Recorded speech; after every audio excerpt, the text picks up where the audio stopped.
one, and it's something that's usually not attempted as much as you want to attempt.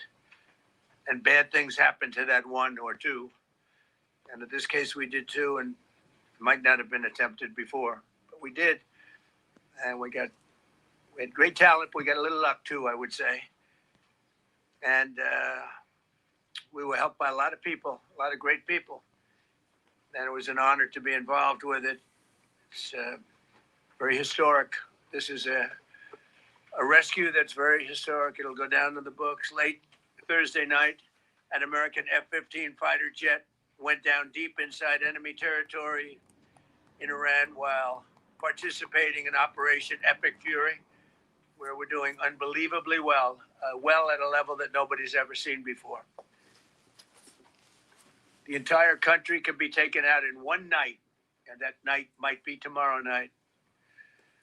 Both members of the crew ejected from the aircraft and landed alive. On Iranian soil, I immediately was asked to make a decision. I ordered the U.S. Armed Forces to do whatever was necessary to bring our brave warriors back home. A risky decision, because we could have ended up with 100 dead as opposed to one or two. It's a hard decision to make. But in the United States military, we leave no American behind. We don't do it. Within hours, our armed forces deployed 21 military aircraft into hostile airspace, many flying at very low altitude, being shot by bullets. You bring rifles into play when you're going that low, but there are also certain advantages. And in broad daylight over Iran for 7 hours, at times facing very, very heavy enemy fire. We have a helicopter that's got a lot of bullets in it. It's amazing. We just realized how good those weapons are. Those our machines are. Nobody has the equipment that we have, and nobody has the military that we have. Not even close. The most powerful military anywhere in the world by far. The flight crews and warfighters aboard those aircraft took extraordinary risks to rescue their fellow service members.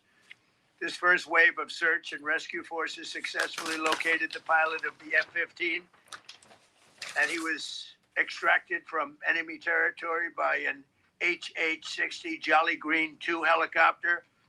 Fabulous machine as our warriors faced gunfire at very close range. It's amazing that when you look at the machinery, what happened, that nobody was even injured. Meanwhile, the second crew member, a weapons system officer, highly respected colonel, had landed a significant distance away from the pilot. When you're going at those speeds, even if you go out 2 or 3 seconds later, it's miles and miles away because you're going fast. He was injured quite badly and stranded in an area just get started. teeming with terror. I have a great feeling of doom.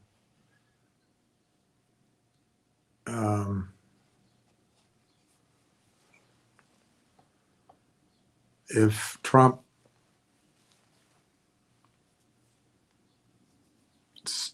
bombs Iran into the Stone Age, tomorrow night, I think you have to get ready for, I actually think there'll be attacks on the United States, possibly with the help of the Russians. I hope not. But I think you have to get ready for oil prices of $250 to $500 a barrel.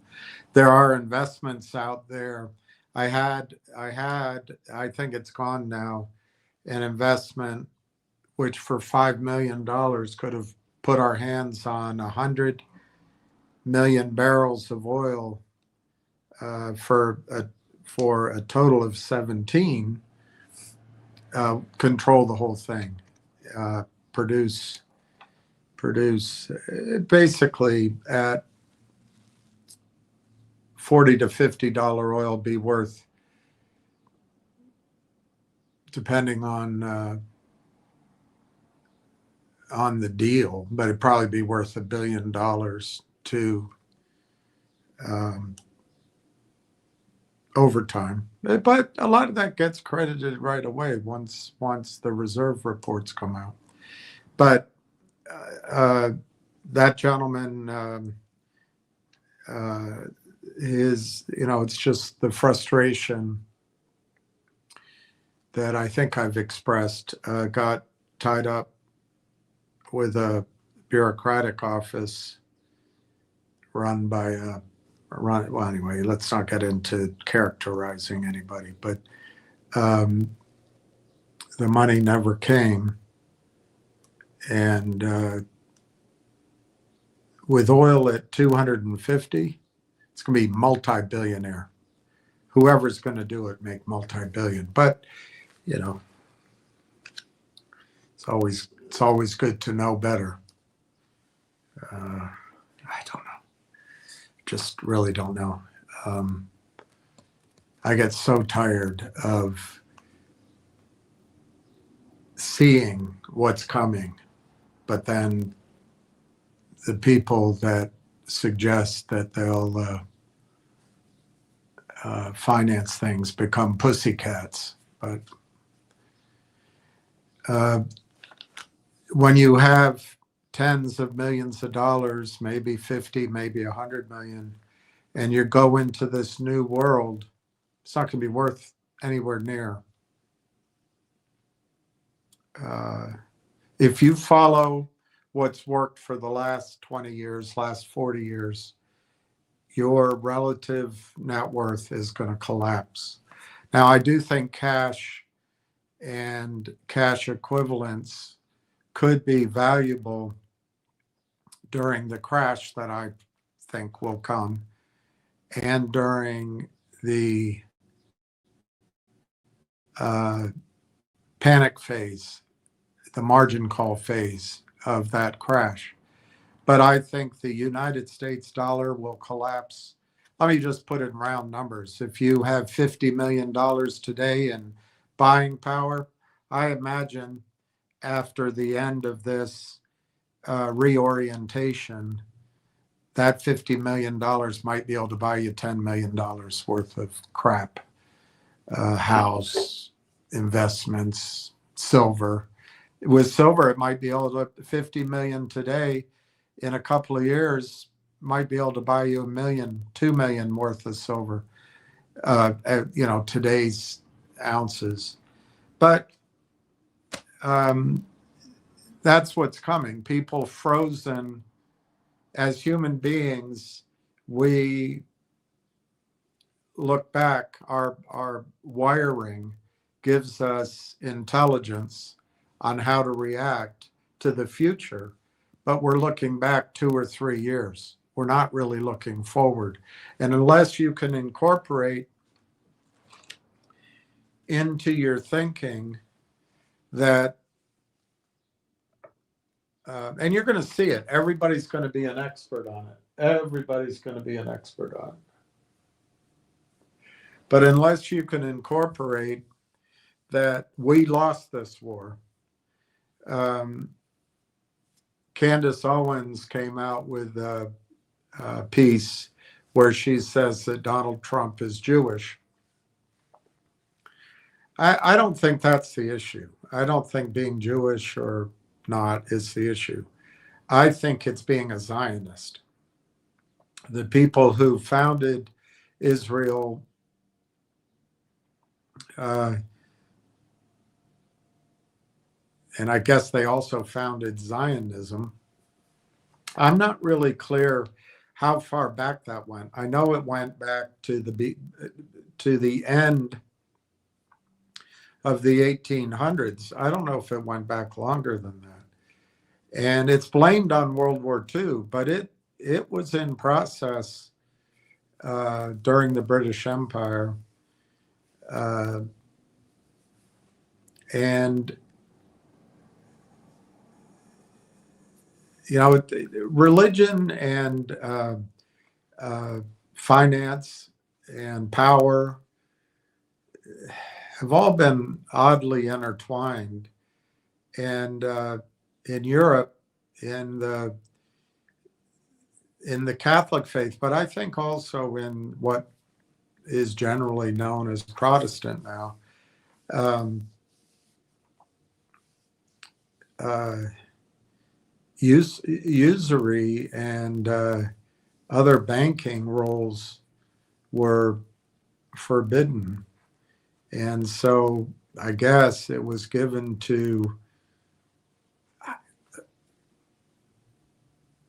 I guess there were no atheists, maybe, I don't know, and maybe not to the gypsies and not to, but anyway, a lot of that banking role was fulfilled by Jewish bankers. But I think that was as a workaround against, strictures given by the church. Whatever. I mean, that's all in the past. I don't know. I'm not enough of a historian to know what kind of pressures came to prior to World War II in other countries in Europe. I do know, we all know about the Spanish Inquisition, for example. That was, I think, directed at Islam, but I think it applied to there was a lot of forced conversion to the Catholic faith. And anyway, it's all past history, but Zionism had its roots somewhere 100 years ago, 110 years, 150 years ago. And Zionism blossomed under Churchill. Well, I don't know if I don't remember Churchill having a huge role in it. But after World War I, when they broke up the Ottoman Empire, gave the French part of it and gave the British another part, they created the Palestinian Mandate. And the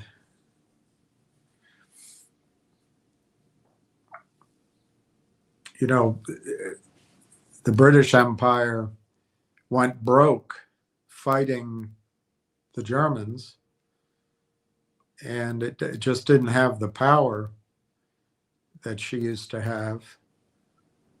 And the United States stepped into that role. And then Truman recognized Israel because his partner in a clothing store got to him. And that Zionism crossed over with Christianity too, particularly in the United States. And I personally cannot believe that Jesus, Moses, whoever the Jews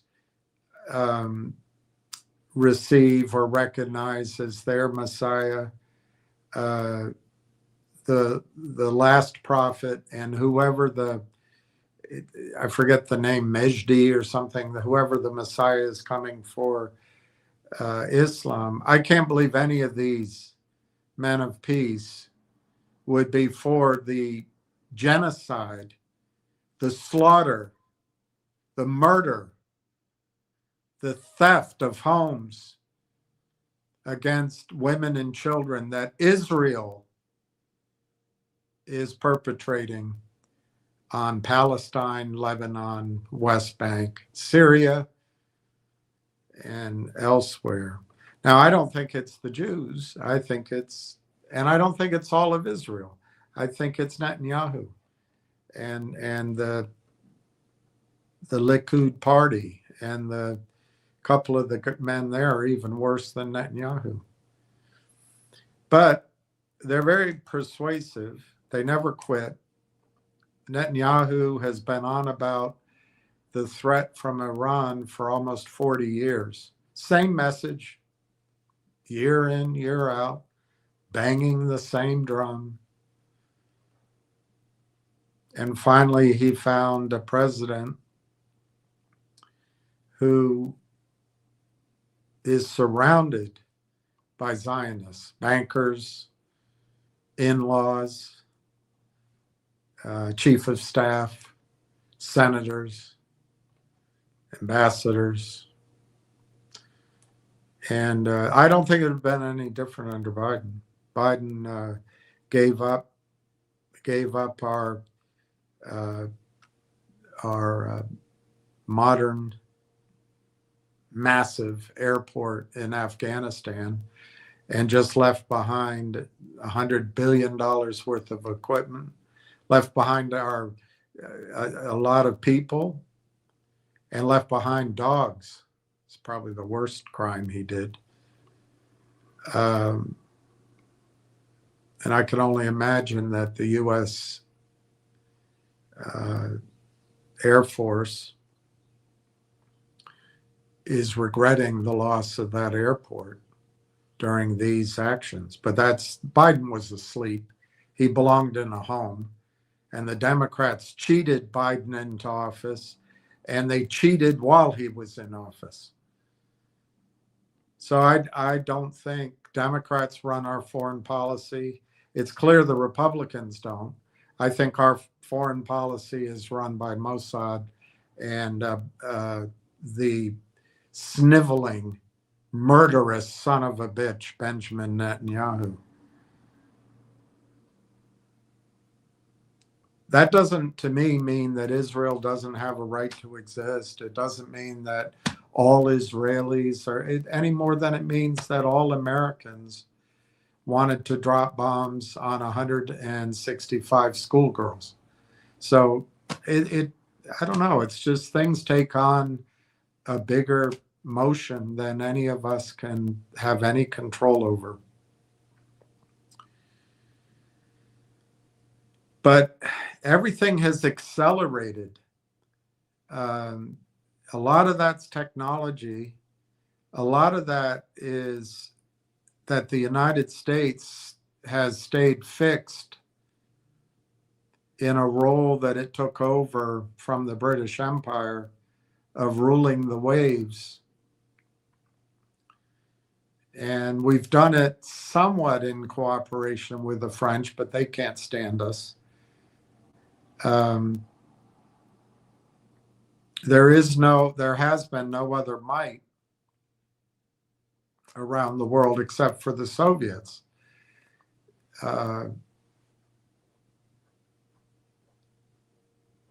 Another president that probably should have been in a home was FDR at the end of his time.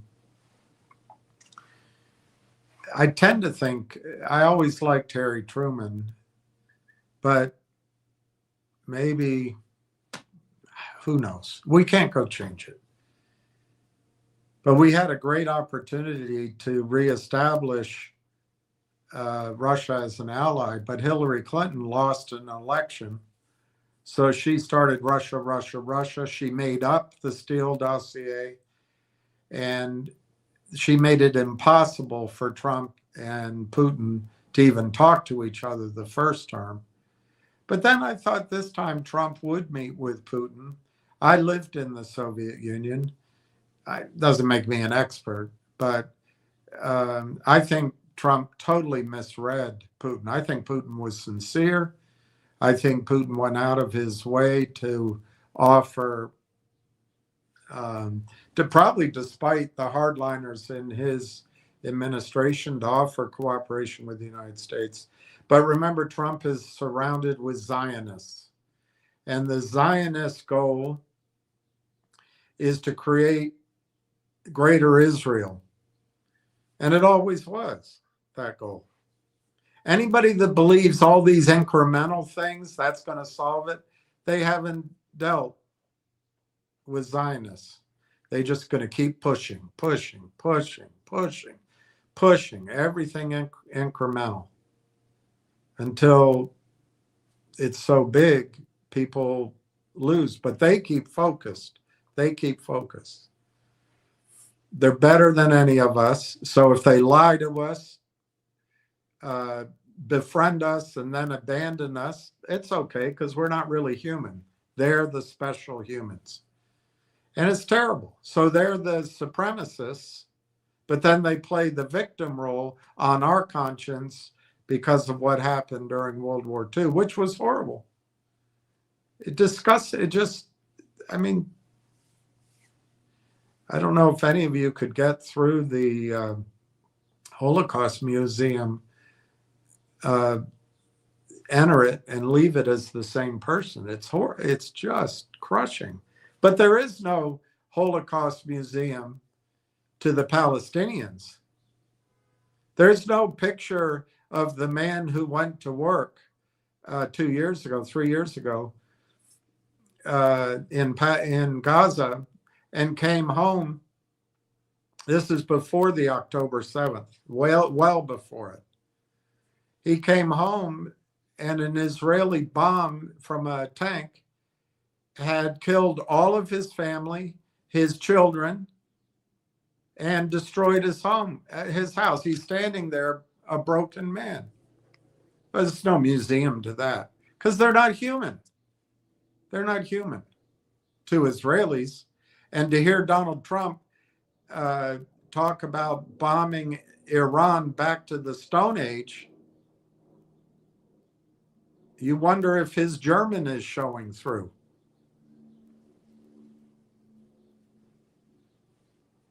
I can't imagine any of the prophets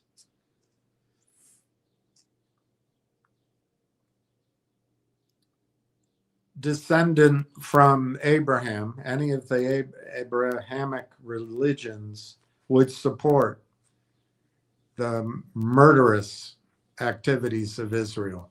And then we go along with it. They bribe us. We send $5 billion a year there, 3.5. They come back, bribe our congressmen, and then we go to war with them.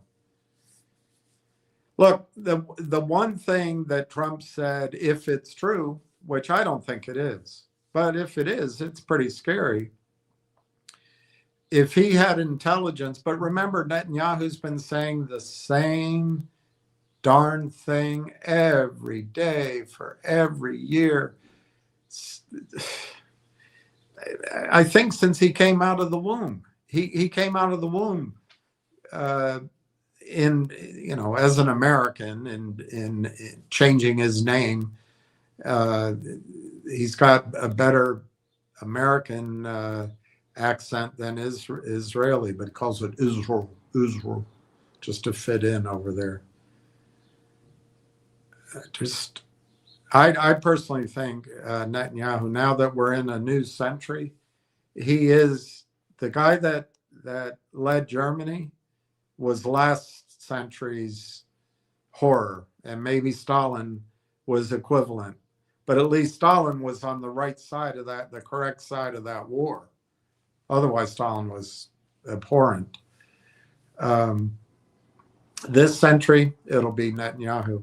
And unfortunately, the United States has taken the side of Nazi, similar to Nazi Germany then. We've taken that side this time around. And I voted for Trump 3 times. I still like him. I support him. But he's really stepped in it. But the one thing he said that I believe he believes is that Iran was very close to the nuclear weapon. And so to launch terror from behind the shield of nuclear threat, you had to act. And in fairness to Trump and to the Zionists, and the lying, murderous, cowardly Netanyahu,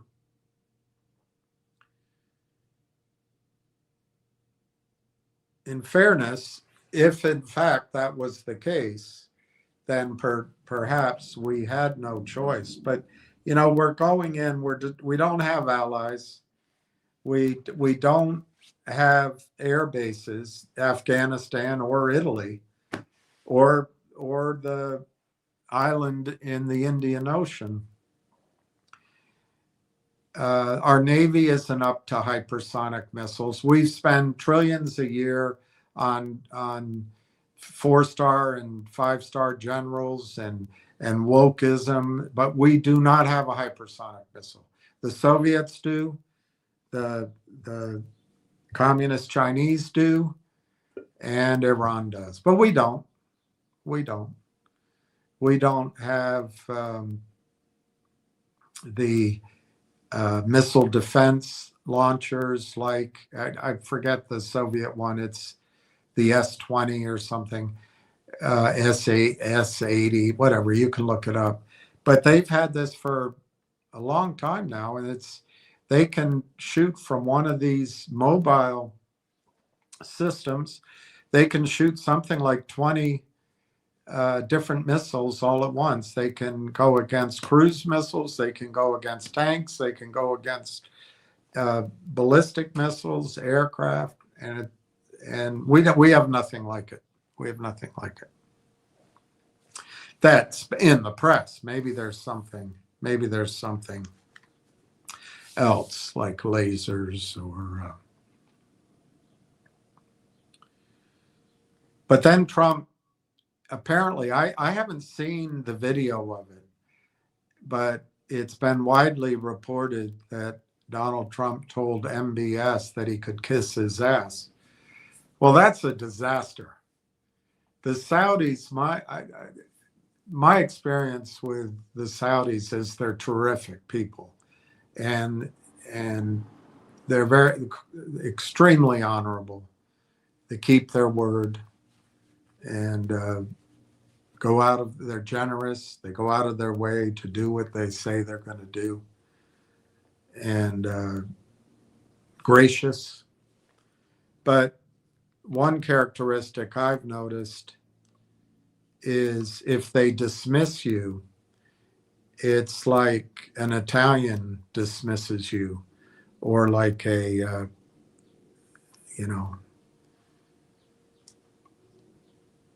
I don't know the right word, but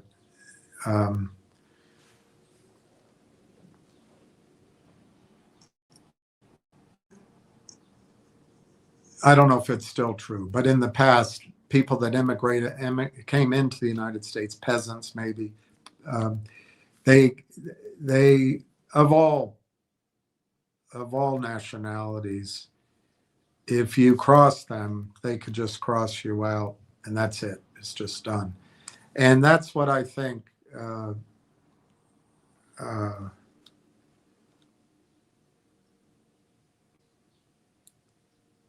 it's at least possible that's what that Trump has done.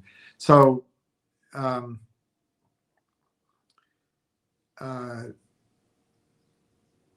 everything will be pleasant, but I think what Trump is causing, which has some positives, by the way, but the United States is going to be without European allies the way we've had before. Saudi Arabia, I would expect immediately, will stop pricing oil in US dollars. I think the Straits of Hormuz will be reopened, but it will make money for Iran and perhaps Oman or Yemen or the UAE, whatever consortium of power and location on the other side of the strait gets money along with Iran, because I think there'll have to be a compromise there. And wealth will build up on both sides from shipping oil. I think the United States will no longer have her bases in the Middle East. I think China will supplant the United States. Russia will supplant the United States. It'll be interesting to see if Russia and China can continue to get along once the United States is gone. I'm not sure that's evident. But at least for our lifetimes, they'll get along. The Suez Canal will probably remain under the control of the Egyptians. I'm sure Israel will try to take it, but they're not going to have the U.S. I think the U.S. is going to be cowed back to our side of the Atlantic, and we'll focus our military might on South America, North America, and maybe we'll finally get back to rebuilding our schools, our infrastructure, our factories, and we can build a powerful country, wealthy country, but we're no longer going to be the world's policeman. I think China will take the role of ruling the waves in the Pacific and the Indian Ocean and perhaps the Persian Gulf. The Atlantic will probably still be in the Atlantic, but Russia will get, I think, the Mediterranean and perhaps share in the Persian Gulf somehow. But we're going to have to back off.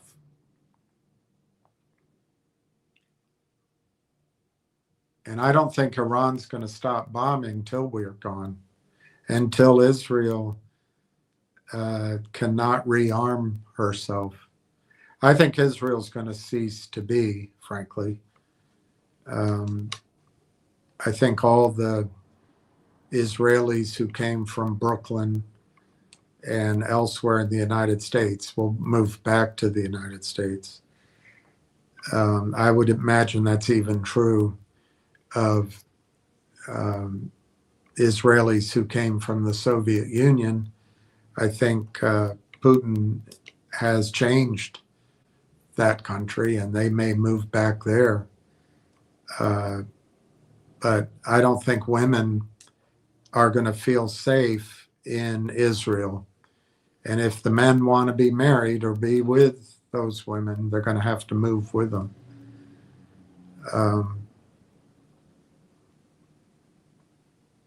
So I don't know if this was a well-advised attack. I grant that the president probably had more information than we have.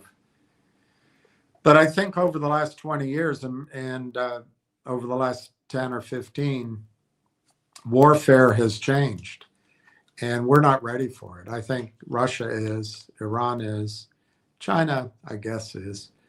But we're not really ready for it. So I think our empire,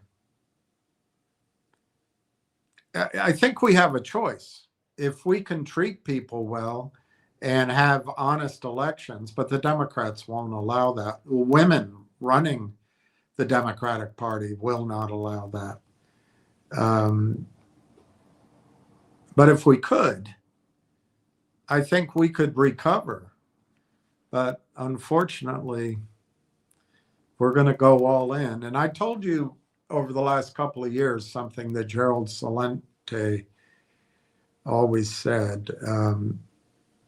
When people lose everything, they lose it.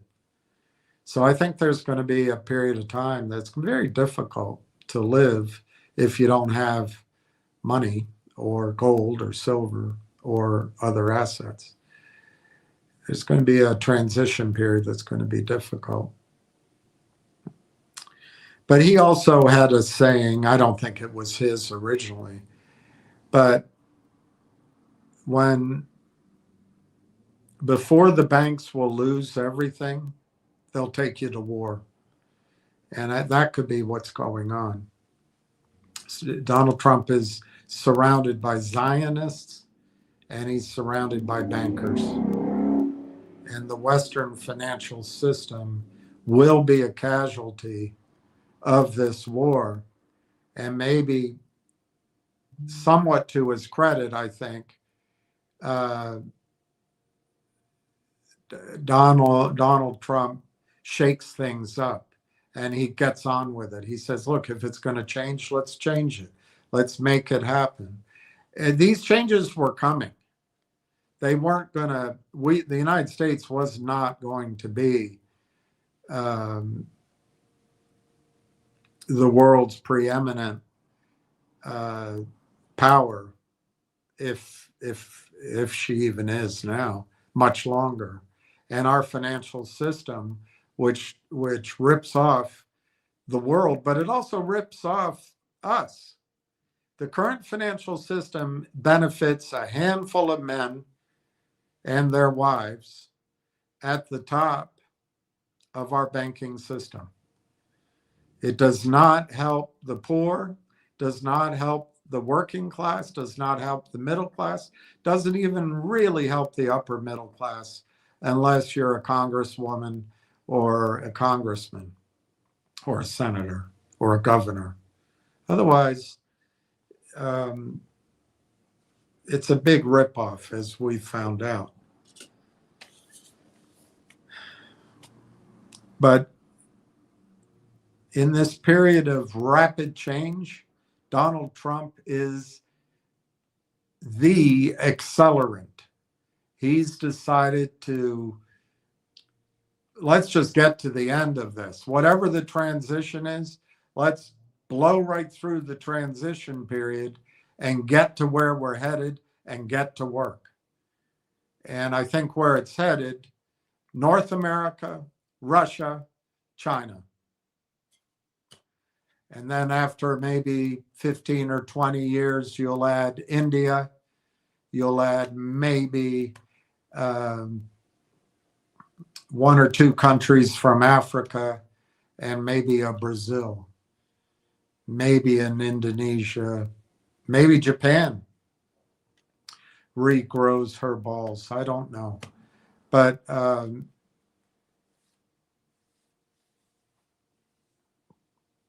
in a world of Russia, China, and the United States, after we've broken our treaties, broken our word, and sided with the one country in the world who remains a colonial power, a white supremacist, mostly, country. There are some Ethiopian Israelis, and a religious theocracy, hell-bent on creating a country the size of France in the Middle East at the expense of its neighbors. We've decided to side with Germany of this century. And just like Italy and the Ottoman Empire in World War I, and the Austrian-Hungarian, I guess, empire in World War I. And I don't know who else lost in, I guess, Japan. But I don't remember where Turkey was. They were kind of neutral in World War II. But I guess they finally came in on the side of the Germans. But anyway, when you lose big. And we're going to have to go back to being a powerful regional country, not the world power. Look, it's okay if we stop picking at each other and we get away from feminism in its current form. I'm not sure any form was ever any good. We get away from socialism and Marxism. We get away from attacking white straight males as if they're the only evil. How the hell did white straight males own slaves and abuse slaves without being helped by white women? I don't know. I guess white women were also victims all those years. They had no role in it.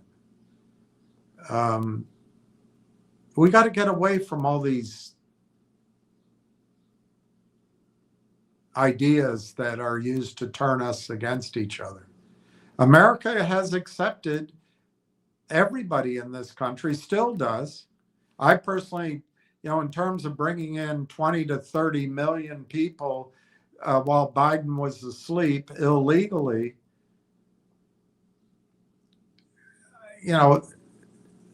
there was no screening. You got the prison populations, the mentally ill, and to me, the unhealthy. Why do you want to bring tuberculosis or smallpox or any of these diseases into North America? You think that because God chose America that we aren't susceptible to these diseases? Shouldn't you at least screen everybody that comes in? And if you arrest them, keep them isolated to make sure they don't bring disease in? Screw all the ideological arguments. But when women are running and simps are running the Democratic Party, they don't think logically. They just hate Trump.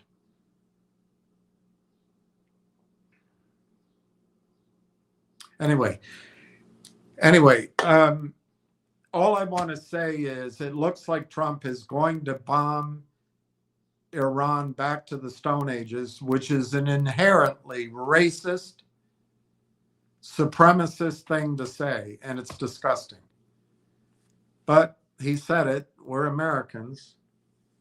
I hope it's bluster and Vance can get us to a permanent ceasefire with negotiations over the next 45 days that Trump doesn't break. Netanyahu will break it. I wish Trump would distance himself from Netanyahu, but it's not going to happen. It's not going to happen. I think Trump loves lost causes. He helps a lot of lost causes. And there's no bigger lost cause than right-wing Israel, other than maybe Palestine, parts of Lebanon, all of the West Bank, Syria. These are all lost causes because of Israel. Look, I can't figure it out. I don't think anyone can for sure. But the net effect is we've had our chance to invest in oil and gas. That period of investment while no one's looking is gone. There's going to be so much competition into oil and gas. What's going to be left for wealthy people to invest in is oil and gas stocks. There was a time to invest at the ground level or in the mezzanine level. That's gone now. It's gone. Of the good deals, it's gone. But it's, he who hesitates at least goes along with the crowd.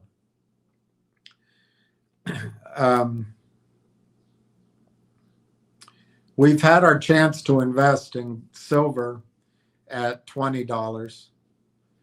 It'll be $200 before the end of the summer, probably $250.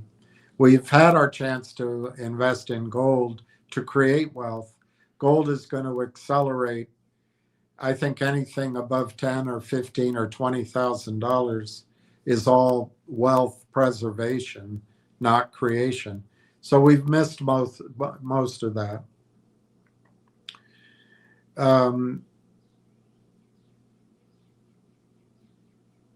So there's a lot of people fortunate enough to have cash, and they can listen to the money managers and the spin agents with their brochures and their elegant presentations.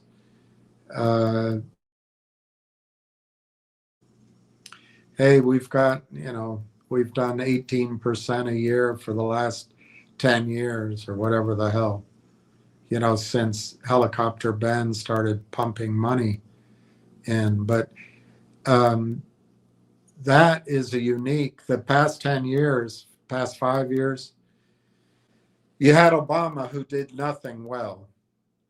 but he did prime the pump for the banks. Obama worked for the banks. Make no mistake of it. And then you had Trump come in, and despite his pledges of I wouldn't say austerity, but he was going to counteract the spending of the Democrat. He was no better. We didn't go to war the way we did under Obama, under Trump.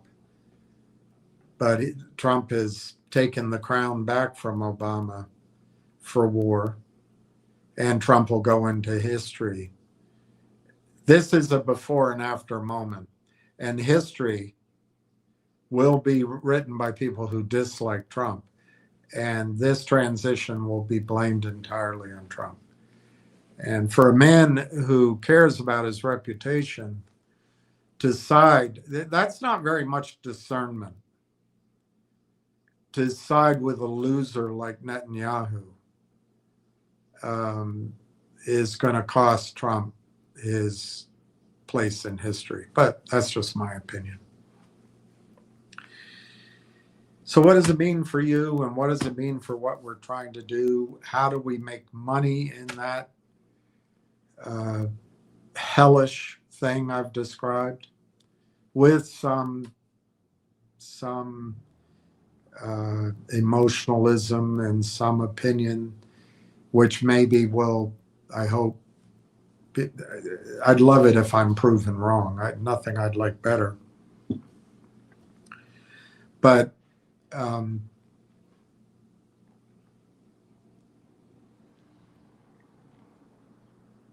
to start from the ground up,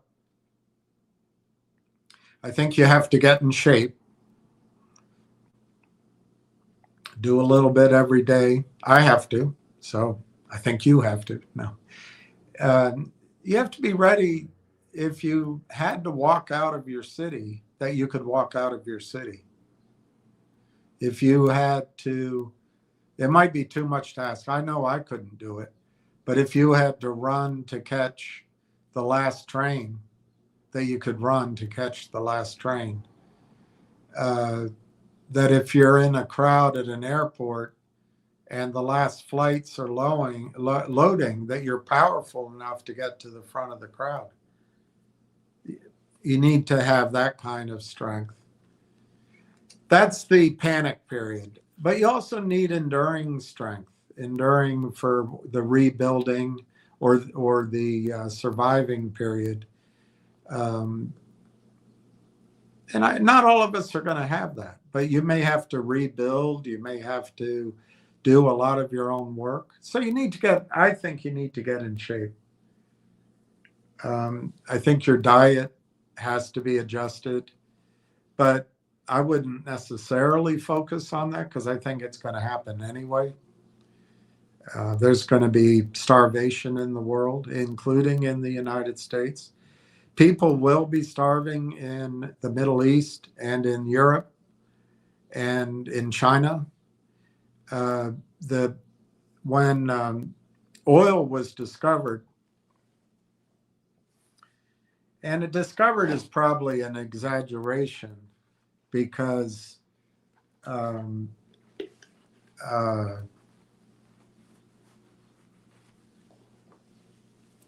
it had been known about for all time.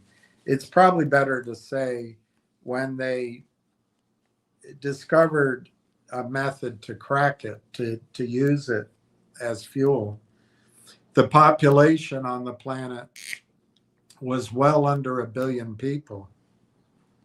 And it had been for as long as, well, some people think that there might have been a huge population before the floods, the flood/floods. I don't know. But it was always under 1 billion people. And that was about 1860.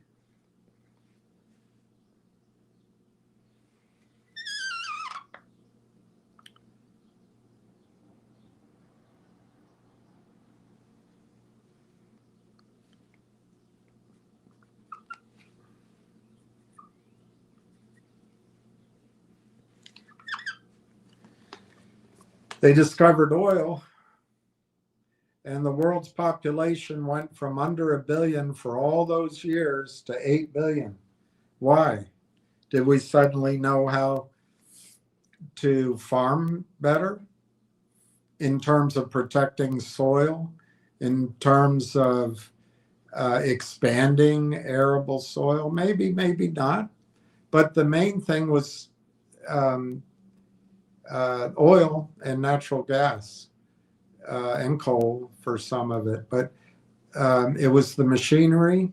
In the United States, we took 2 or 3 feet. It might be higher in some places. It might be 4 feet, but we took our topsoil that God granted us. We've got it down to 6 inches now. Most of the rest is in the Gulf of America, Gulf of Mexico. But how did we get to 8 billion? Hydrocarbons allowed us to grow tomatoes in the deserts of Spain. It allows us to grow corn, tomatoes, everything on poor soil. It's all done with hydrocarbons. And then the insecticides, don't even want to go imagine what's in the insecticides from the petroleum complex. Well,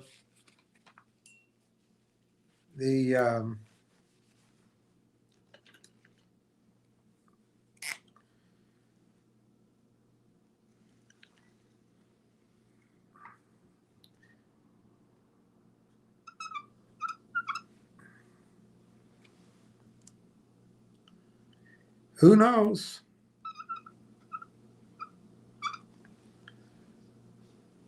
But oil was discovered basically, if you use that term, in 1860. And the demand for oil peaked in 1970, or it's been a long plateau from 1970 to 2025.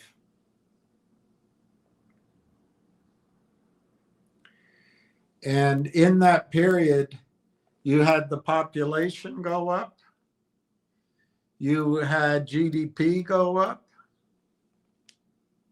you had power of women go up, of course.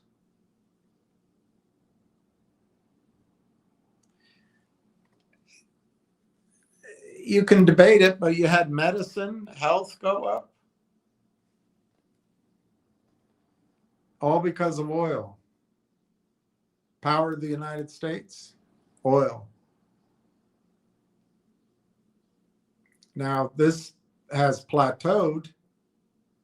Question is, the overly educated, self-satisfied graduates of the Northeast told the world for the last 20 years, last 15 years, that we're going to stop using oil and gas, as they flew to their Paris vacations, flew back home, ordered the finest wine from Italy, flew in New Zealand lamb from around the world. I mean, it's all hypocritical.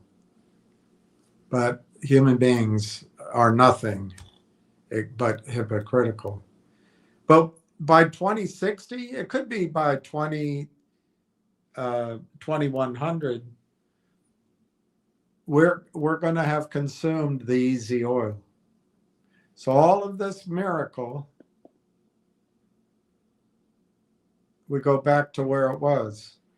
And one of the objections I've had over this period of time here is God gave us another chance with oil under Bush, under Clinton, under Bush, under Obama, under Trump, to recreate how the United States is ordered to get ready for this. But we didn't do it. We just went back to Ozzie and Harriet. So it just shows collectively we're as stupid a species as anybody else. So anyway, this is oil. And I think peak oil, which might have run out to 2030, I think because of Trump's war, we're going to race down this other side of the slope.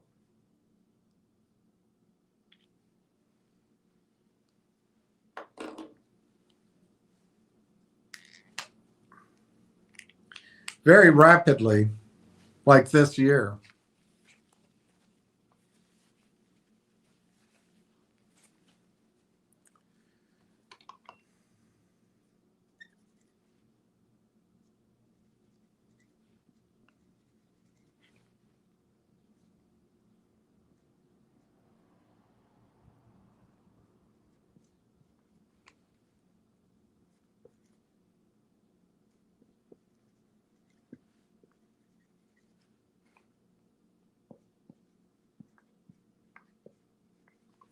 The world produces, these aren't exact, produces 100 million barrels of oil a day, consumes 101 or 103. And that doesn't make sense, except that there's a huge amount of oil in tankers around the world out at sea and also in storage. Also, the oil numbers are all confusing because that olive oil's included, for example, in the numbers. So I don't know about production, but in the trade numbers, when you talk about imports and exports, the oil definition is weird. But what Trump has done on behalf of Israel, about 5 million disgruntled human beings, is shut off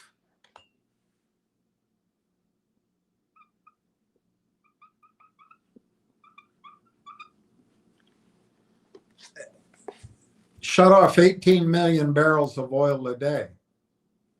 So the consumption is essentially 100 million barrels a day. And the production's 100 million barrels a day. But about 18 to 20 million barrels a day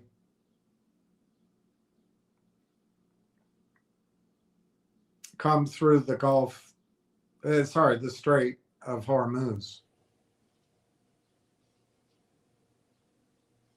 So you're going to be looking at a world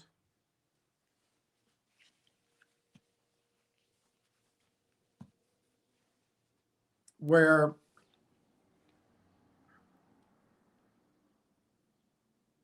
$80 million barrels of oil will be produced. Demand is 103 million. And somehow you're going to have to fill that gap. What do you think fills that gap? I'm going to suggest to you what fills that gap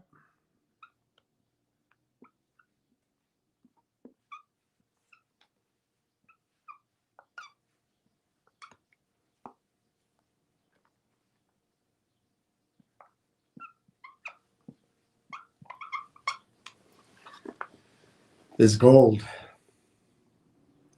Currencies backed with gold. It's not going to be strict backing, but there's two countries in the world that own gold and silver in size. It's Russia and China. Russia and China. India the population owns a lot of gold, but India is going to suffer, I think. Poor countries are going to suffer. Europe is going to suffer. But to get 80 million barrels of oil to fulfill 100 million barrels of demand, number one, you're going to destroy demand by about 20 million barrels a day. probably more because the price is going up. You'll destroy demand by 25, 30 million barrels a day. Where do you think that's going to happen? People are going to starve. People are going to do without. Poor countries are going to do without. There's going to be a lot of human suffering. But countries like China, who have prepared for this, Russia's going to make money with higher prices, but they also have gold reserves. Iran, the countries outside of the US financial system. Let me ask you this. If you were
I don't remember the numbers.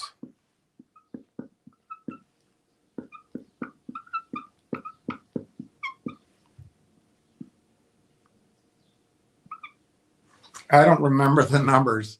But if you're the world's producers of oil, the United States supposedly is at 20 million. I don't believe that.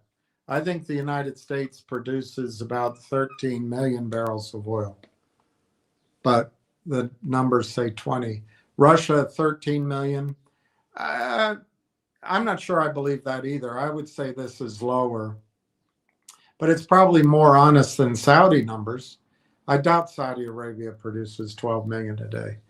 But anyway, you got the United States, Russia, Saudi Arabia, and then I think Canada and Iraq might be interchangeable. China's up there, Iran's up there, and then you got Brazil, Libya, the UAE, and a couple of others, all just under it. But if you're these countries and oil prices start going up, if you're Russia, are you going to take US dollars? If you're Saudi Arabia, are you going to take US dollars? If you're Iraq, you may have no choice, depending on who's controlling you, but are you going to take US dollars? If you're Canada, are you going to sell to Texas or sell to China? If you're Iran, you know the answer. If you're Brazil, who are you going to take money from? What's going to swing the difference is gold. And we don't have it. We're not ready for it. We're not ready for it. So I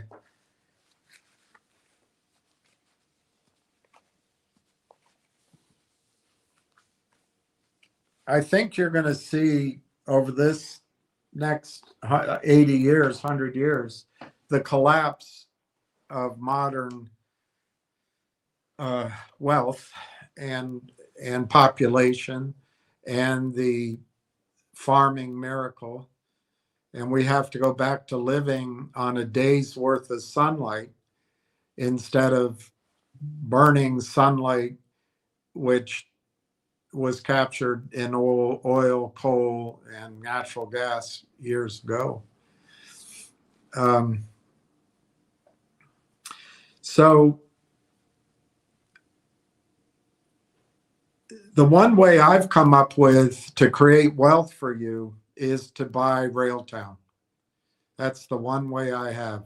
I think it's too late. Silver, I think, is at a good price to buy now, but it'll be volatile. But you're talking about doubling your money in silver over the next 8 months. Gold, I think you might double or triple your money. We've missed the early positioning there because we're human. We just don't act. We don't want to be ahead of the crowd. It's uncomfortable. We don't want to listen to we don't want to listen to guys like William because it's weird. But we missed those early silver at 20 to 200, 250, 20, 25. That's 10x. Well, we missed most of that.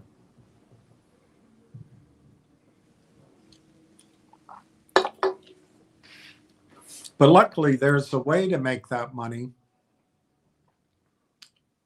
right in front of us, and it's Railtown. We haven't missed the 10x in Railtown from 30 cents to $3. We haven't missed the 20x in Railtown from 30 cents to $6. We haven't, in fact, missed the 100x in Railtown from 35 cents to $35. We haven't missed the 100x in Railtown from, dare I say it, 69 cents to $69. We have not missed that. So while I'd rather be in silver or in gold or in producing oil and gas, that's not the situation that I personally find myself in. And since most of you do not have access, most of you do not have access to private equity, the private equity girls will come to you and they'll be pretty and they'll wear the glasses because they know to get a man in the clubs at night, they put on their contact lenses. But to get a man in a boardroom, put on your glasses, it's all manipulation.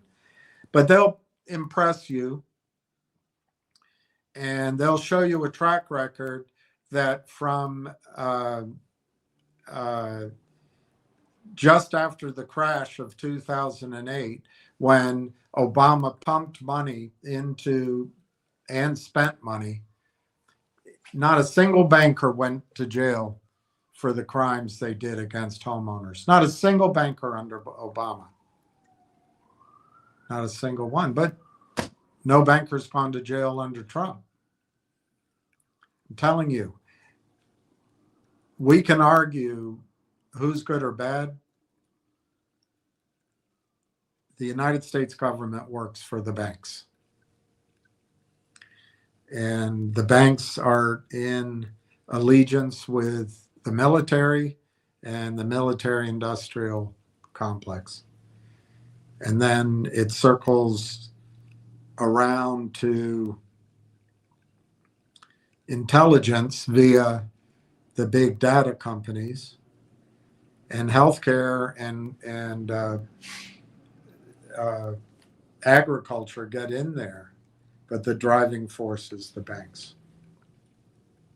And they're not loyal to you any more than Israel's loyal to you. So you have no choice but to be your own bank, to be your own central bank, to stand up against these bastards. And you can't do it. You can't go out in the street and stand in front of a tank. They'll roll you over. You can't go out and throw Campbell's soup on a priceless piece of art. No, if you're serious about surviving this, you've got to have equity in your account. It's the only thing. So I see that as Railtown. So I think you have to get in physical shape. Your diet, you've got to get rid of the cravings like alcohol or cigarettes, because you might not be able to afford that. But there's other cravings in our diet. Only you know which ones you have. You've got to cut those out. I mean, it's gonna go away.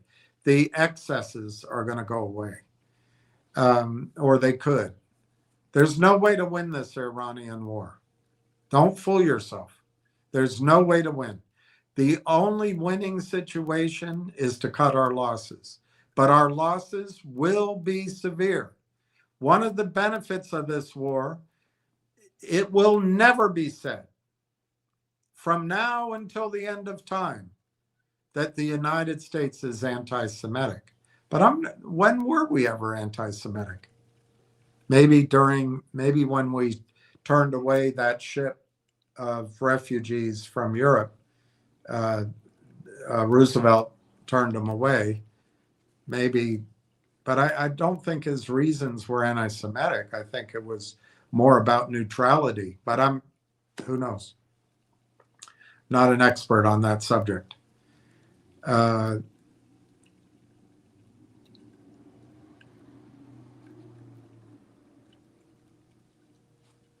So our lives are going to change, but at least we know we went down protecting 5 million Zionists in Israel. It's a good trade-off, I think, to have a clean conscience.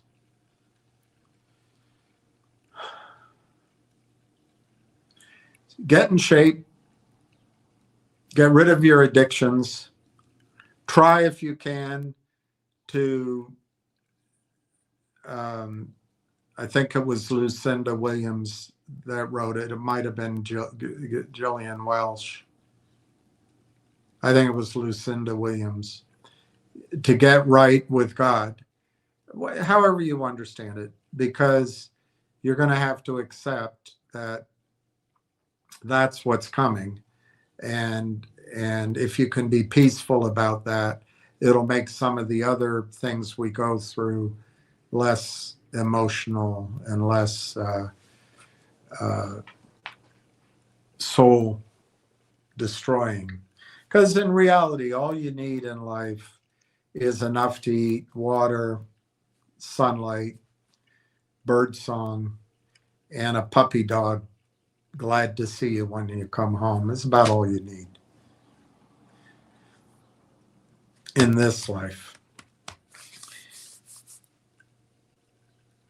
Then you have to get your financial house in order. And I would start by selling things you don't need, because right now you can sell them. But so much of what America owns is worthless. It'll all end up in being worthless, having no utility.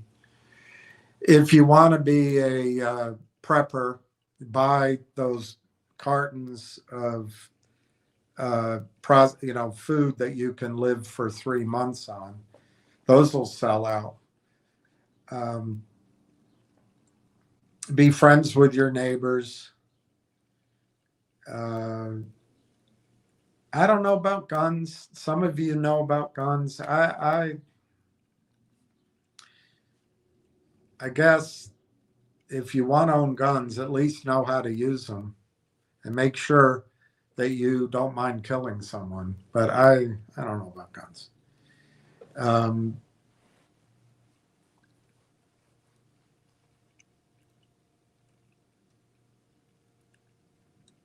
And get ready in your account. Sorry, so let's talk about Railtown in our account.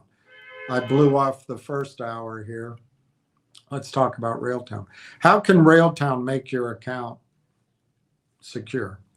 Well, there's a few things we have to talk, and maybe we'll talk about them tonight. I don't know, but I'm going to go to Railtown right now. But there's a few things we're going to have to address, like, will banks go down? Yes. I think Merrill Lynch will collapse. I think Jamie Dimon has hedged his bet now, but I would have told you JP Morgan would have gone down. But other banks, there'll be one or two banks that rumble, shake, and collapse. So how do you protect against having your account there?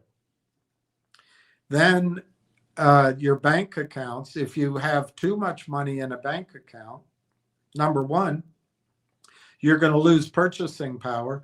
Number two, they're going to confiscate a lot of it. And number three, which of those banks are going to survive? Do you think the government's guarantee is going to be worth anything?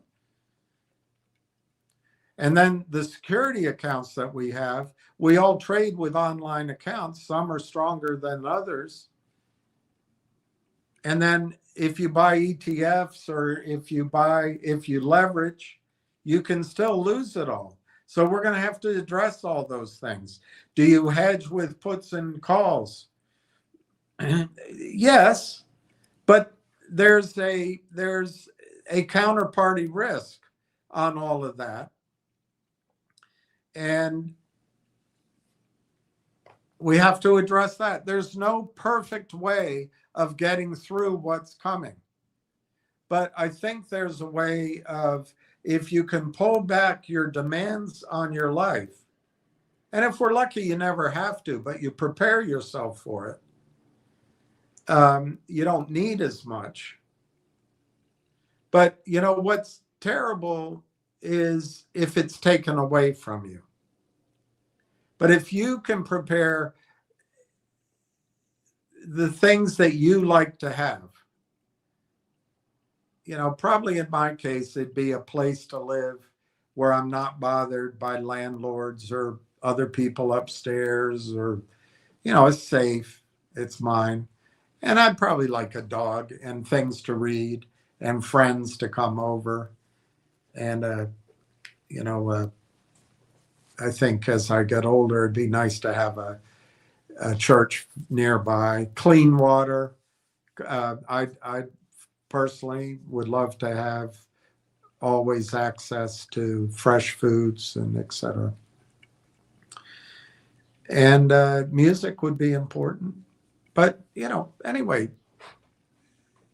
I love to travel, but I don't think any of us are going to be able to afford to travel by air. We might by boat, but things will be different. So start thinking about where you want to live, how you want to live, and hopefully we have time to get there. But this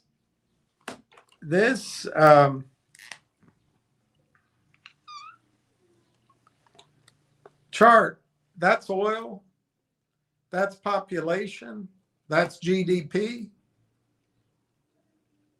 that's everything and we're up here. And now the rest of it is down. We've had this part, and I think Trump, instead of allowing us this slowdown, he's coming down to here. We're coming down 20% in oil supply. And that will destroy demand. And then demand, I'm afraid it'll destroy a lot of people. And then oil prices will come back into function.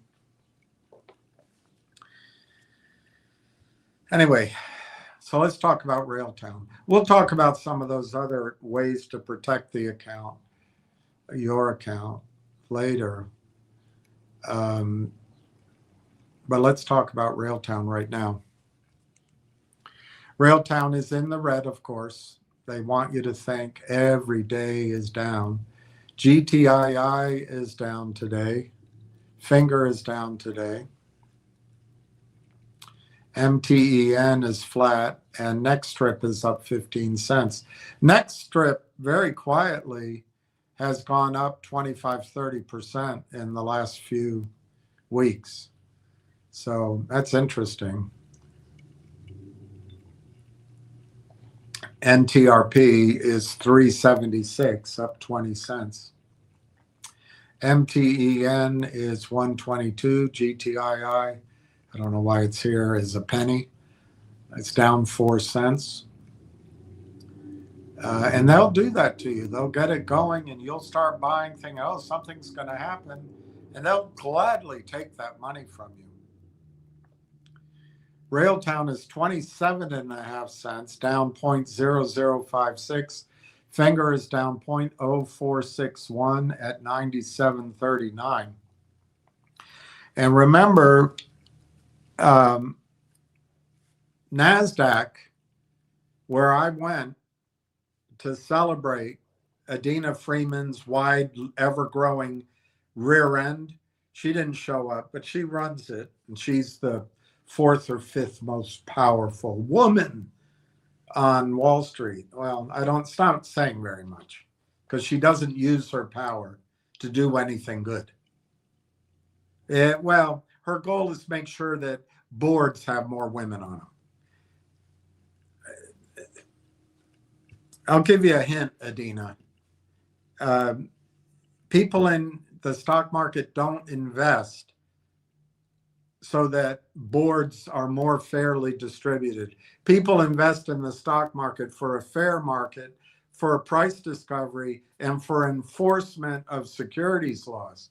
And when Finger Motion goes public on your exchange, NASDAQ, and immediately gets slaughtered because of your lackadaisical, corrupt leadership, you should be fired. And all of your $2.5 million a month should be taken away from you.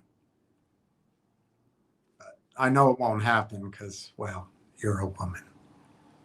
Almost good looking. Got you in the door at Carlisle.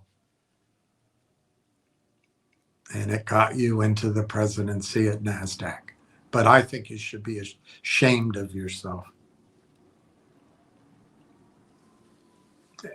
Maybe there'll be a job opening at the OTC networks. You can go take the position of Chuck E. Cheese Crawwell, another loser. So Finger Motion, 232,000 shares, but it's under Adina Friedman's dollar. So what's next, boys and girls? That's right. All the financial advice and the attorneys who are really honest, we think you should do a reverse split. So you take the short position from big and you reduce it. And then the price goes up and they start shorting again. And Finger Motion needs to raise money. And there are people out there that got mad at me a year ago and probably 2 years ago when I started pointing out that this was ahead. Don't call me ahead. But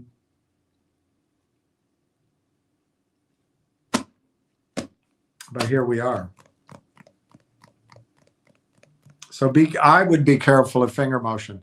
Fingers had great rallies from low prices before. So if you're establishing a new position, you can start nibbling at it. But if you're in it, can I dare make a suggestion? It's 4 for 1. You can swap out a finger, 1 unit of finger, and pick up 4 units of Railtown. Yes, the ratio used to be better, but you can still do it. And you can always come back after in my judgment, Railtown's much higher. You can come back and reestablish your Finger Motion position if you want it. Railtown is bidding 27.31, ask 28.55. The volume is 66,230. And the first quarter of this year went by without anything coming out of Telus, or for that matter, really out of Railtown. So the sense, I didn't make it up, but I'm not going to, I'll take responsibility for it. The sense I had that something was going to happen in the first quarter, again, I was completely wrong. last week started April. Nothing happened last week. And we're now in the first full week of April. And I would say, that the kind of the two time frames to look for, unless something happens tomorrow, maybe Wednesday, I'll do all three. I don't think, no, I don't think so. I don't think the last one. If something's going to happen in April, I think it'll be the 13th or the 20th of April. The last week of April, why bother? Why bother?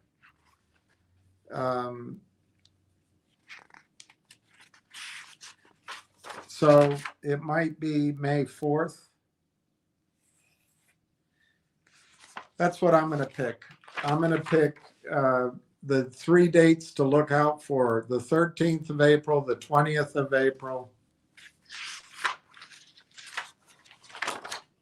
and the 4th of May. We'll find out. What do I think we're waiting for? As ever, I think we're waiting for TELUS to announce whatever TELUS is planning on announcing as it relates to turning on the juice at that data center. And whatever is super secret about it has to be, whatever it is, has to be announced. And I don't think, if it doesn't happen by tomorrow, maybe Wednesday this week, I don't think it's going to happen this week, because I don't think they'll do any big announcement on a Thursday or a Friday. So that's why I picked the Mondays. So I think odds are, and partly it's just feeling that way, the soonest will be next week, but it could be the following week. Like I say, I don't think they'll do something in the fourth week of the month. Why bother? So maybe the first week of May, maybe the second week of May. I think that's our framework for the stock to turn.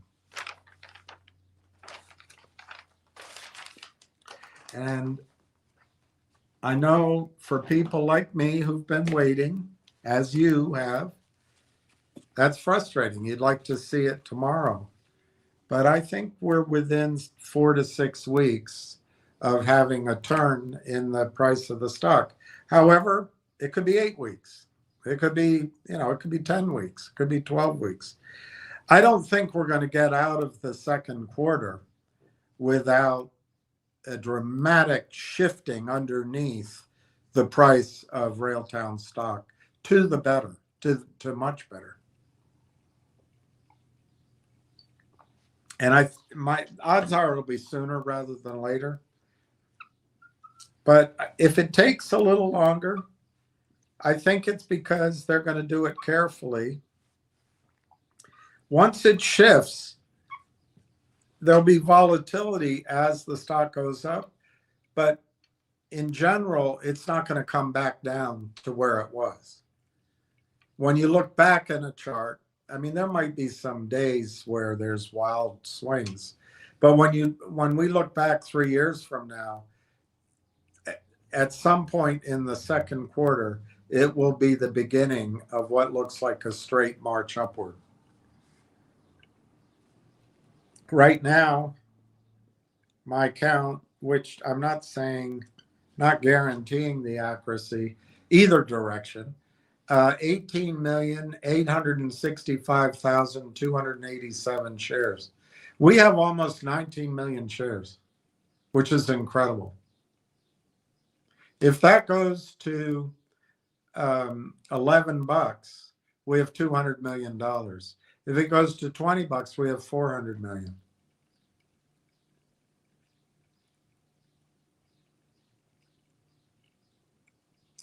If it goes to 40, if it goes to my 55, you and collectively, we're sitting on $1 billion.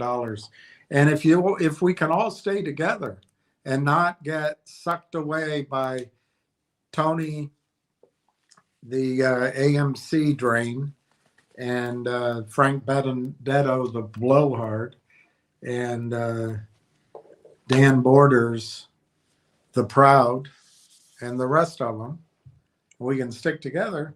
I will show you deal flow. I will show you deal flow.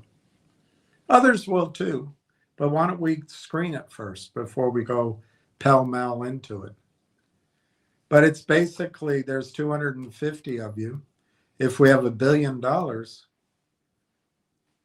that's a nice net worth for a lot of people. It'll have the same skew, the 80-20 skew, but still, it's worth waiting for. All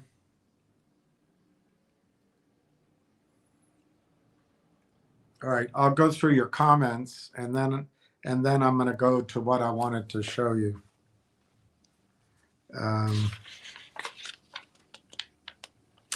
I did want to say that this month, whether it's this week, next week, the following week, or the beginning of May, whether it's their first or second week, I would expect that the stock price is going to hit its highs. So I know that's not very exact, and I know I've been wrong for, it seems like forever. I mean, the good news on that is you're mostly close to being long-term. But I think it's going to go to 70 cents by the end of April. And then I don't know what TELUS's announcement will be, but if TELUS announces something of meaning and it breaks away that boycott on information, I think the stock's 70 cents, and then I think it'll be $1.50. And if there's any kind of explosive growth in users of Railtown, which is what I expect, both at the TELUS data center, but also out in the developer world. There's something like 30 million of them in the world. If it ramps, I think the stock starts really moving. And again, it's going to be volatile. We probably have to weather a crash in the overall market, but I think AI is going to be part of the leadership out. And it's a Canadian company. So while the world might boycott the United States, they're not going to boycott Canada. Canada's like white women. It's the white men that are at fault, not the white women. So it'll be the United States that it's fault, not Canada. So people will still do business with Canada. Anyway, we have to weather that. But if the stock were to go to $1.50, let's say by the first week of May, I know that's a far call from my projections last summer. I know that. That's a 5x from here. For gold to give you 5x from here,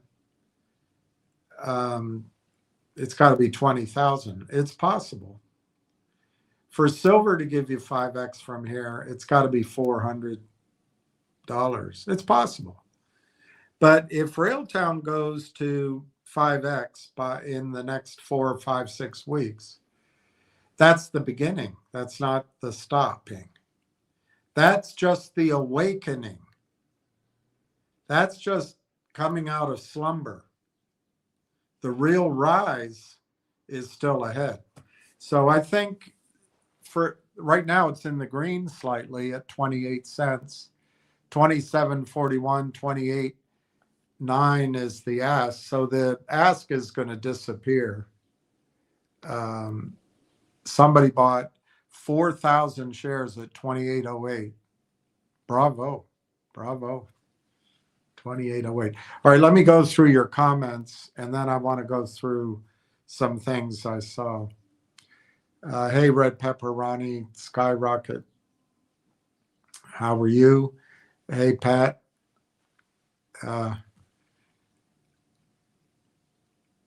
Guten, how do you say day in German? Guten Day? Guten Slagen? Guten, I think Guten Farten means good trip or something. But anyway, good to see you, Pat. Pat M says hi to all. Silver Skyrocket says happy Easter to me and to everybody. Pat M says good day, all.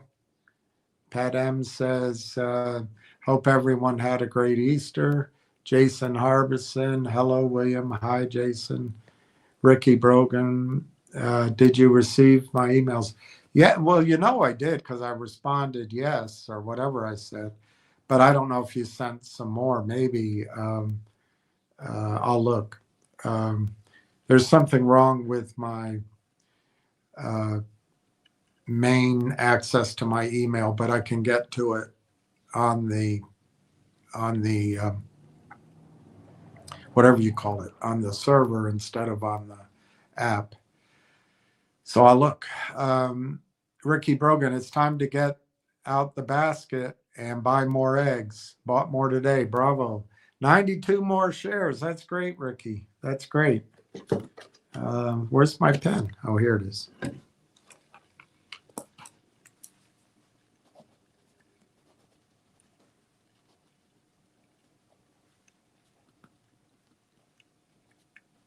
That's awesome.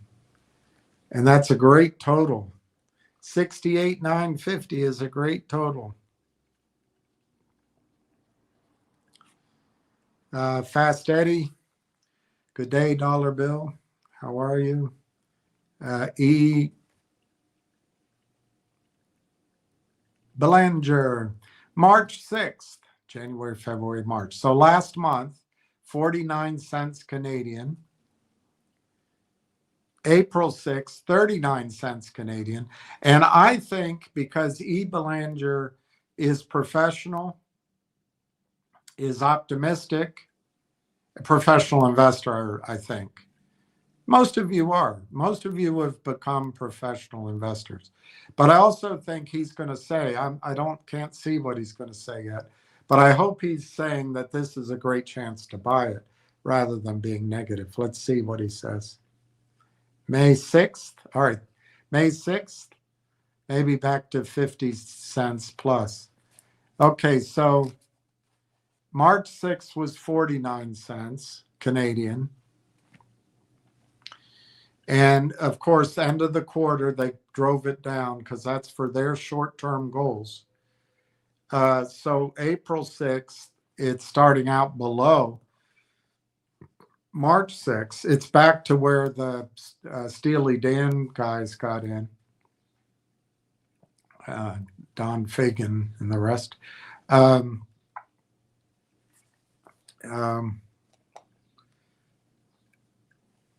Which is incredible, 39 cents. May 6th, I think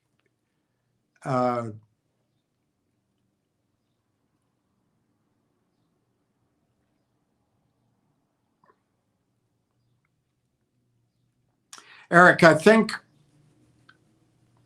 what matters is whenever TELUS announces whatever the hell they're going to announce, so it breaks the backlog. If the scaling happens like a ski slope,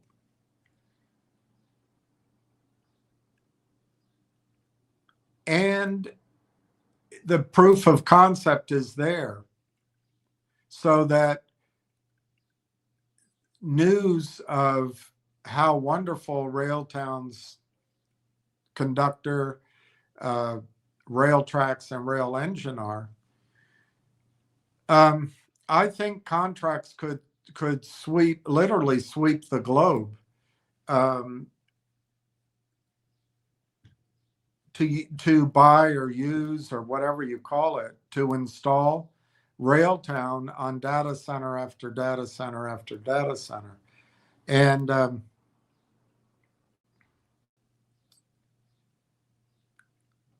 so there's a tendency, because we've been flat on our ass and pretty much downward every time it goes up, to think that this is going to be a steady on gradual thing.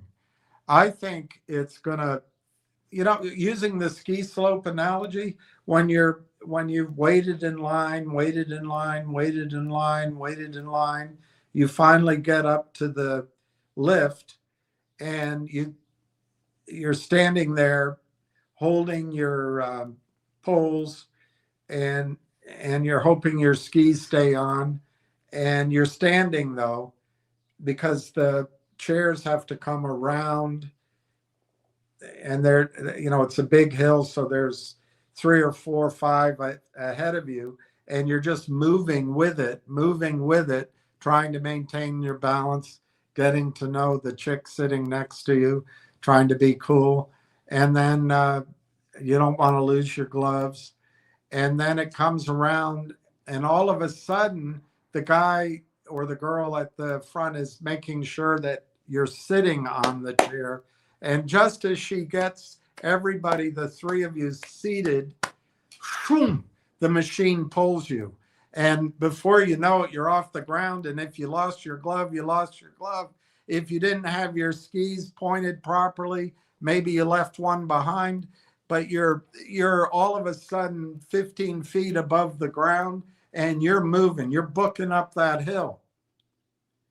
That's what I think is going to happen to the price of Railtown when finally this boycott on information, and boycott's the wrong word. It's mandatory blackout of information and buying. When that breaks, there might be some hesitancy, like I'm saying, as you're going around to get in position. But when the seat comes hard under your rear end, it's going to pick you up and move, and you better be ready for it. Because obviously,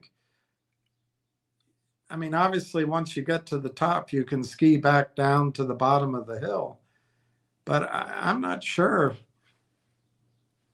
Maybe you'll ski to the bottom of a different hill. But I don't think you're going to see the price back here at all. So anyway, my point, Eric, is you're hesitating. I'm hesitating, saying May 6th, maybe 50 cents.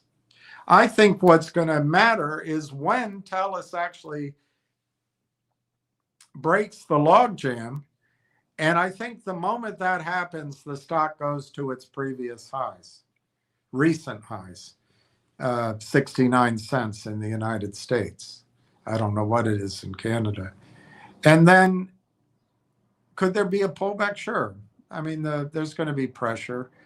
But if there's any kind of follow-on with how quickly the usage ramps, which is what I expect, I think it'll double again. It'll go to 140 in the US.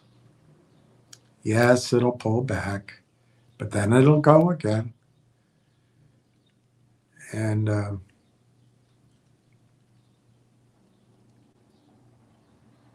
there's that moment at the ski slope where the chair hits you, but it's kind of it's not its turn. It's kind of swinging, and you sit in it, and you go backwards, and your forward momentum is actually halted, and you're actually gone back a little bit. But then it catches, and boy, it takes you, and it takes you with some, there's some lulls in action. As you go up, there's some lulls, because the lulls happen down below. There's some lulls, but it just pulls you with the strength of Hercules all the way to the top. I hope so, Eric says. Eric says, actually 38.5 Canadian. Good time, Dad. Let's see what I can find between the cracks of the sofa. Hi, Steve. Hi, Uncle Bill, Steve says. Adelap says win $3. The hardest part of the move is going to be to get it over 1. Second hardest is going to get it over 2. Third most difficult will be to get it over 3. But I think, again, it just depends on when this backlog of news, whatever this non-public information is, when it finally gets released. I think that will double, triple the stock. If I had to guess, just to put numbers on it, it goes to the high, 70 cents, 69 cents, pulls back. Then it breaks there, breaks $1, $1.20, maybe goes to 150, pulls back.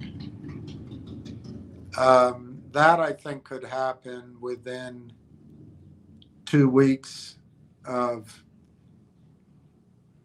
whenever the log jam breaks. And then from $1.50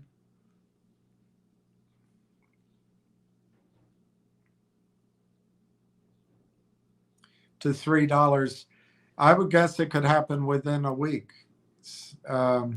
assuming that information is starting to flow, research reports.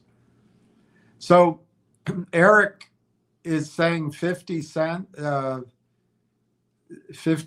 Canadian or better by May 6th. I have a feeling it could be 350 or better by May 6th. 350 or better by May 6th. But if it takes longer, it's not because, this is my opinion, of course, it's not because I'm wrong in my price projection. It's because the same old delays. Dallas has quite a huge stack of news releases to get out ahead of this. Telus has a lot of people to sign the top of memos and press releases. I assume they have a rigorous compliance and legal department. And every step of the way, people have to prove their values. So the delays are bureaucratic, I would think, at this point, or process at this point. But all normal, all very normal. You want to look, the biggest mistakes I made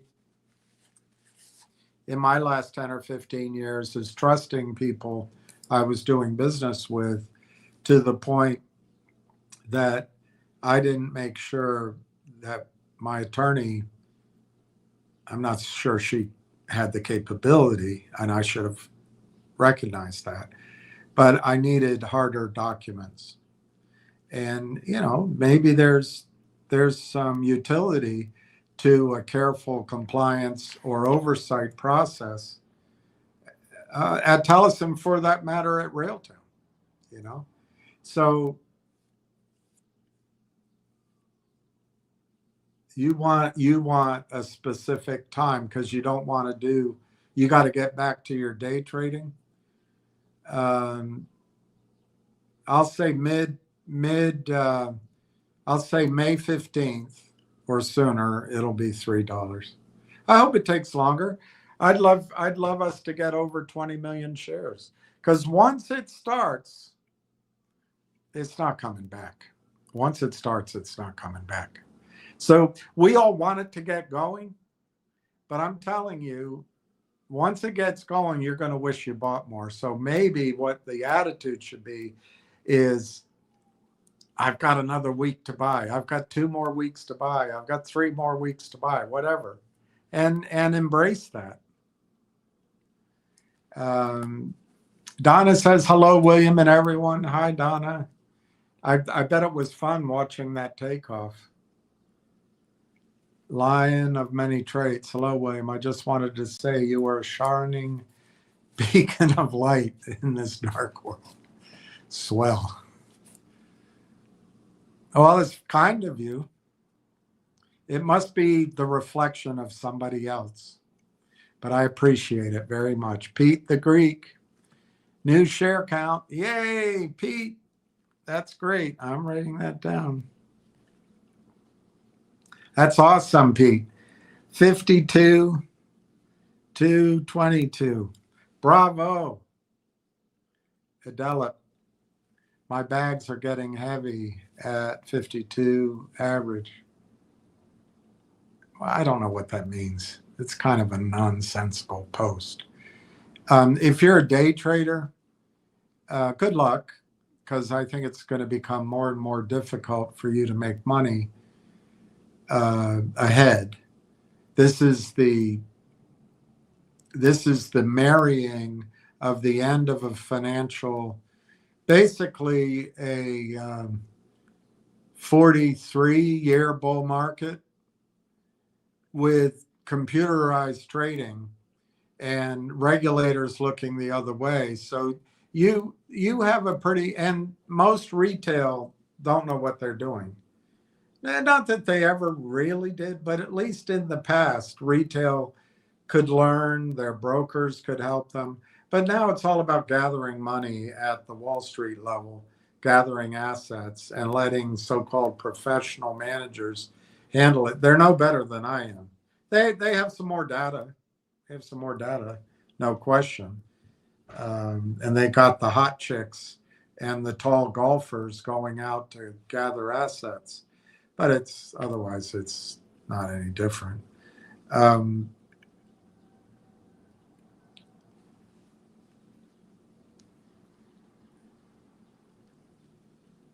But if you're day trading and you're feeling heavy, tell me what you want to trade that's going to give you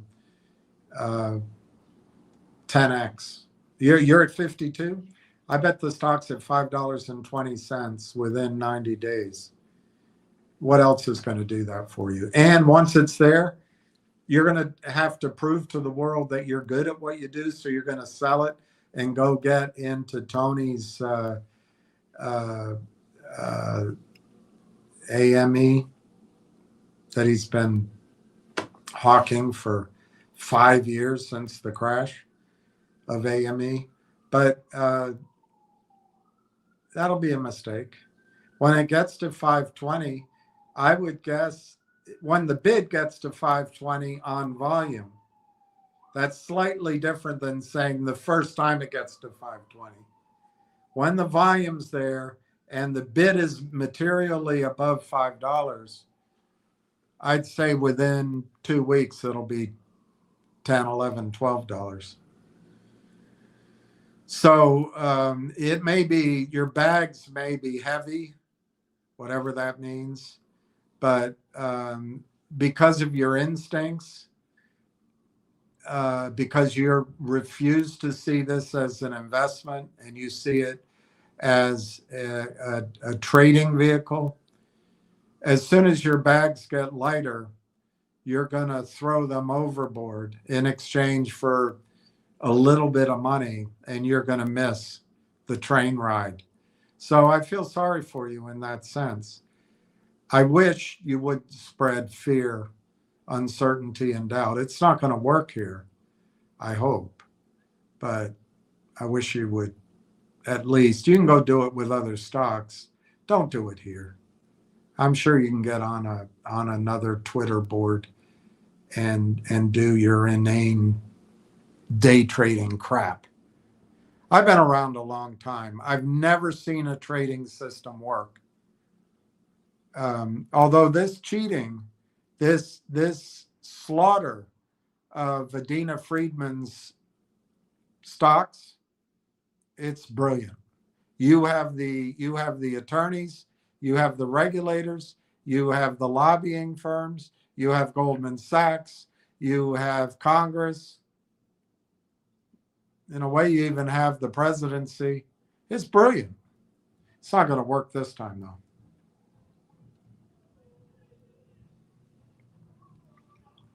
But you made it. You made it work in MMTLP, so congratulations to you. I like what Pete says. Sell Adelip. That will lighten the load. I like that, Pete. That's great. I don't think anyone here should sell Railtown. I don't think Adelip owns the stock. He's just here to cause fear and uncertainty. He doesn't understand the stock. If he understood the stock, he's got a 52-cent average. He's got no courage. He hasn't averaged down like many of you have. And so his cost is he started buying. Remember, Tony the Tiger told you not to buy at 28 cents, 27 cents, 25 cents. He called me a charlatan without using my name, called me a YouTuber. Well, Adelip finally got in maybe a little higher when it started to move. Adelip is a day trader.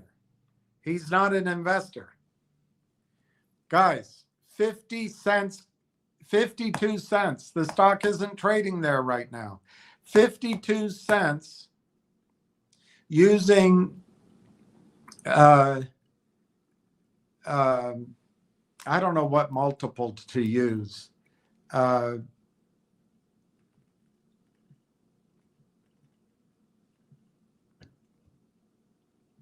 If you use a 1 multiple, that means they do 100 million or so in revenue. I think that's assured, but let's not use the 1 multiple. Let's use a 10 multiple. That means they do 11 million in annual recurring revenue. Let's not use that. Let's use a 20 multiple.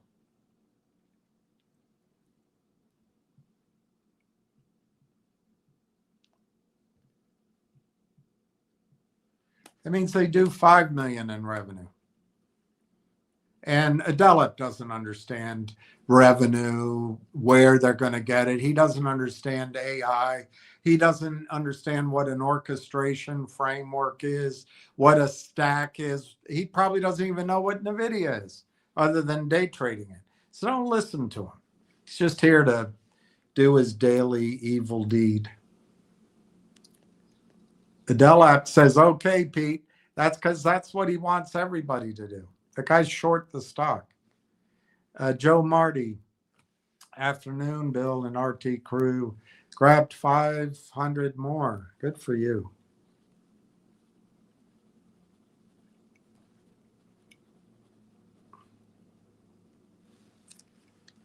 All right, let me go to what I wanted to talk about in the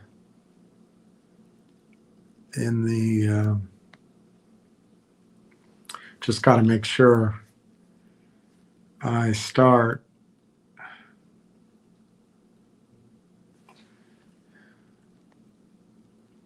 All right, I don't want that. I think I can start here. Anyway, I'm sure you'll forgive me. I'm sure you'll forgive me if it's all screwed up. Or if you see something personal from me. All right, so Railtown is still 2808. It's in the green, 27.4 to 28.2. I don't know what Adelip is waiting for. Does he have some hot to trot trade to do? Go make your other trade. Come back and buy Railtown when it's $5.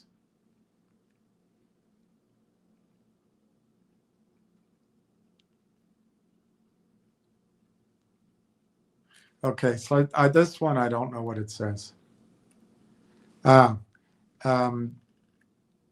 This is one of the Canadian fundraising companies, and it popped up when I was searching large Canadian AI investors. And I went to their news, Wall Street Journal. Brookfield is raising $10 billion for new AI infrastructure fund. But this is last November. But I think we talked about it before. But that's $10 billion for infrastructure. I don't know that it has anything per se to do with Railtown, but it does mean that there's money going into whatever. I couldn't read the whole story, but this is for KIA. It's just it's the background money's going into AI. So this was written by Bernadette Catalin on March 25 inside Vancouver's Eugenics Foundation community. And you can find this on the Railtracks website. Momentum is building quickly around autonomous agents. In Vancouver, the Eugenics Foundation is turning that momentum into something tangible. Each meetup brings together builders who aren't just experimenting, but actively pushing the boundaries of how agents think, adapt, and collaborate. The result is a space where ideas are tested in real time, assumptions are challenged, and the conversation moves beyond theory into what actually works. When you try to ship, in every man's heart, there is a space the world can erase. Take a ride in the sky. On your ship, fantasize, and your dreams will come true. Miles away, you will find peace of mind on the ship called fantasy. And the do do do do do, and a da da da da. You will find peace of mind.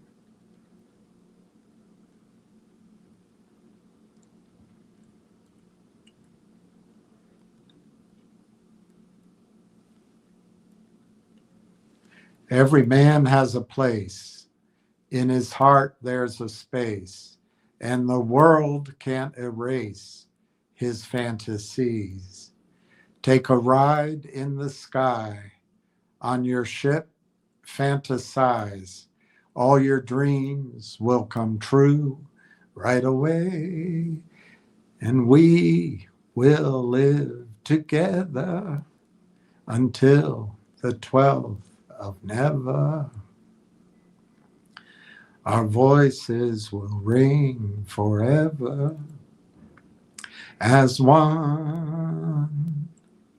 Every thought is a dream rushing by in a stream, bringing life to the kingdom of doing. Take a ride in the sky. On your ship, fantasize. All your dreams will come true miles away. Our voices will ring together until the 12th of never. We all will live love forever as one. Come to see victory in a land called fantasy. Loving life a new degree. Bring your mind to everlasting liberty as one. Come to see in a land called fantasy, loving life for you and me. To behold to your soul is ecstasy. You will find other kind that has been in search of you. Many lives has brought you to recognize it's your life now in review. And as you stay for the play fantasy has in store for you, a glowing light will see you through. It's your day, shining day, all your dreams come true.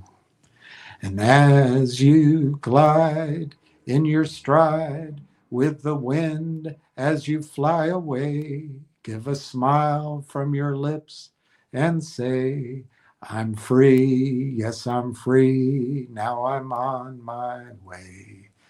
Come to see victory in a land called fantasy, loving life for you and me.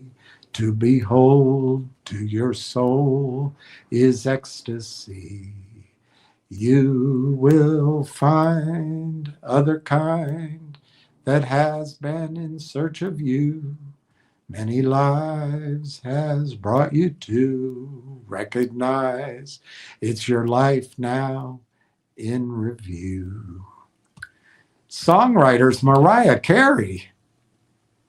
I didn't know she wrote that.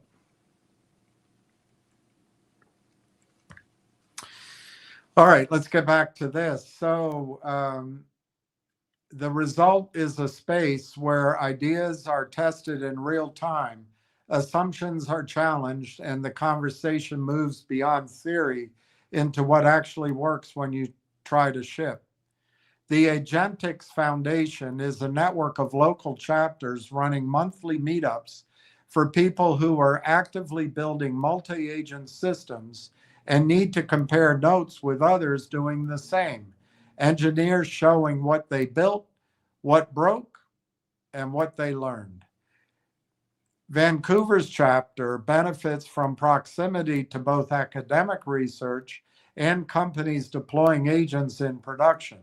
That mix produces better conversations than you'd get in a room full of only academics or a room full of only startups. What's working is the cross pollination. Someone presents a framework for orchestrating multi agent workflows. Someone else asks how it handles observability at scale.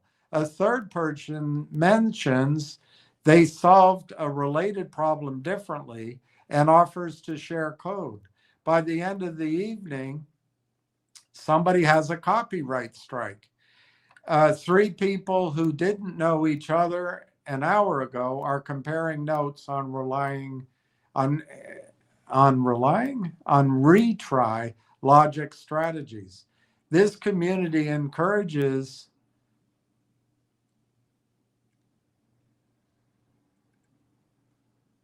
and fuels agentic conversations that need to be talked about.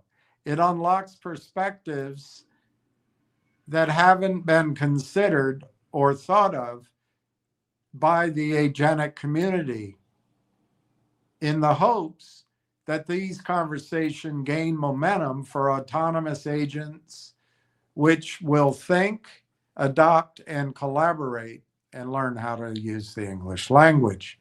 Railtracks, a Python first agentic framework, demonstrated orchestration plumbing, how to coordinate multiple agents reliably, handle failures gracefully, and maintain observability without drowning in logs. For engineers who've moved past single shot large language model pipelines and into multi-step, multi-agent workflows, these are the problems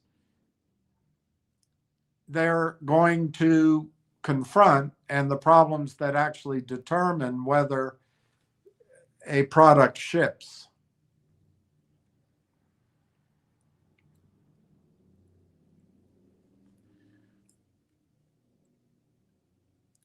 Logan Underwood, ML engineer, emphasized in his demo how Railtracks enable orchestration of autonomous agents at scale. What stood out wasn't the framework itself, it was how Railtracks opened a new light on how frameworks could be used. Most agentic tooling optimizes for the happy path, the elegant chain of reasoning that works when everything goes correctly. Railtracks optimized for production reality, for what happens when the API rate limits you mid workflow, when a tool returns malformed JSON, when an agent gets stuck in a reasoning loop. All right, so the next article was written by Bernadette Catlan on March 20, when 800 developers built what 800 developers built at Gen AI Genesis 26, Canada's largest AI hackathon. Agentic AI has moved from conference keynotes into pull requests, and nowhere was that more visible than at Gen AI Genesis 2026, Canada's largest AI hackathon, with 800 plus hackers across 55 teams, drawing from the University of Toronto, University of Waterloo, University of Alberta, Carleton University, University of Manitoba, and Seneca College. The event produced 250 submissions over a single weekend. What those submissions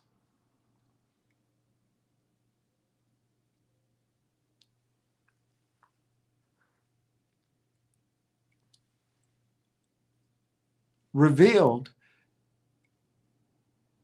wasn't just technical ambition. It was a clear picture of where agentic development is heading and how quickly.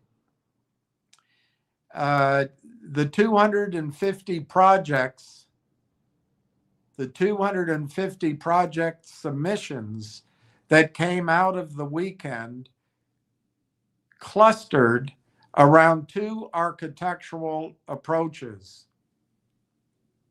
fully autonomous agents and human agent interaction systems. Both are legitimate responses to the same underlying challenge. How do you build AI that does something useful, reliably, without falling apart at the edges?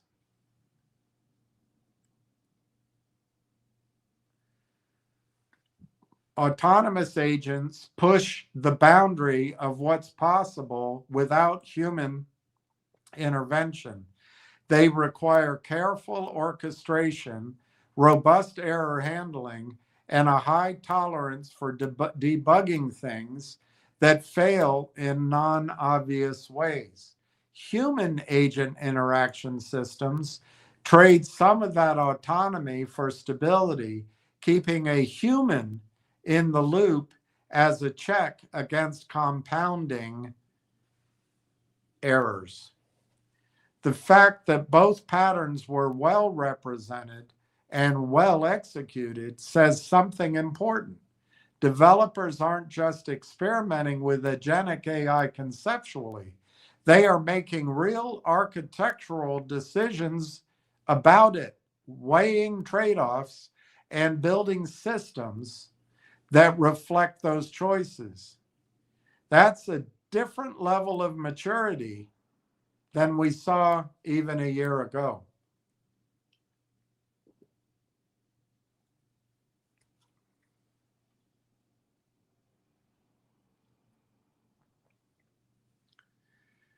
What teams chose to build matters as much as how they built it.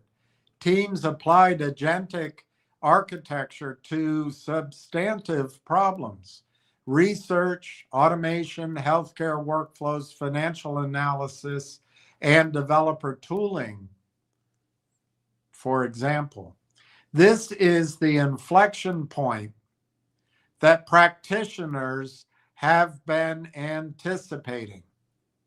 The moment when agentic AI stops being a technique in search of a use case, and when it starts being the natural solution to hard problems that did not have good solutions before.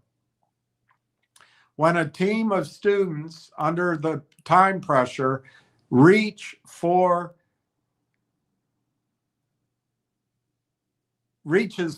an autonomous agent architecture to solve a real domain problem, that is a signal that the paradigm has landed next to the eagle, I guess.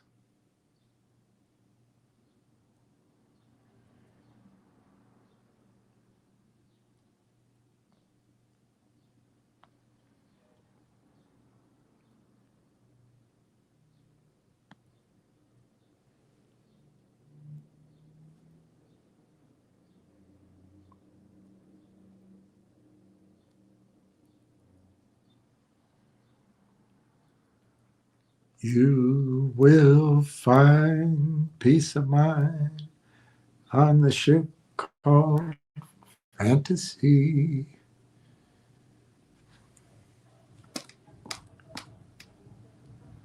Do, do, do, do, do, do, do. One quiet but telling detail from the competition. 2 of the top 10 teams used rail tracks to build with. In a field of 55 teams, that kind of representation in the top finishers reflects something real about developer experience under pressure. Hackers are unsentimental about their tools. The teams that placed well weren't just the teams with the best ideas. They were the teams who could implement those ideas quickly and reliably. Tooling that supports agentic workflows without introducing its own complexity is part of what makes that possible. As the agentic ecosystem matures, the tools that earn adoption will be the tools that reduce friction at exactly the moment it matters most. Gen AI Genesis is a useful proving ground for that concept.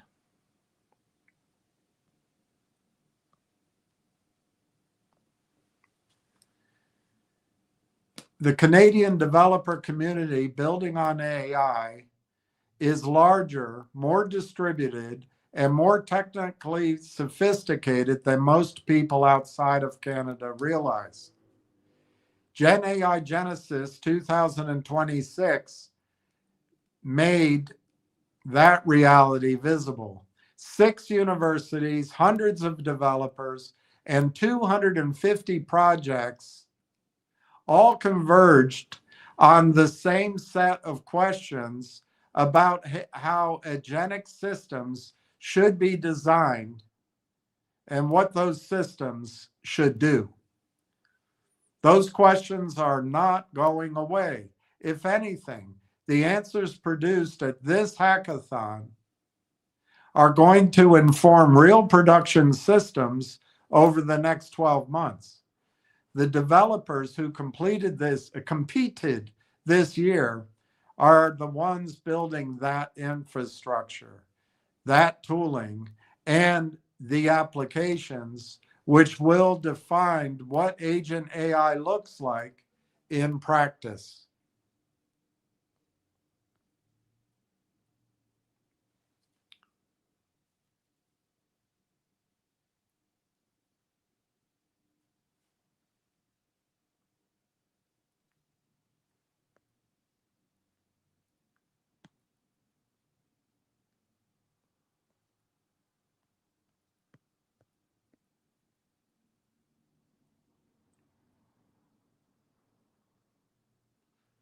You will find peace of mind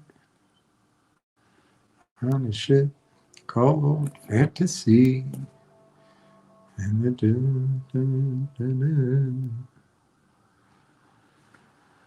The rail tracks you were looking at is an sorry, this is a change. Just so you know, that last slide is the last one from the rail tracks website. Now you're coming to the questions I asked, but they're also in black. So I just want you to know these are the questions I asked. It's not from the Railtracks website. The Railtracks you were looking at is an open source AI framework built by Railtown AI designed to help developers build and manage autonomous agents and machine learning pipelines. The DevCon 2026 event at the University of Toronto was indeed live and took place on February 27, 26. Based on the blog you shared and recent activity with their GitHub and Discord, here is how developers are reacting to it. That's what I asked. So there is substantive curiosity. At DevCon, the reaction from the 600 attendees, mostly AI researchers and U of T students, that's Toronto, not Tennessee, centered on complex data workflows. Developers were specifically asking how Railtracks handles the quote unquote plumbing of AI, essentially how it moves data between different agents without the system breaking. And then there was some adoption by project leads. There is a growing sentiment among student project leads to use Railtracks as a backbone for their own research. Instead of building agent frameworks from scratch, these student project leads are looking to, quote unquote, lay their tracks using this library. And then there's GitHub momentum. The project currently shows 127 stars and active versioning in the open source world. This suggests it is past the experimental phase, which is important for all of us, and is being used for actual implementation.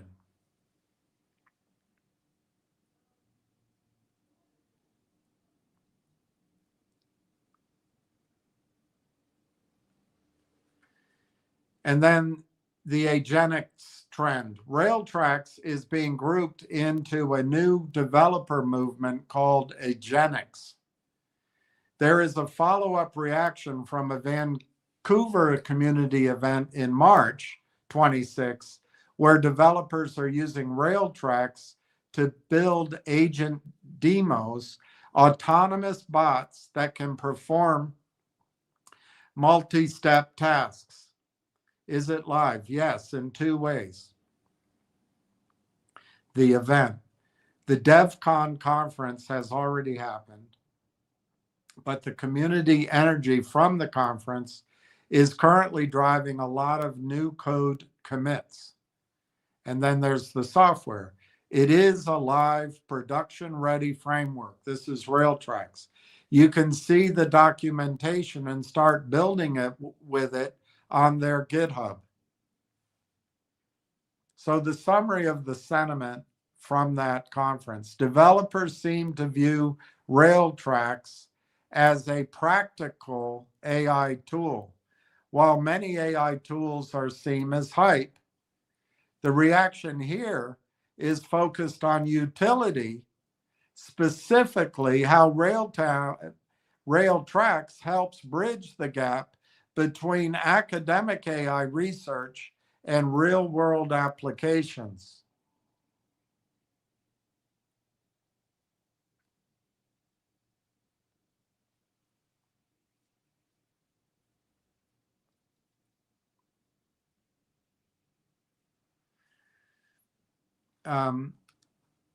Based on this is the computer's analysis of developer boards, GitHub activity, and recent corporate filings as of April, the developer reaction to Railtracks, the agenic framework by Railtown AI, is focused on its quote unquote no nonsense approach to building AI agents. Here is the breakdown of the current sentiment. One, GitHub and technical sentiment, quote unquote Python native appeal. Developers on GitHub, where the project currently has 129 stars and 124 open issues, which I assume is good, not bad, are reacting positively to one specific feature: the lack of DSL, the lack of domain-specific languages. The reaction: most AI frameworks like LangChains require learning a specific way to write prompts or chains. Developers are praising Railtracks because it uses standard Python patterns. The consensus, quote, "It feels like writing normal code, not learning a new language," unquote. This is a major win for senior devs who are tired of wrapper fatigue.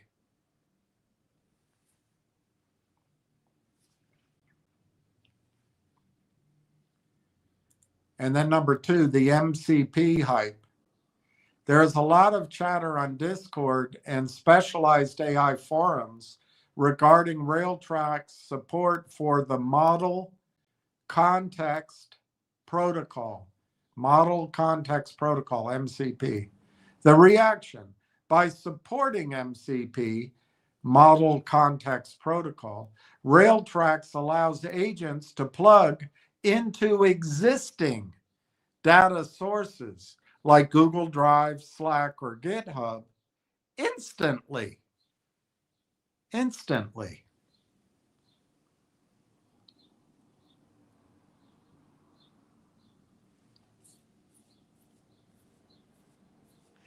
So the developer quoted says, one user noted, quote, "Finally, an agent framework that doesn't try to reinvent the connector. Just give me the MCP and let me build," unquote. I think that's fantastic right here. That's fantastic. Number three, institutional and sovereignty reaction. A unique angle in the Canadian developer community, specifically around the UT Mist DevCon and the AMI partnership. A unique angle is the focus on digital sovereignty.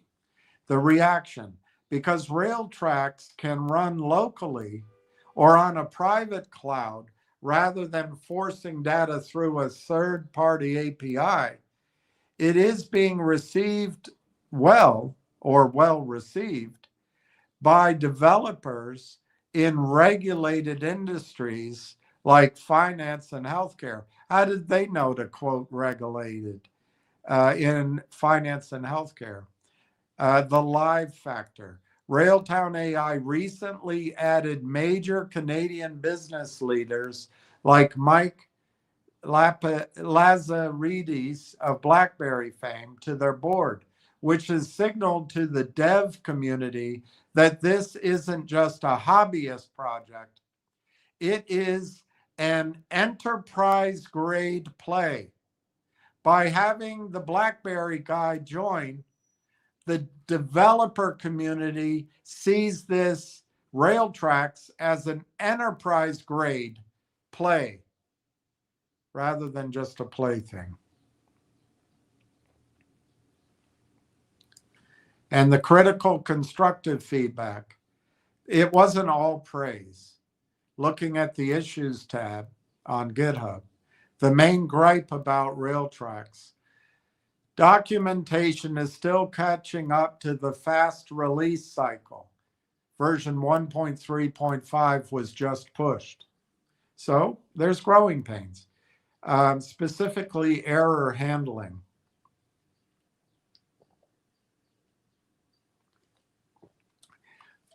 Some devs have noted that while the quote unquote smart clustering, which is AI-driven error grouping, is cool, it can occasionally be overly aggressive in grouping unrelated bugs.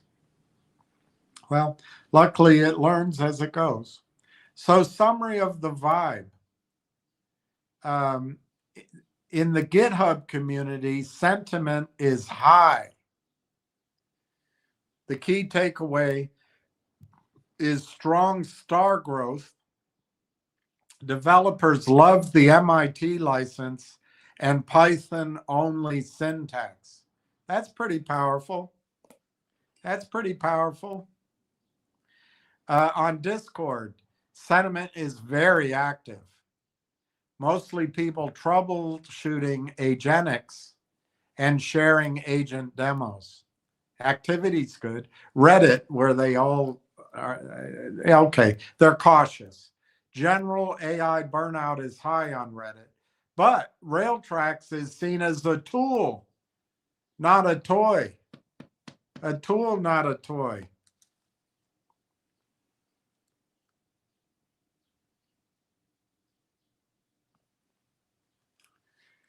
Because Railtracks is an open source framework rather than a subscription-based app for now, like Netflix or Spotify, there isn't a single user count dashboard. However, we can calculate the reach based on community and ecosystem as of April 2026.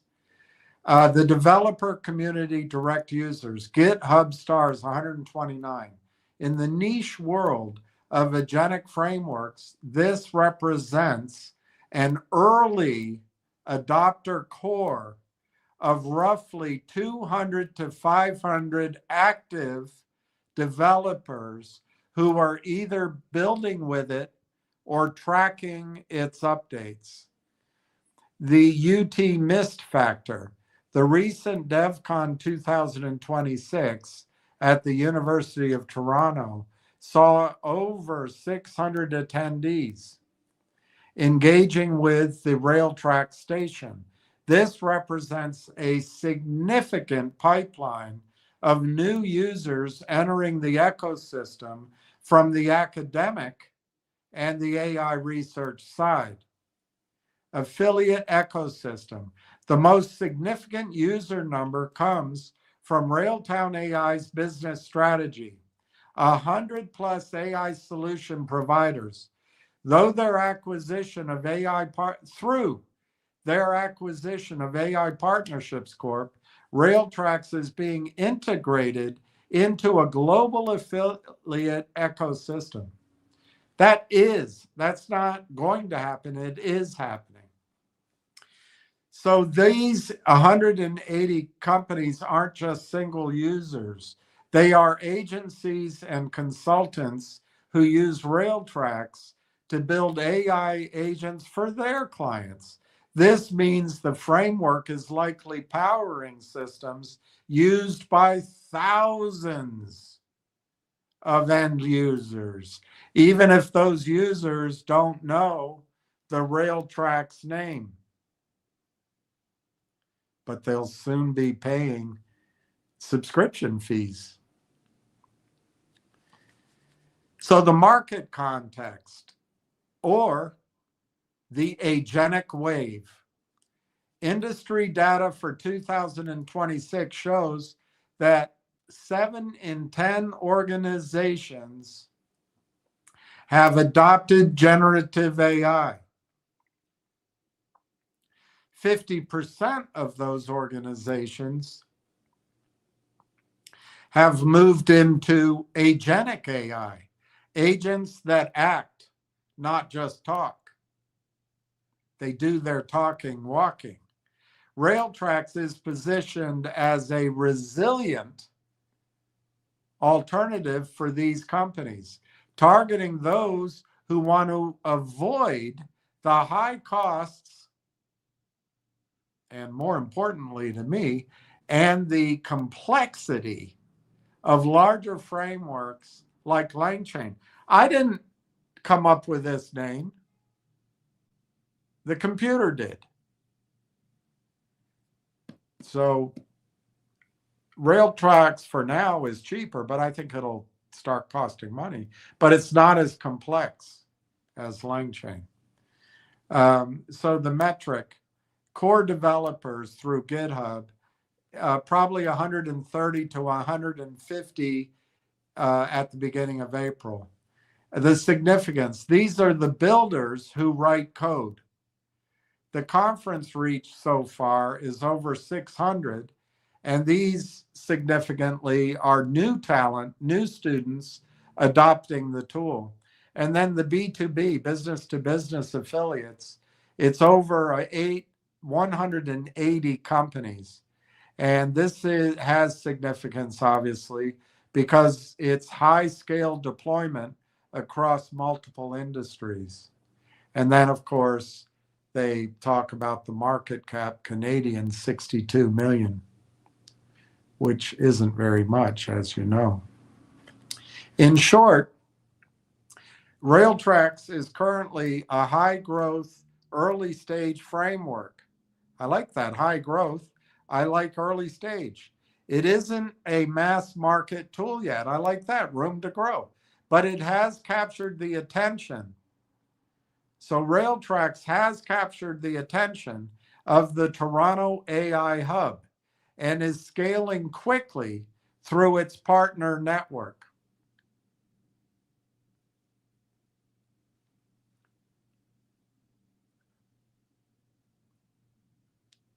Based on the latest developer documentation and corporate filings from April 2026 and before, the short answer is no. The core Railtrax framework does not charge a fee for developers. Hook 'em, then book 'em. It follows freemium or open core model. Here's the breakdown of how the costs work. The framework, free and open source. Railtrax ADK, the Agent Development Kit, is an open source Python library under the MIT license. Cost, zero. Usage, you can download it now from GitHub, install it via pip and Gladys Knight, and build agents on your local machine or your own cloud infrastructure without paying Railtown AI anything. Why it's free. Railtown wants to build a massive ecosystem of developers to make it the industry standard for agentic AI. Railtown wants to build a massive ecosystem of developers to make Railtrax the industry standard for agentic AI. Railtown wants to build a massive ecosystem of developers to make Railtrax the industry standard for agentic AI. While the code is free, Railtown AI makes money through three specific channels. Conductor, the paid platform. This is their agent observability tool. While you can build an agent for free, if you want professional grade logging, error triaging, and performance metrics, in order to see where and why your agent is failing in production, you typically pay a subscription fee for the Conductor platform.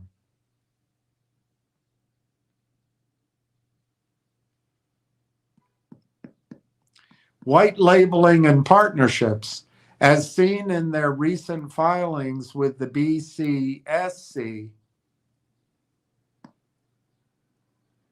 they charge large corporations like Quisitive or Uniserve for server provider license agreements, SPLAs.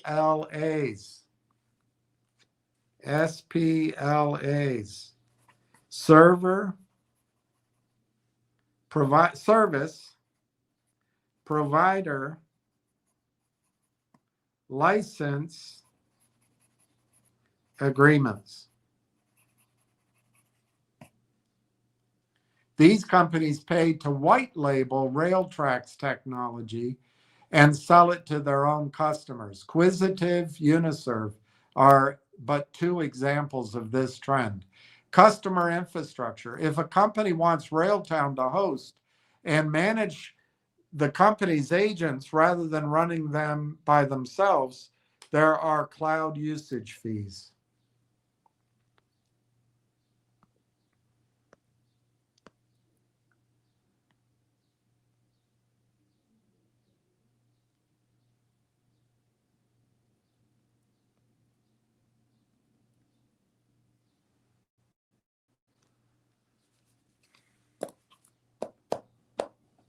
Let's see if we're going to bomb Iran.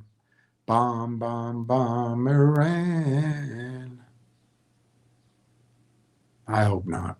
I hope Vance pulls off a miracle. I'll like him if he does.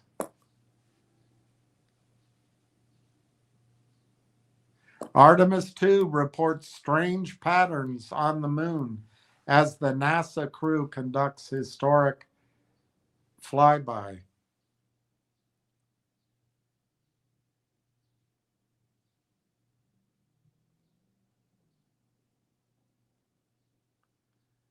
Bomb. What an idiot.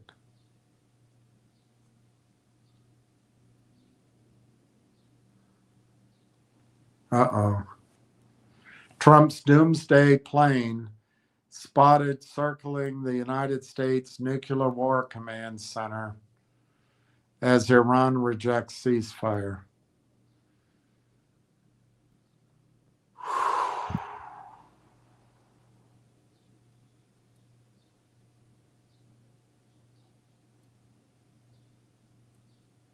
Is it worth it, Trump? Is it worth it? I don't know. I don't know why we're so complacent. Is it because we're all in shock?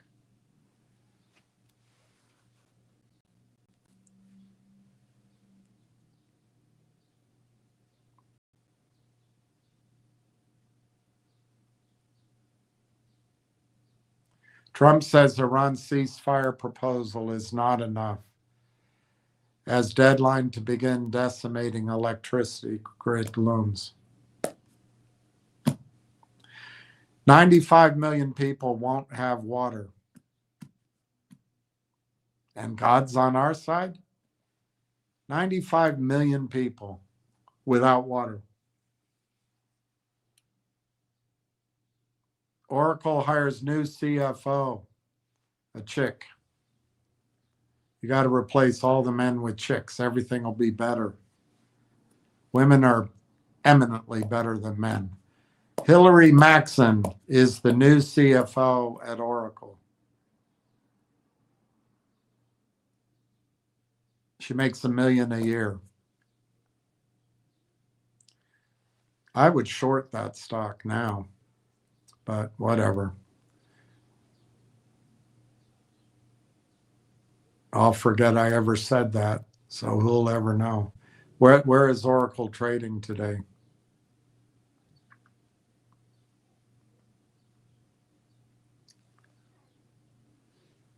$145.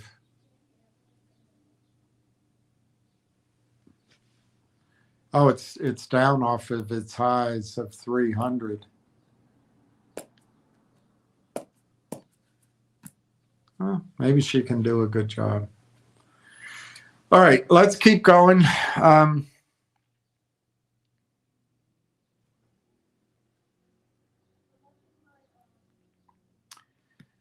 I asked, and Ward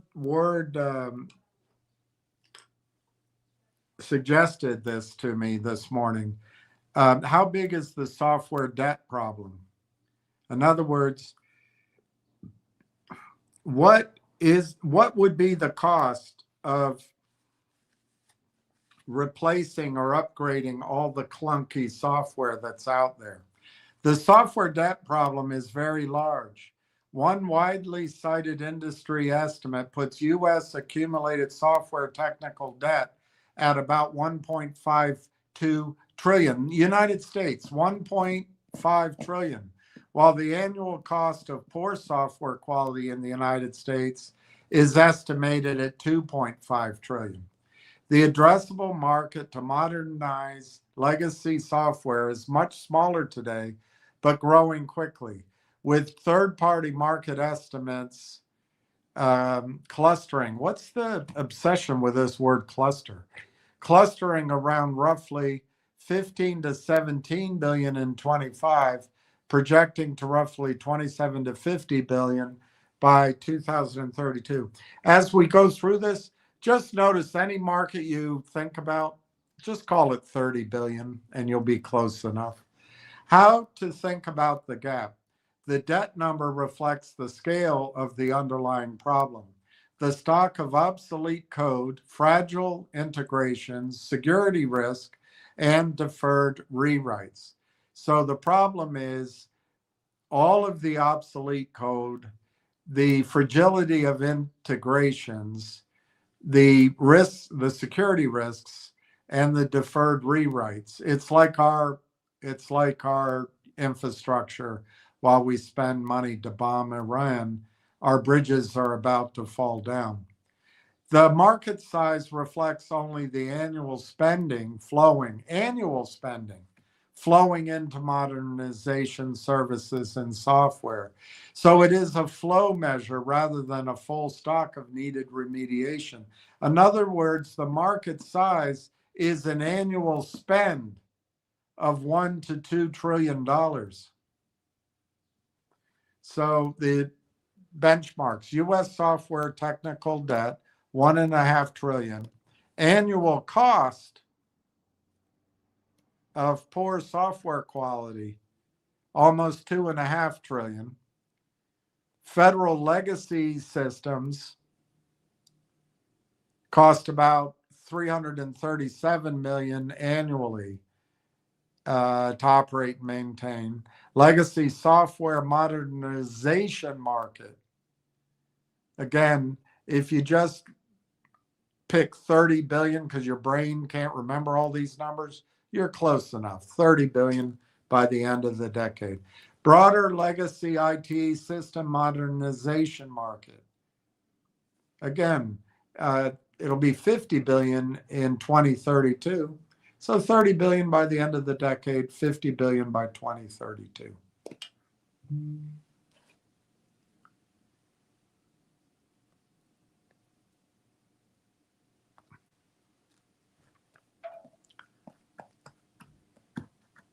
If you're looking at this as a market, the opportunity is likely much larger than the current vendor market suggests, because most of the pain is still trapped inside enterprises as maintenance, downtime, security risk, and delayed product work, rather than as explicit modernization spend. So it's large because everybody put off the pain. In other words, the problem is measured in the trillions with a T dollars, while the current remediation market is still only measured in tens of billions.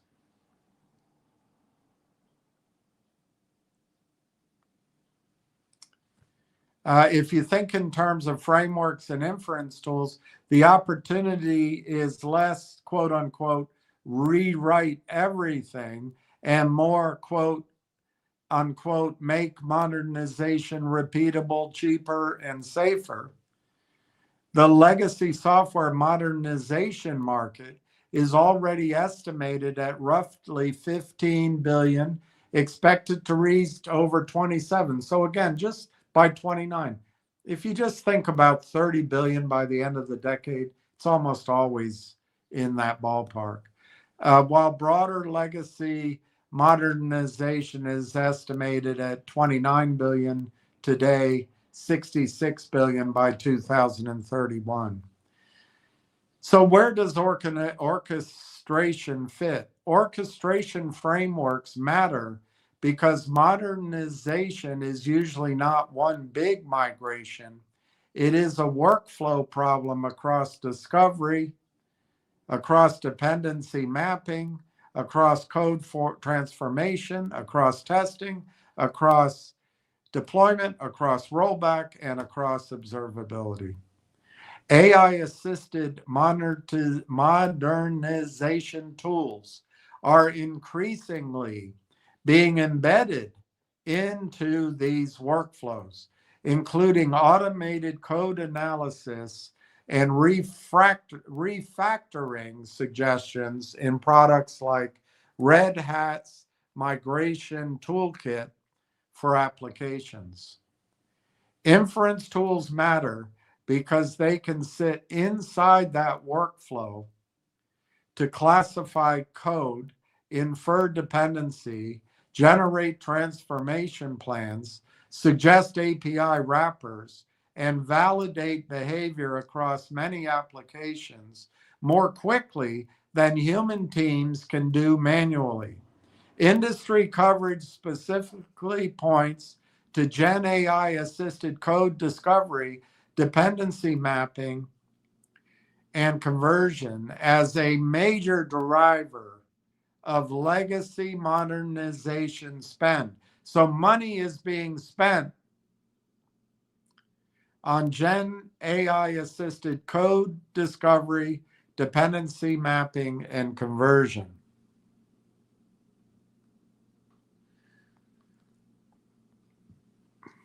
The software debt stock is still enormous. Cited estimates put U.S. technical debt at about 1.52 trillion and annual poor software quality costs at about 2.41 trillion. That means the annual spend on orchestration and inference tools is likely to be a small but high leverage layer on top of a much larger remediation problem because the software changes are bottlenecked by analysis, coordination, and testing rather than only by coding labor. Practical sizing. For an investment lens, I would frame the addressable market for orchestration / inference as three overlapping pools. There's the modernization services software market, where tools accelerate migrations and refactors. There's the platform engineering, DevSecOps, and observability budgets, because modernization tools often get funded out of those lines. And there's the enterprise AI automation budgets, because the same orchestration layer can handle code analysis, testing agents, and deployment workflows. A reasonable working view is that the near-term software market size is in the 10 of billions, but the economic pain this software market addresses is in the trillions.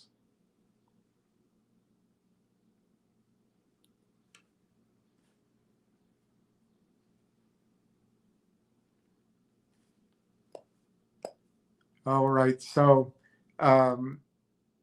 if a company wants Railtown to host and manage their agents, here's the comparison. Railtrax library, open source, cost free. Pre-built connectors, open source, cost free. Agent demos and code, open source, free. Advanced observability, software as a solution, Conductor, paid. Enterprise support, paid. So you can do it for free, but it costs you when you want it to work all the time.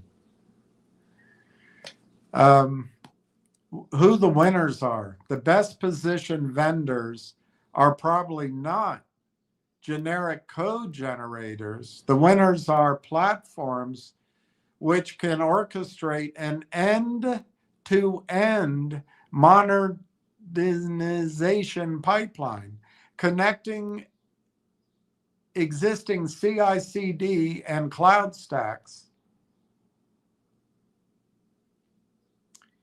and pipelines that use inference to automate the most repetitive parts of discovery and migration. The market is also shifting toward AI-enabled utilities because they reduce manual effort and make large-scale migrations feasible for more customers. If you frame this around orchestration frameworks and inference, the market is best thought of as a layered stack. A huge legacy software pain pool, a mid-sized modernization spend pool, and a smaller but faster growing tooling layer for agent orchestration, code intelligence, and automated migration. It's a huge market. It's going to grow, and we're in the fastest growing part of it. It's just being recognized how important our part is. The legacy modernization market is estimated around 15 billion last year, again 30 billion by the end of the decade, and broader AI application and modernization platforms are projected from about 6 billion 2 years ago to again over 30 billion by the beginning of the next decade. Railtown's disclosed product direction maps well to the modernization opportunity because it emphasizes an AI conductor across development data, CI/CD, source code understanding, root cause analysis, and no-code automation. That means it is closer to an operations plus developer productivity orchestration layer, operations plus developer productivity orchestrations layer, than a pure code generator, which is relevant because modernization workflows usually fail on coordination, testing, and release management more than on syntax translation. LangChain, on the other hand, sits in a different part of the stack.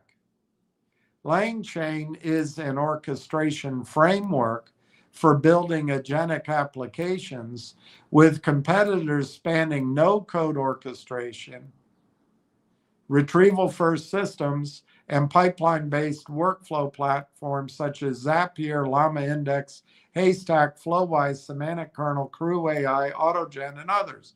In other words, the LangChain needs to use all these other applications to span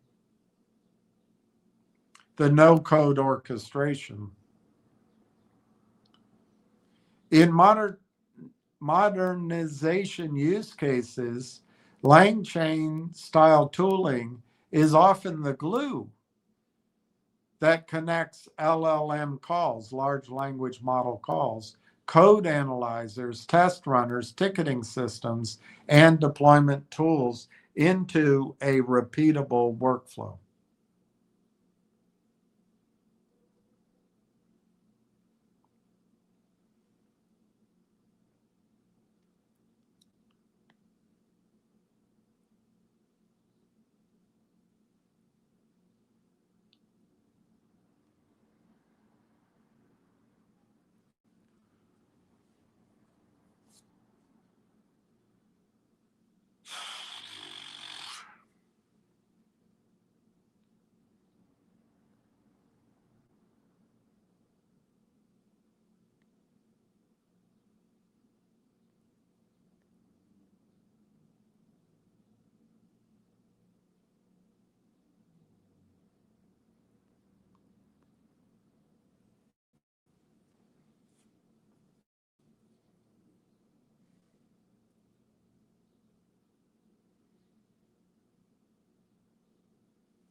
Okay, there it is.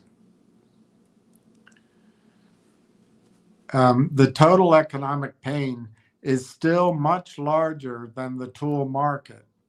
U.S. technical debt has been estimated at $1.5 trillion, with the poor software quality costs at almost $2.5 trillion.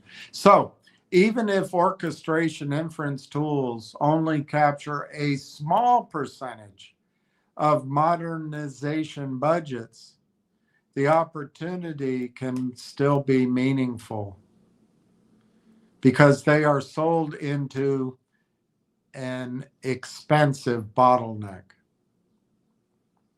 A practical investor framing is thus: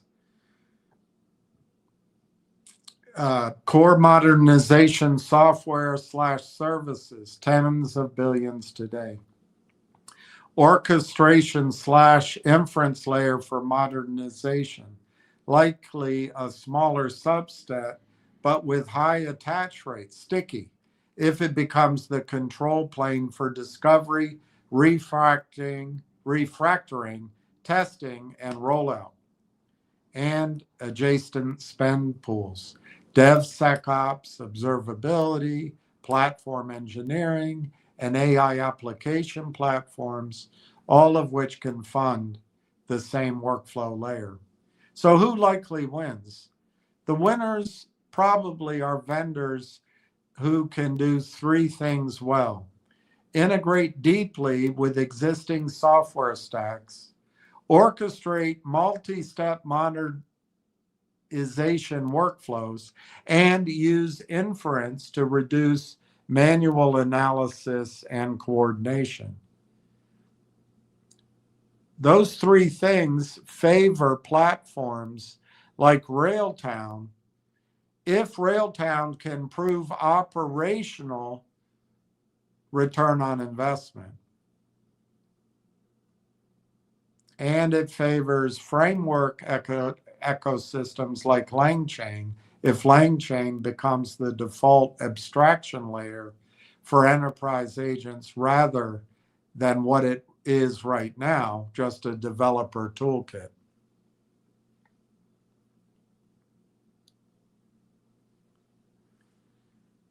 Watch Railtown and see whether its conductor model expands from developer productivity into broader modernization orchestration.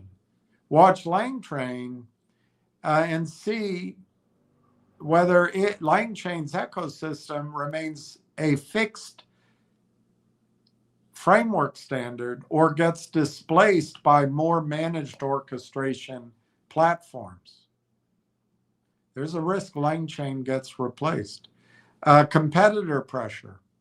Watch that. The no-code and managed platforms are reducing friction, which can compress open source framework monetization. And then watch for modernization demand. AI-driven migration tools are already being folded into legacy modernization offerings by larger vendors.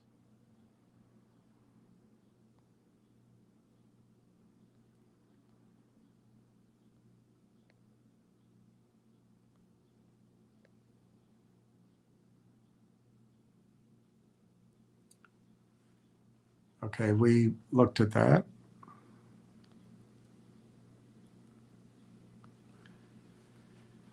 Short answer. While they may look like competitors, Railtown and LangChain are more complementary than direct competitors. LangChain is mainly a general purpose orchestration framework for building agentic apps, while Railtown appears to be more of a productized application ops / developer productivity platform with its own workflow automation and observability layer. How they might fit together. LangChain is strongest as a developer framework for chaining model calls, tools, retrieval, and workflow logic. Railtown's lane tracks positioning. Oh, I see. Because it's rail tracks is like lane tracks. Okay.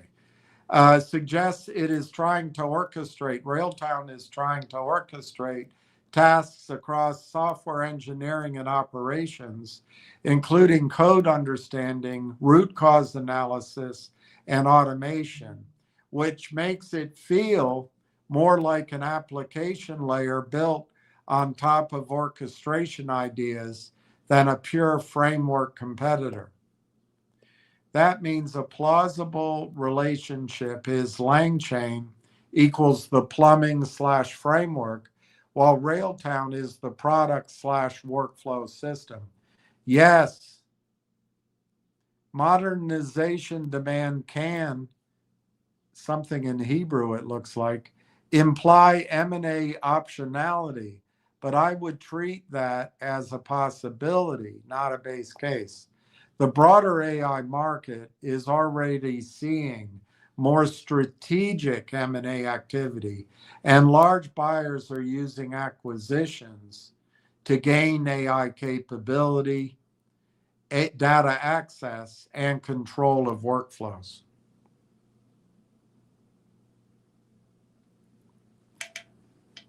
Companies like Railtown or LangChain adjacent stacks, the most likely acquisition logic would be platform expansion. A larger DevTools observability or cloud company buys orchestration capability.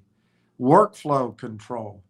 An SI, cloud vendor, or enterprise software vendor buys a modernization layer to own the migration and operations funnel. There could be AI stack consolidations. Buy or prefer companies that already sit in the control plane for enterprise workflows. My read for these two. If you are asking whether LangChain would buy Railtown or vice versa, I would say that it is less likely than a large platform company buying one of them. LangChain is more of an ecosystem standard, and Railtown is more of a packaged application slash workflow product. So the strategic fit is stronger for a buyer who wants to combine framework orchestration and enterprise delivery into one stack.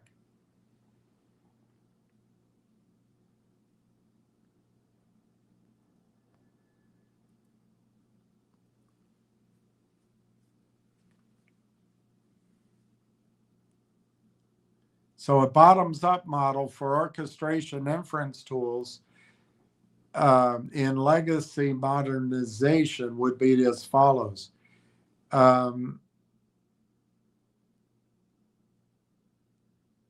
Railtown is a more productized modernization slash developer ops workflow layer. LangChain is seen as a framework layer that enables custom orchestration, but is not in and of itself the whole solution. Competitors as other orchestration, observability, agent, and workflow platforms can sit in the same buying area.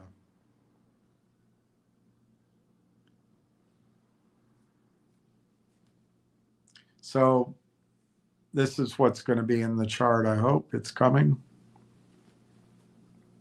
A one-pager. Again, 30 billion is the basic market.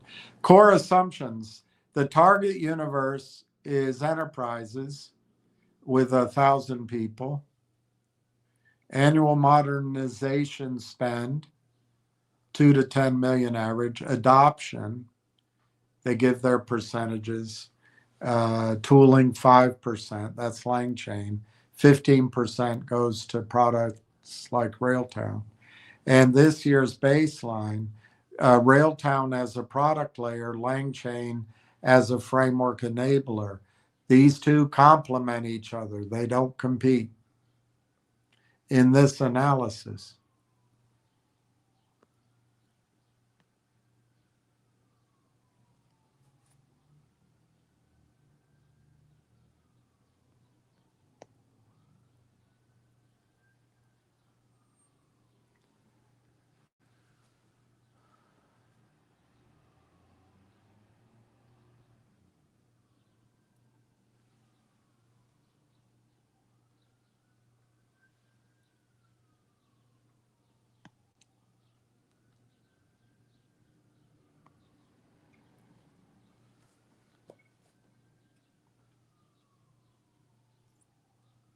Okay. Okay. Companies like Railtown or Langchain are adjacent, and the most logical acquisition would either be these things we already talked about. So if you're asking whether they would buy each other, it's more likely a larger company would buy one of them.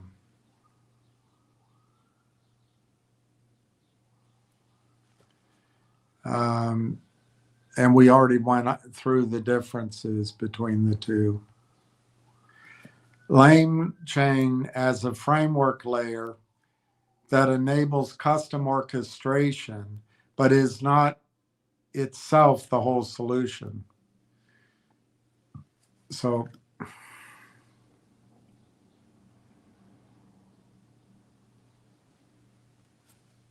we went through that. So here's the total addressable market, 15,000 accounts. Market size, that's pretty small, 1 billion. The serviceable market, addressable market, 500 million. The serviceable, obtainable market, it's only 40 million. But these are the actual revenues. I think they're underestimating myself, but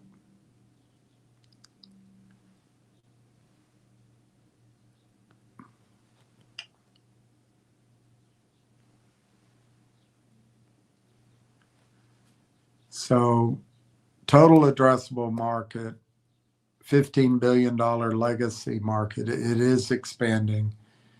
The serviceable market, large companies, cloud migrations, and DevOps budgets. The obtainable market is a 5% penetration, assuming Railtown has a return on investment in ops workflows, and assuming Langchain boosts productivity via the ecosystem. The upside is 100 million. So this positions Railtown Langchain stacks as high leverage. And look at this. So you could get 10x return on investment potential, 10x in a $1 trillion pain, but still emerging tool market. So if you take Langchain times 10x, 1.25 billion, you get a 12.5 billion company. If you apply that 10x to Railtown, $60 million, you get, $500 million 10x. That doesn't make sense to me. I think Railtown has to catch up with Langchain's value, which is a huge move from here.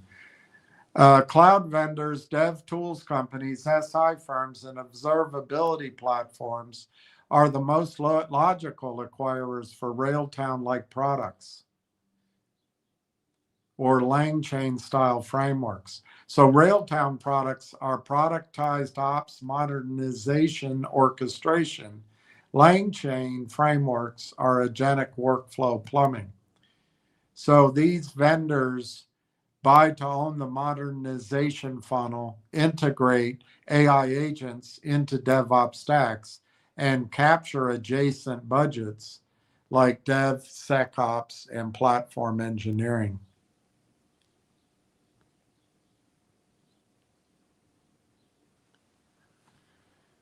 So cloud vendors such as Amazon, Google, Microsoft, IBM, Red Hat would be a perfect fit for Railtown workflows. Why they buy? They buy orchestration. They need it to accelerate cloud native refactors, lock in during legacy migrations. So Railtown is a perfect fit. I didn't make this up. I didn't ask any question this way. Recent signals to this effect: Amazon step functions expansion. Google, I guess, bought Anthos AI. Azure is in AI agents. All right, so then dev tool companies buy because they want to expand their developer productivity stacks, like GitHub or Databricks. They want AI agent workflows inside of IDEI, CI/CD for code analysis and pipelines. So it's a strong fit for Railtown. The top up here is perfect fit. Down here, it's a strong fit for Railtown as GitHub Copilot extension. And then it mentions LangChain in GitLab. So I don't know if they're saying it's strong or an afterthought. But GitHub signals this because of Copilot agents, and Databricks has AI agent workflows. Okay, so SI firms, they get into this for modernization services differentiation. These would be companies like Accenture, Deloitte, Hexaware, Quinox. They need proprietary AI tools to win and accelerate big migration deals. The fit for Railtown, excellent. Railtown for ops orchestration. And maybe excellent applies to LangChain, I don't know. LangChain for custom agent frameworks. And then observability platforms like Datadog, New Relic, Splunk, Cisco, Kid, and Cribl. They would buy to extend observability into the AI agent orchestration and modernization pipelines. This has a high fit for Railtown observability layer. I don't know if they apply the high fit to LangChain. LangChain, it would apply for LangChain plus large language model tracing, like Langsmith, leading to observability. And Cisco paid $28 billion for Splunk, and Cribl put $319 million for AI observability funding.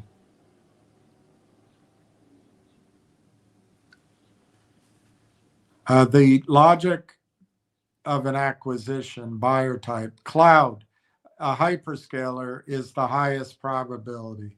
50% of the deals are these cloud hyperscalers. They fund modernization via services, but want to own the tools. Every 1 billion migration spend, every 1 billion spent justifies $100 million tuck-in. Dev tools, product expansion. That's why they do it. SI, differentiate from other commoditized services. Observability. This is the hottest segment post Cisco / Splunk.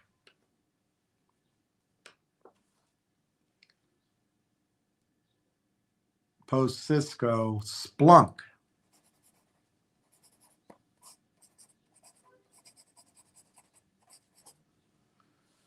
Most likely next move, Amazon, Google for Railtown style product size orchestration. It fits the cloud migration funnel.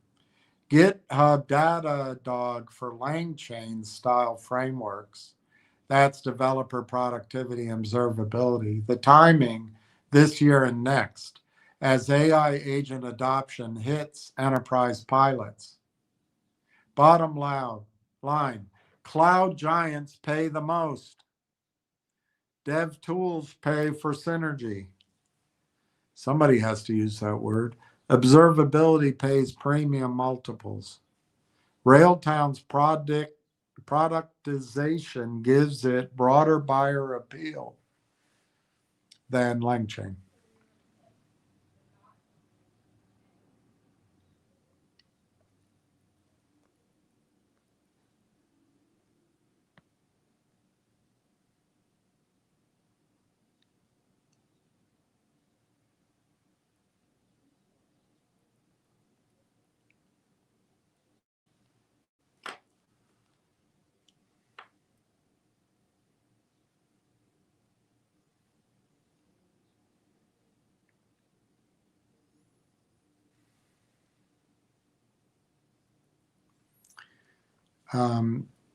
Amazon, Microsoft, and Google have limited direct acquisitions explicitly branded as orchestration, but they have pursued aggressive merger and acquisition in adjacent areas like cloud bursting, HPC workflow management, serverless platforms, Kubernetes tooling, and AI agent frameworks that overlap heavily with orchestration capabilities.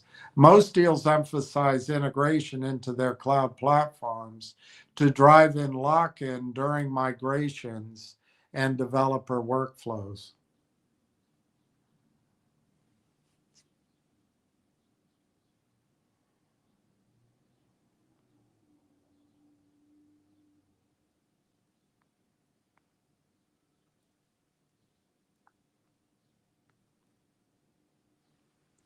So Amazon, key acquisitions, none in pure orchestration. The closest they did was pull request 3 years ago.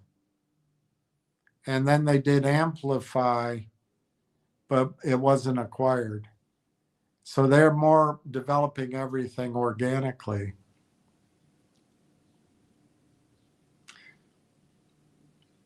Microsoft Azure, they bought Cycle Computing, Mover, and GitHub for $7.5 billion 5 years ago, 7 years ago. And they bought Inflection AI through an acquihire. So they migrated to Azure, GitHub Copilot, Azure DevOps, multi-cloud preserved selectivity. So the cycle is a massively parallel cloud orchestration. They poached from Amazon and Google, and GitHub agentic dev workflows. And so the inflection is AI orchestration primitives. I didn't understand what it said under Amazon, so I didn't read it. Google Cloud, Looker, Mediant, Cornerstone, and Wiz. $32 billion for Wiz.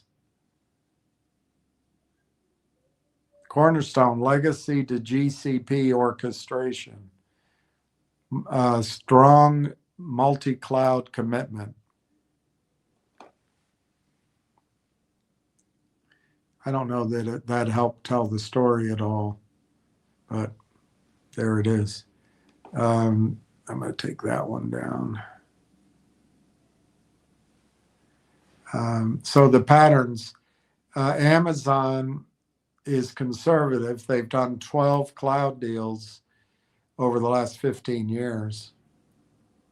It prefers to build organically. Microsoft poaches cross-cloud orchestration, cycle from AWS Google partners to boost Azure users. GitHub plus AI acquihires for the agent orchestration stack. Google, they're the biggest spender, focuses on data security, modernization, orchestration to catch up. Wiz, Cornerstone, Signal, aggressive legacy migration play. For Railtown and for LangChain, Microsoft and Google are the most aggressive. Amazon less likely unless a tuck-in fits Proton step functions. All three validate, that's Microsoft, Google, and Amazon, all three validate that orchestration is a control point for the modernization spend.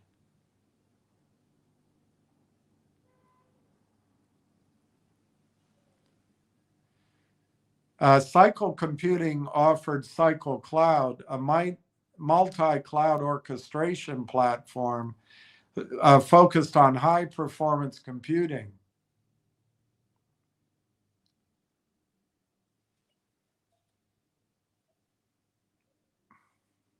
They managed 1 billion core hours annually.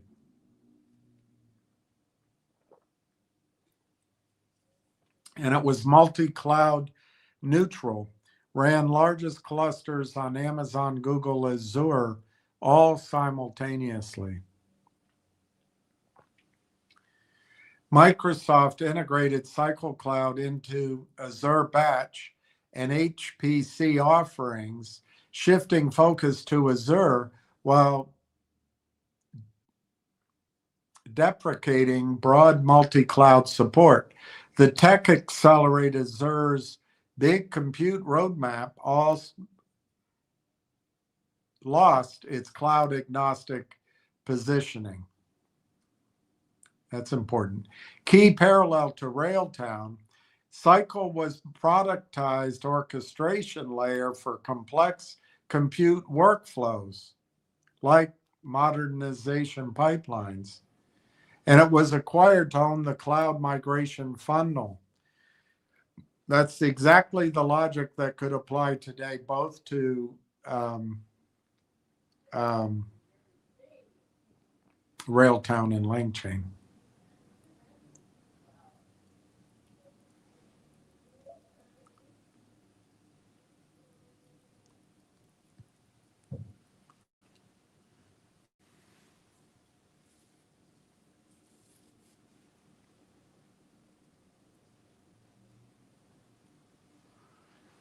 It says at the top, no, IBM did not acquire Confluent. Then it said IBM announced a definitive agreement last year in December to buy Confluent for $11 billion, $31 a share, which closed in March 26. So I don't know. That's a contradictory two sentences. Confluent is now fully integrated in IBM's hybrid cloud. This is a strong comp or comparable to Railtown / LangChain orchestration acquisition thesis, but with a key difference. So Confluent, core tech is real-time event streaming. Railtown LangChain is orchestration workflows, data streaming backbone. Use case for Cycle, big compute. Confluent, event-driven apps and AI agents. Railtown LangChain, modernization pipelines, real-time data for AI agents. I think that's mostly Railtown. Deal size, 11 billion in the case of Confluent. They're saying here Railtown would be a tuck-in, just a nip here and there, and LangChain would only be $500 million. Well, that's just to show you that the reasoning power of the computer is poor. LangChain's already worth $1.5 billion, if not $3 billion. So I would ignore that analysis right there. The buyer logic of Confluent was to build a smart data platform for Watson. If someone were to buy Railtown LangChain, the logic would be to own modernization, which is a huge multi-trillion-dollar legacy problem, and to own agentic data flows. The multiple, 10 to 15 times revenue. I don't know. We'll see.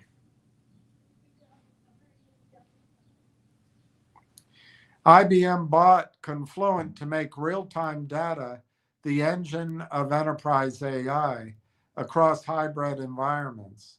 Exactly the control point orchestration tools that Railtown and LangChain target in modernization workflows.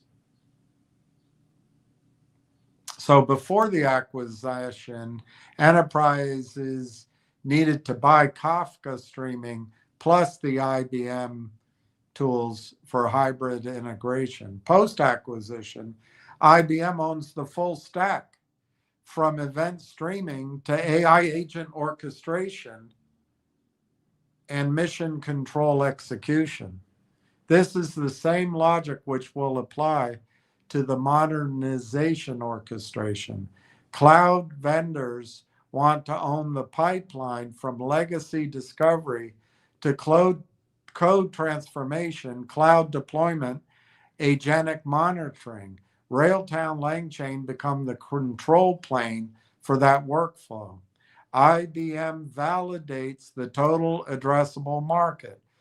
Paying $11 billion for data streaming proves enterprise IT will pay premium multiples for workflow primitives, which unlock trillion-dollar modernization spend.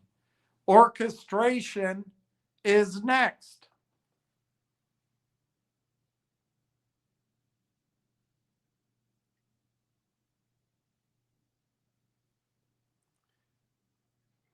IBM's Confluent acquisition accelerates enterprise AI infrastructure, but creates tailwinds instead of threats for LangChain and Railtown. It proves orchestration layers sit atop data streaming as the new enterprise AI stack, validating the addressable market while signaling cloud giants will buy workflow control planes. So direct impacts, LangChain, framework layer. IBM now needs agent orchestration atop Kafka streams. Langsmith observability complements Confluent data pipelines, validates open frameworks in IBM's hybrid stack. The risks: IBM could build fork LangChain style tooling. Less need here for custom agent frameworks if IBM productizes. Net impact: it's a net positive. Framework demand grows as data flows enable more agentic apps. Railtown AI, that's the product layer. It's a perfect fit. Perfect fit. Orchestration workflows now have real-time data backbone. IBM mainframe customers need Railtown-style modernization atop Confluent. 11 billion validates 10x ARR multiples for workflow tools. The risks: IBM services team might compete directly. Slower cloud migration if IBM locks into hybrid Kafka.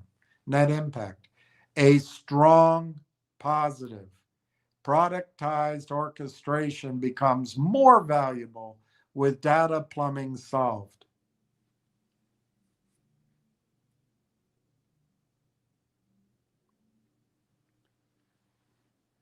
So the addressable market is confirmed. Confluent's addressable market doubled from 50 billion to 100 billion.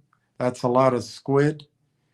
Orchestration likely follows as AI agents need workflow control atop streaming data. That's Railtown. I don't think LangChain has a real timer, but maybe they've built one by now. IBM explicitly calls this, quote, smart data platform for enterprise generative AI, unquote. Orchestration is the next layer up. IBM joins Microsoft, who bought Cycle, Google, who bought Cornerstone, in buying workflow primitives for modernization / AI. This signals cloud incumbents will pay premium multiples for orchestration control planes. So legacy systems acquire Confluent real-time data, acquire real-time / LangChain workflow orchestration, which leads to AI agents. Confluent solves data movement from mainframes legacy. It leads to real-time streams. Railtown LangChain orchestrate the modernization and agent workflows atop that data foundation. There's a competitive moat, but I can't read about it. IBM's hybrid focus, 70% enterprise data still on mainframes, creates massive addressable market where cloud-only tools struggle. I think that's an advantage to Railtown in that. Open frameworks, LangChain, plus productized apps, Railtown, become more valuable as enterprises need flexibility atop IBM's data layer. Bottom line, Railtown annual recurring revenue potential jumps. IBM validates $100 billion addressable market for data plus orchestration stacks. LangChain ecosystem grows as agent frameworks become table stakes.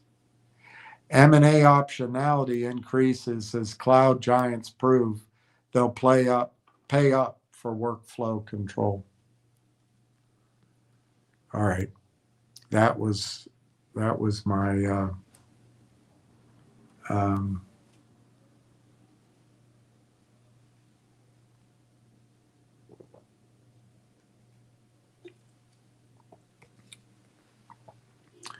So Adele App said thank you to Pat, and I can't see what Pat said.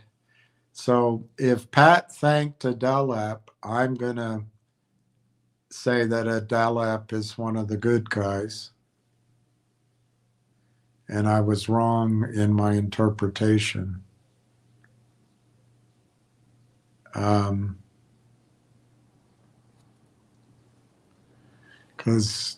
And Pat says, you're welcome. And Adele App says, I didn't use all my HELOC loan for Railtown. I used most of it to survive. I don't, Adele, I don't know how many shares you have. Maybe you didn't say it, but there's a gap in the comments. It deleted a bunch of comments. Adele app, MMTLP was almost 4 years ago. Wow. Well, I worked hard going down the path that the community and all those great people, it's amazing, have worked. But as soon as it got to kind of, I don't know, bogged down, Adela, I'll just quickly tell you my thought process. I said it all along. I don't think there's going to be a big, meaningful settlement for MMTLP.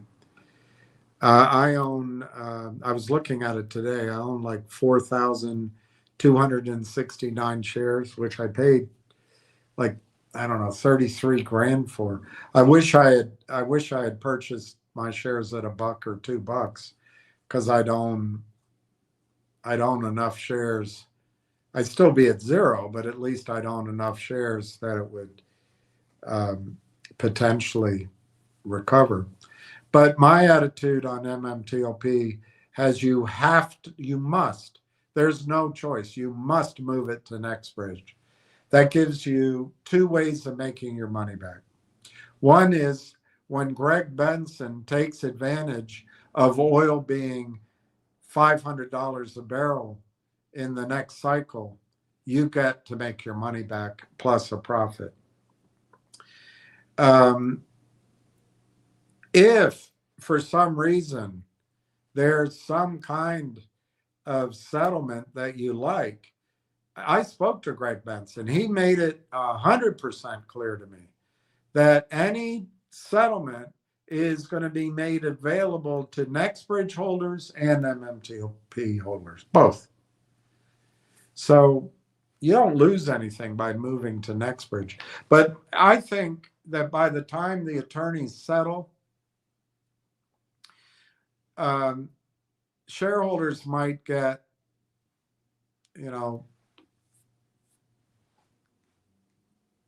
10 years of free advice from Fidelity, or lifetime waive of fees on their retirement accounts, or a one-time credit to their trading account of next to nothing. Maybe, I don't even know that it'll be based on a per share amount. The attorneys stand to make a lot of money. They'll take 40, 50, 60% of the settlement if there is one. And to them, a low settlement is a payday. So I hope it happens, but I actually think the longer it takes, it's quite possible that the evidence will be there that you don't want to get out of your NextBridge shares. You want to be in your NextBridge shares. Because I think the NextBridge shares have a better chance of performance than a settlement.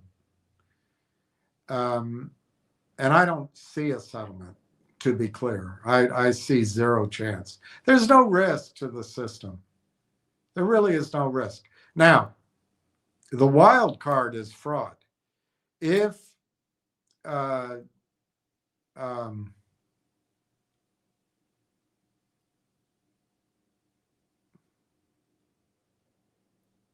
can't think of the attorney's name, but if Anna Queen of Trades Discovery has found fraud at Fidelity, or if there's fraud at TradeStation, or if there's fraud at FINRA, well, that just changes everything. And then you might see a race to get a settlement done at a nice number. But even then, if it takes, which it will, it'll take a while, even then it's possible that the drilling in South Louisiana or some of the other projects that Greg is bringing in to NextBridge, you could see $5, $10, $20 a share in NextBridge. Those are wild ass guesses now, not knowing the details of those, but it can happen. And so you got to own NextBridge.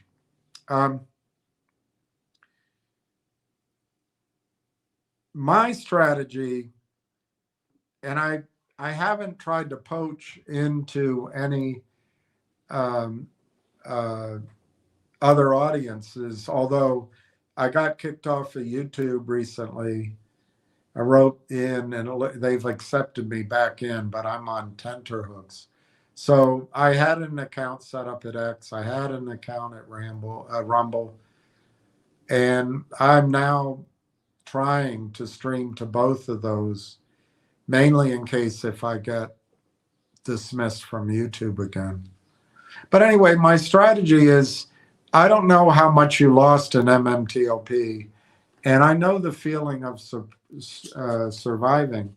But if I just focus on my MMTLP losses, I lost 33,000, or let's call it 35,000 with all the paperwork and that's probably maybe a little high, but by the time all's said and done, it'll probably be that and the time spent. Let's call it, well, it's 33 something. Let's call it 34,000. So 34,000 I lost in MMTLP. And it's pretty easy, actually. If I think the stock is going to go to, the Railtown's going to go to $3.50, I need to own 10,000 shares of Railtown, which will cost me right now. No, I didn't see where it closed. I did, but I didn't remember it. 27.4, but let's say 28, right? So you've got to take 2,800 plus 34,000. Let's call that 3. Call it 37,000. So it cost me 2,800 to get into the position. And if you add the 34 with the 3,000, I'm all in. I've risked 37,000 collectively. So my 10,000 shares, Adela,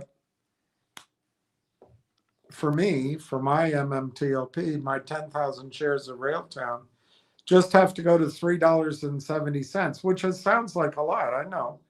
But $3.70 gets me equal on my losses in MMTLP plus buying 10,000 shares of Railtown. So all of a sudden, I've made all the money back.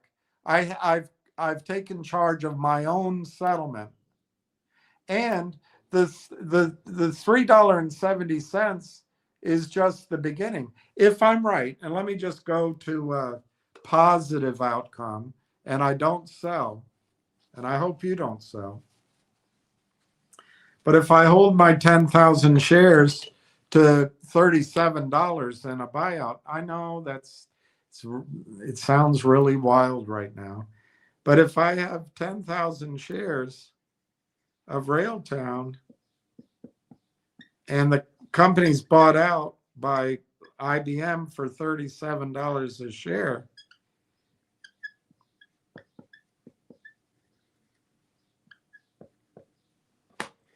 I've got 370,000 in equity without paying taxes because it's now IBM stock. So not only did I get my money back from MMTLP, I got paid back all the pain and suffering and crap of the last 4 years by 10xing my money. And when could this happen? This could all happen within the year. It might take longer. I'm not promising anything, but this can happen rather dramatically and rather quickly. And then, Adela, if you could put that account in across 3 or 4 legacy oil and gas companies who just make their income off of their royalties, you could get 8%. It might be lower by the time we get a chance. So you could generate at 8%, you could generate 30,000 a year. And in my case, or I hang on to IBM. Maybe I'll do that, but I could swap it out and make more in income per year, or about equivalent to what I paid for MMTLP in the first place. That's one way I could go. The other way, I stay in IBM. And another thing I could do is every year I could sell 1% and send $3,700 to Busy Brands or me if I set one up, or to Anna Queen of somebody who sets up an association to fight fraud on Wall Street. but we could all fight back with money. That's my strategy to win back MMTLP, not waiting on attorneys and waiting on Steve, down to 41-cent cost average. That's United States cost average on my big account. Now, you're a very good example, Steve. While Adelap is feeling heavy, which I understand, if you're dealing with feelings, you're going to feel that way. If you're dealing with emotions, you're going to feel that way. But the more you try to understand the size of the market, I don't know if it came across today, but the addressable software legacy market is trillions of dollars. Much of that being spent annually. Now, of course, our company focuses on a sliver of that, but I don't think you realize how much $1 trillion is. It's a lot of money. And if Railtown got, I don't know, just because I'm an idiot, that's $1 million, that's $1 billion, that's $1 trillion. $1 trillion times 1% is 10 billion a year. If Railtown got 1% of that. So if it got 0.1% of that, big number, I don't know how to calculate that. But if it got 10% of that, it'd be 1 billion a year. So 0.1% of the whole spend annually, it's $1 billion a year in revenue. And if somebody bought Railtown, like Microsoft bought it was somebody else. They put it in GitHub, and they create revenue that pays back their own purchase. It's a big number. So anyway, I can understand the emotions of it, but you've got to fight that. That's what these criminals, they're agnostic to what stock they make money on. They just know that we're the suckers. And Adelap, I'm a sucker too. I'm not trying to say I'm better than you at all. But what I am trying to hammer home is Railtown has, look, I believed in the Torchlight project. I studied it. I tried to raise money for it. I love oil and gas as an investment. And I know it. I've got a lot of them are dying, but I have the contacts to screen any deal and get advice. But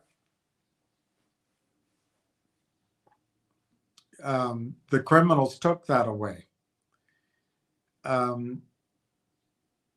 Railtown, nobody did a toxic deal anywhere in the whole 7 years. So there's no dedicated group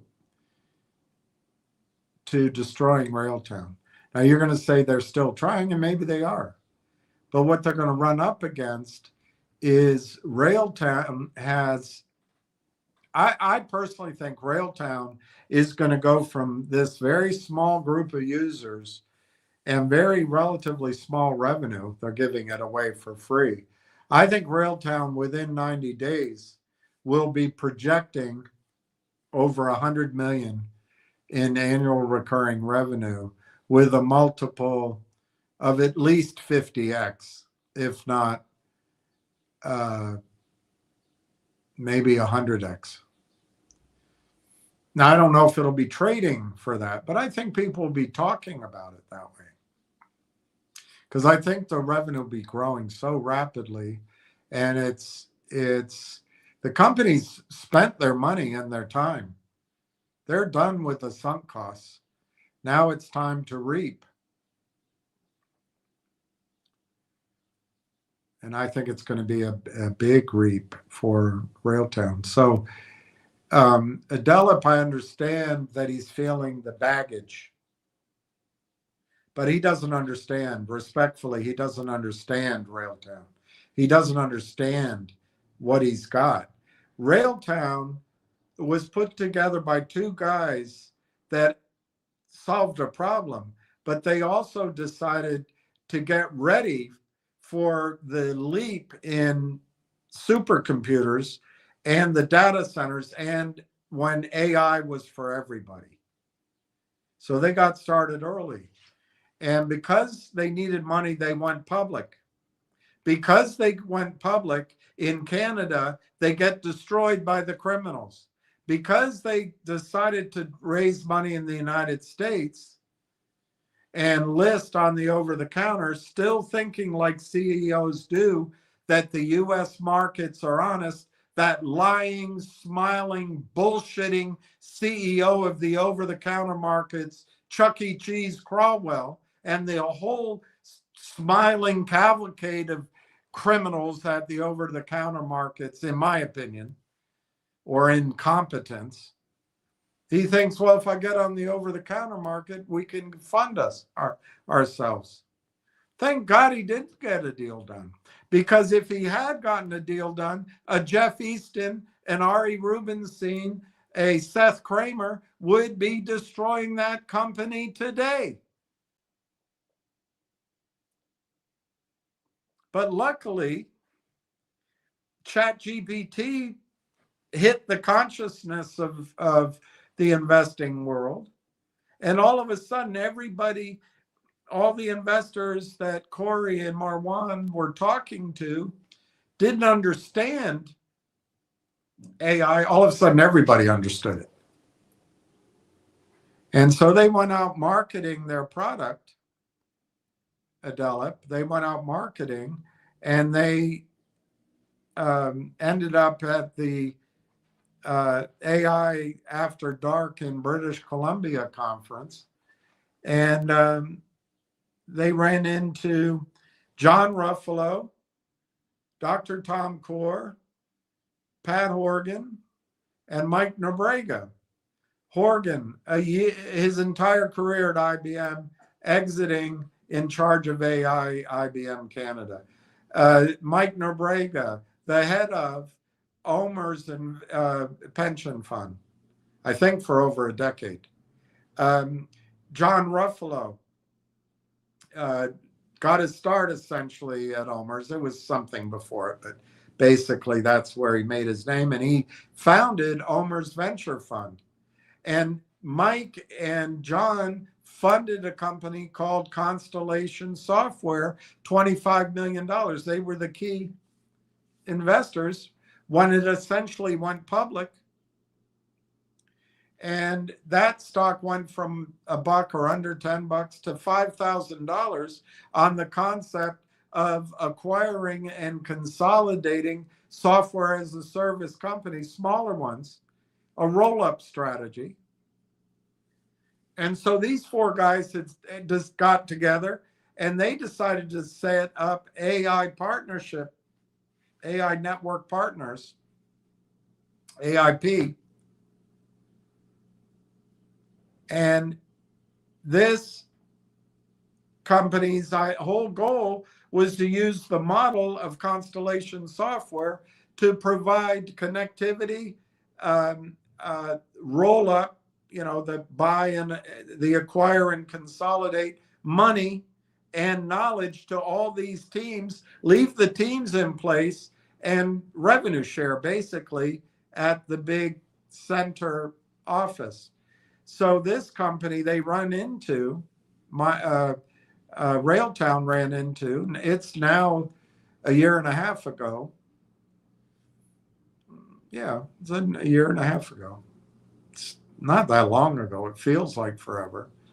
And by the time Christmas came or the holidays came, the new year came, those two groups had decided that Railtown would buy AI Partnerships Corp, AIP.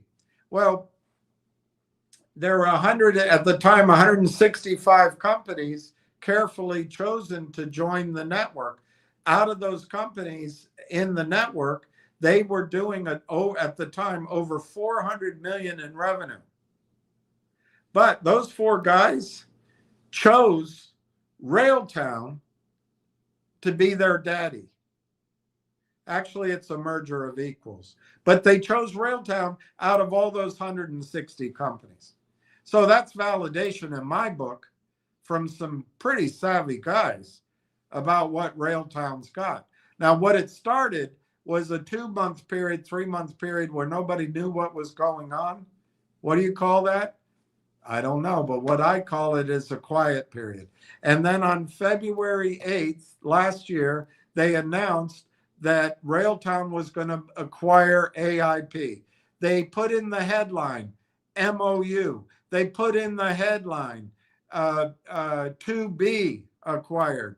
They put in the first paragraph, will negotiate. They entered into a letter of intent, will negotiate over the next several weeks. They put in there that they hired Canaccord Genuity. All of those things are processed by artificial intelligence in the computer programs that automatically sell counterfeit or fake shares,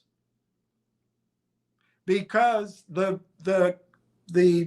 criminals, the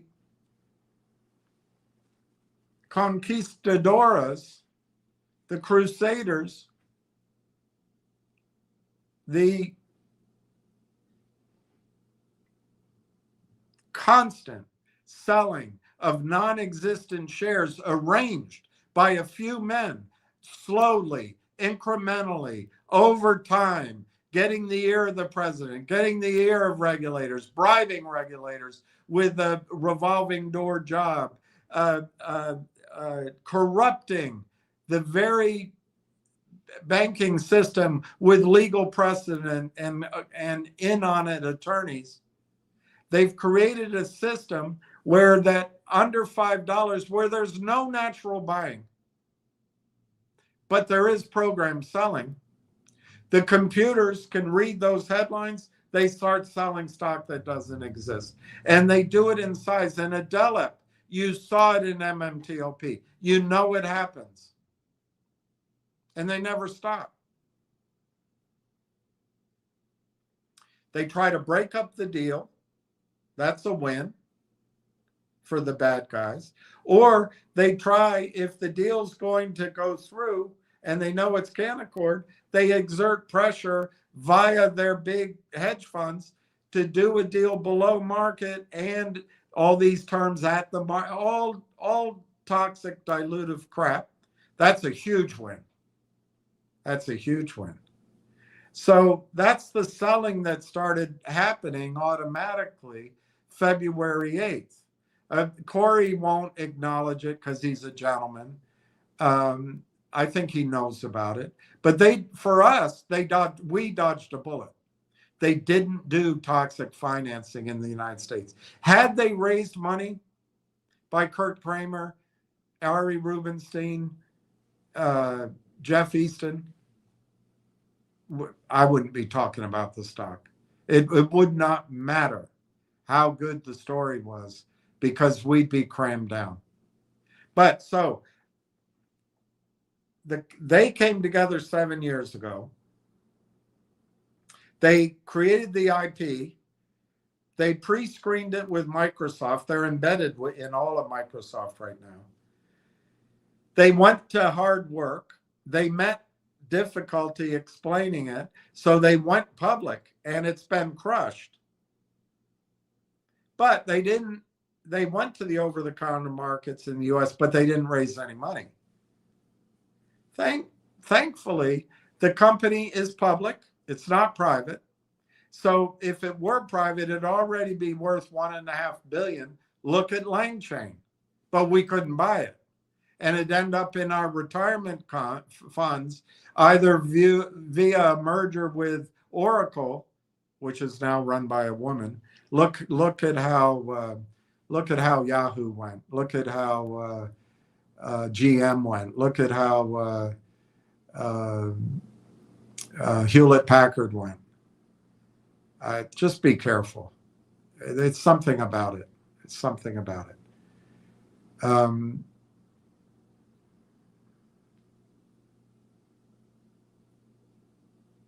It's just it's just one little thing. It can be overridden by talent, but I don't know. So anyway, uh,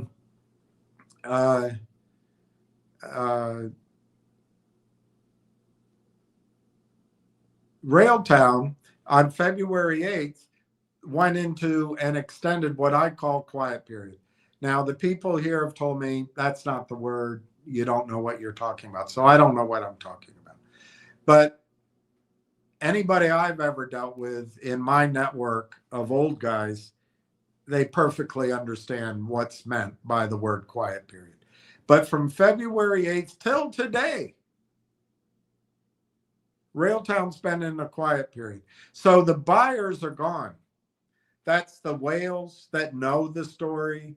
That's the hedge funds that know the story. That's the um, analysts that know the story. That's the private equity. Anybody that has the inside information, they're not buying. Now, there are people here in the United States who have hammered to me, that doesn't make any sense. They cheat. If it's so good, they break the law. They don't use those words, but that's actually what they want me to believe because it happens here in the United States. I don't personally think that the law is broken on the long side in Canada, but it might be. I don't have overwhelming experience trading Canadian stocks. I do know that the Canadian markets are destroyed by short sellers, and short sellers is not descriptive enough. Because if you call it short sellers, they come out with its cleansing, and there's a rule historically. The whole thing has been bastardized. So anyway, in that environment, there's been computerized program selling every single second, every minute, every hour, every day of trading, every week, every month on Railtown since February 8th. There's been no buyers. There's been no material information yet disclosed from the company. There's been no research reports. There's been no buyer from Omers or Mavericks, the fund that John Ruffalo started. So in the face of no buying, constant selling of fake shares, the stock is still cheap. Well, it gives us a chance to buy into the AI space. We're buying Railtown today at the same price the two BlackBerry guys paid. We're buying Railtown today at the price that people paid 4, 5, 6 years ago in broad stroke. We're paying founder round. We're paying, at a minimum, we're paying Series A funding level round. I'd say it's more of a seed round valuation. But we're getting in bloody early into Railtown. Normally, that's taken by private equity guys. So while Adelap feels heavy because his cost basis is 51 cents and the stock is basically half price now, he doesn't want to add any more money to it. It may be because he's surviving. I can't add any money. I don't have any money. So everybody has different reasons. But you, Steve, were able with, I think, some courage, but also I think you're letting your conscience brain override some of your potential emotion or your subconscious fears, the things you think about in the middle of the night. And you have to do that if you're going to have a big win in investing. And I congratulate you. I congratulate Adela. I'm missing what Pam said. I assume Pam said something very positive about Adela. I just can't see the quote. So I don't know how many shares he has, but I think he too needs to be congratulated for owning a position, a large enough position of Railtown that he would make a negative comment that it feels heavy. Why is that a positive? Because if he owns enough that he's saying it feels heavy, he probably has enough shares of Railtown that are going to make back all of his losses from AME, GMC onward and get him in the green. So I have to give him credit for that as well. But Steve, I was thinking about, you're a lot younger, but when I was young, flying to,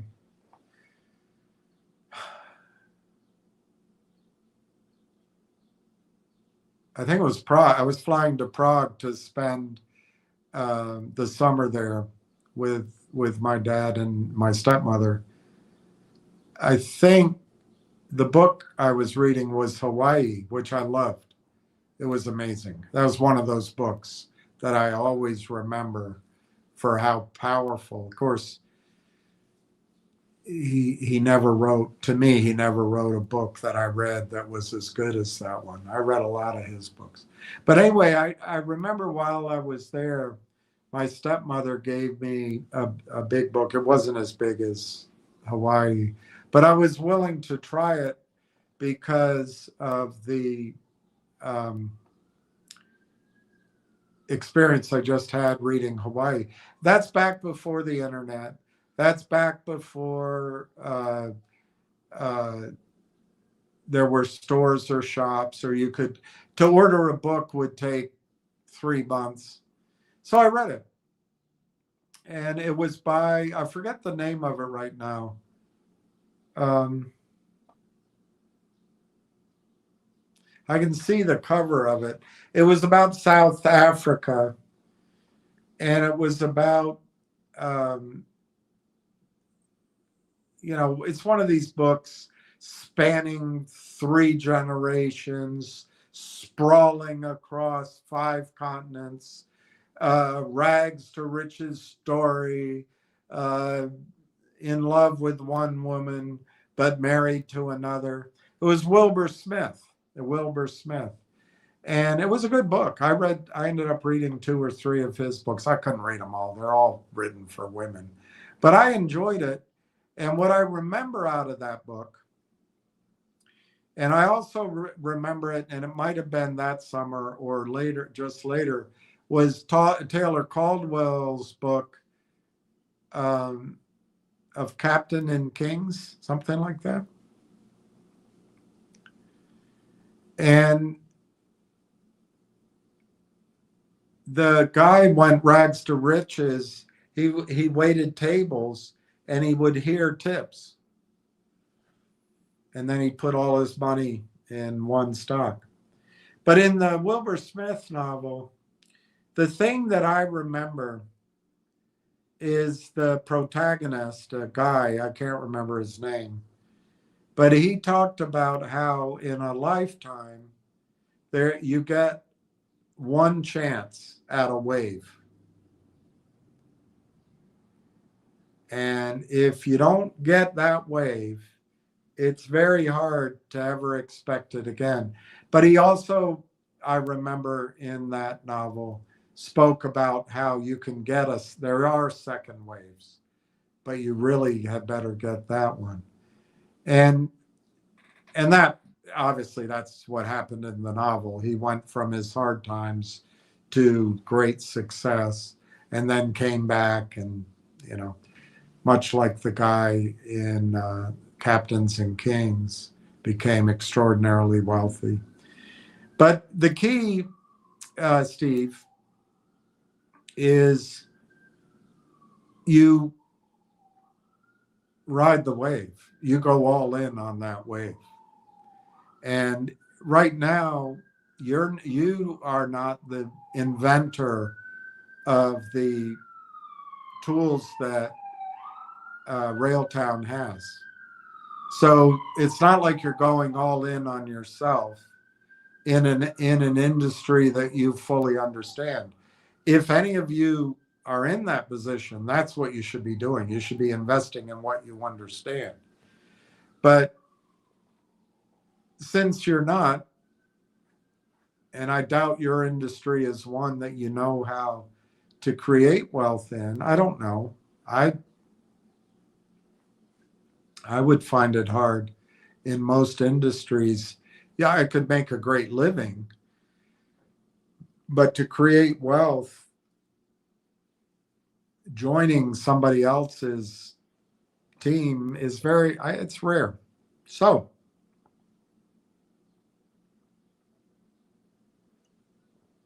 Steve, you have a huge position, and I saw how much money you have invested in it.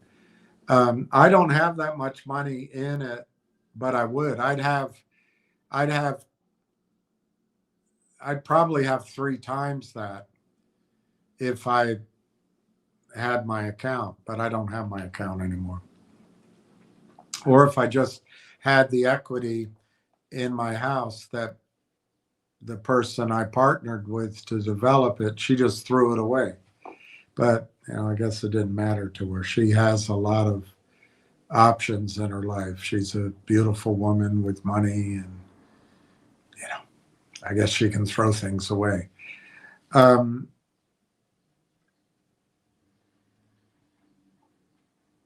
But all I can tell you is it doesn't matter how much each person has in. Many people here either have pretty much all of their investable funds, or they have all of their risk funds like you do in the stock. And it's like Wilbur Smith's wave. This is the one to ride. Now it's taken, when I put it in the context that it was February 8th, 2025, that the quiet period began, that's not really all that much time, frankly. When you're a day trader and it's feeling heavy, well, maybe a year is a long time. And for people who listen to me like I did in November of the year before, it's a year and a half. Well, in the scheme of making wealth or riding a wave, a year and a half is not a long time. So we have to gut it out. And I know Steve and Adelip and others here, I know that my calls for when this is going to start to move have been wrong. But you've got to remember, what are the ingredients that are missing from the long side? No natural buyers, no research, no hedge funds, no big positions. Now, there's some natural reasons for that, because a lot of funds can't buy a stock under $1, and they won't. A lot of funds can't buy over-the-counter stocks, and they won't. In Canada, I don't know what the rules about the Canadian Stock Exchange might be the same. So there's some natural advantages that the criminals have to short into this market. But in addition to that, there is what I call a quiet period for over a year. Why did the quiet period last so long? Because Railtown was buying AIP Partners. And it took all the way to November to effect that trade. I think part of the problem was the attorneys. I think part of the problem was the regulators. I think part of the problem, very talented, enormously well-respected man in Canada, Tom Core. I don't think he ever ran a vote before for a public company. And which is understandable. They probably understaffed, but I don't know those were the reasons. But it took a long time to close that transaction. The fact that they got it probably done more expensive than they would have had they done it quickly. But the criminals, remember, they drive the price down and they think the financing is going to go to their buddies at Canaccord, and it's a huge payday for everyone to steal. And they're proud of it. But Corey didn't do that deal. I don't know if one was ever offered. And yeah, maybe he issued 10 million more shares than he otherwise would have. But you know what? From what they announced, they issued fewer shares. So he actually got it done under budget. And I personally think if somebody had taken charge of that and just said, you know what, F this, I'm going to get this done. I'm going to get in a plane and I'm not leaving the offices, and I'm going to spend 10 grand over the next 2 weeks just getting this done. I think the AIP deal could have closed in July or June, but it stretched out. It was painful. We never knew when it might or not. And even after it closed, the quiet period continued, which was very confusing for everybody. But what happened, as I understand it, probably Dr. Core, but it could be John Ruffalo. But as I understand it, although I heard it slightly differently from somebody else, so I don't know what the true scoop is, but at least some people believe that the introduction to, well, now maybe what the confusing part is, because we also have the BlackBerry guys. So anyway, the Rolodexes are phenomenal at AIP Partners. You got the BlackBerry guys, but you also have TELUS. So it's at least possible that AIP made the introduction to TELUS.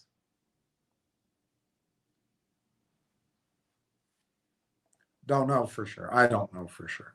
But the point is that the quiet period extended because of TELUS. Now, everyone is probably going to wonder, why does it take so long for TELUS to announce whatever the hell they have to announce and get revenue going at the TELUS data center? Well, TELUS is changing leadership. TELUS is basically a public service company up in Canada. It might as well be a socialist country for the concentration that it has to do on do-gooder announcements, which there's a place for all that. But I don't think that's how we're looking for to make money. It's a bit of a bureaucracy. As a bureaucracy, it's got to be woke. You got to make the right hires. You got to carry people that otherwise you wouldn't hire and make them look good and pay them well and give them a role to do something. Well, we handed out toothpaste in the Southern Don region, and we got to announce it. But anyway, that's life.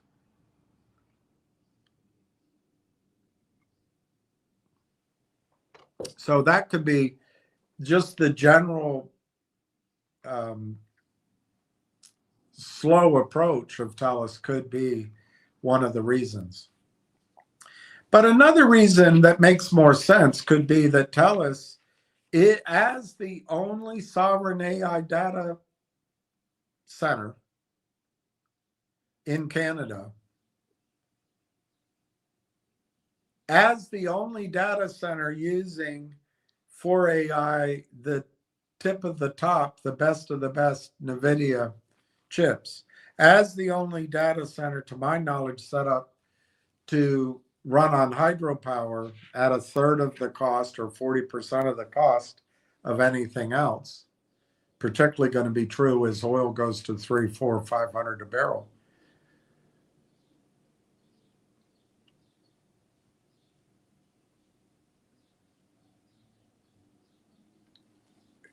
It could be that what TELUS is trying to make sure is that when users switch from other hyperscalers to the TELUS data center, that they have a supreme experience. So you've got NVIDIA running the data, and the data processing. You've got HPE in there somehow. You've got large language models that maybe it hasn't been determined. That could be holding up. They could be testing Anthropic, OpenAI, or Cohere, and they haven't chosen yet. But that has to, one or all of those are going to be there. They brought in the Fire IX or whatever it is that they created. They have to integrate that. They have to make sure all the pipes and tubes and cooling and power, and they've got to test all sorts of mistakes. They have to do a soft opening. They have users. It is open. But what else do they need? They need an orchestration frameworks. Best of my interpretation, they chose Railtown, and it's only Railtown. And Railtown is that layer at the Rimouski data center. But we haven't found that out yet. It could be they're going to have Railtown. They're going to bring in LangChain. They're going to bring in Google ADK. They'll bring in, 20 dozen others. I mean, that would be Canadian, wouldn't it, to give everybody a chance. But I don't think so. I think Railtown is Canadian. TELUS is Canadian. I think they probably pick Cohere over the others because it's Canadian. I think it's going to be a Canadian sovereign place. And that means Railtown. So maybe, and additionally, what's going on, we just found out that Rail Engine was completed in January. Confusingly, we found out in the filings it was completed in February. So, worst case, it was completed in February. Well, we're a month later. So, it's also plausible that what's happening is that TELUS wants Railtown to run Rail Engine on the top of this stack and make sure it is smoothly integrated, that it works, and that it will scale before TELUS directs $2 billion worth of revenue to that data center over the next year and a half. So that's, the odds are there's a good reason we're waiting, is to make sure that when people buy the software, unwrap it, install it, hit the button, it works beautifully. Of course, they're doing it by clicking buttons. So that might be the delay that's taken it from, I believed that it could have gotten, look, I don't want to say too much, but my urgencies were not made up. But nothing happened in the third quarter, fourth quarter, and now nothing happened in the first quarter this year. Doesn't mean it's not going to happen. And when it does, I think I use $1 billion instead of $2 billion because it is a wild ass guess. I use 20% revenue share. It's a guess too. Could be more, could be less. But if the orchestration framework is a critical piece to the user is a company or a consultant or a middleman, woman, trying to use all of the power of this supercomputer to create agents that do jobs. So this computer, many of you out there understand what that whole stack is. To me, I'm a guy that goes and buys the computer, plugs it in, and hits the buttons. I don't need to know how it all runs. But I don't think the running of everything is interesting.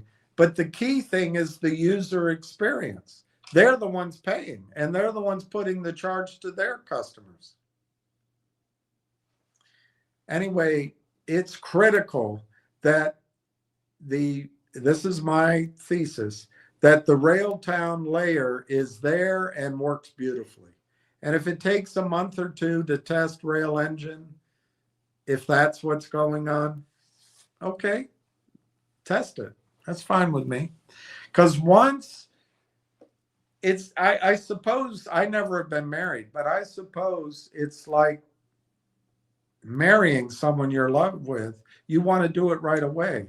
But the process, there's a reason for the process, or there used to be, because once you do it, you got to live with it. And maybe there's a process going on. So we've continued to have to wait, Adela and Steve, in this quiet period, which the heaviness, the short sellers and their whole complicit cadre of co-conspiring, criminal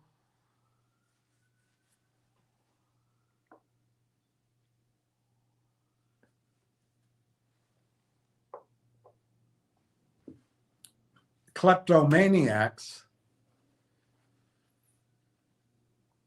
they just keep the pressure on.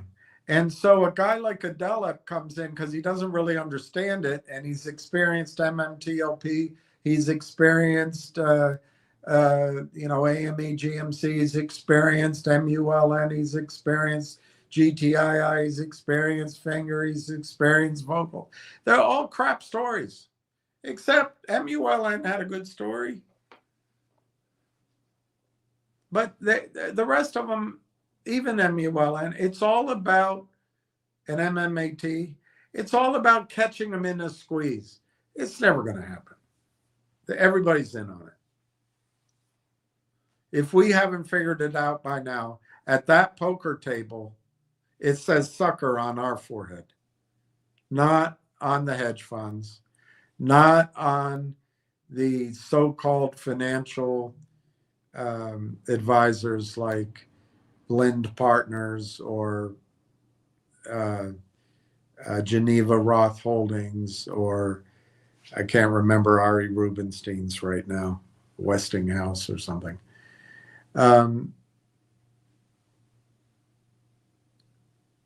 It says sucker on. They're taking advantage of us, and they're not going to buy each other in. It's just not going to happen. Not going to happen. So in a panic, maybe in certain setups, maybe, but in general, it's not gonna happen. So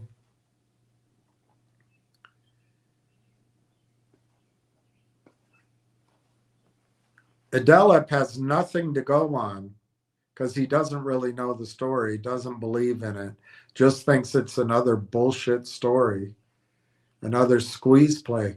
I hope to hell Railtown doesn't squeeze, but you know what? Reportedly, there's over 60 million shares short. So I got to address that at some point. So from February 8th and ongoing every single day, the heaviness sells and sells and sells and sells, crosses, spoofs, moves it from one account to the other. All they're trying to do is get the next penny, get the next half a penny, get the next tenth of a penny. And that's a win for them. Every day they want red, red, red. They want no enthusiasm. They want despair, gnashing of teeth, biting of knuckles. And they want people to sell. And they don't give a shit about you. They come in as friends. They come in as enemies. Whatever. They don't care. It all rolls off their back.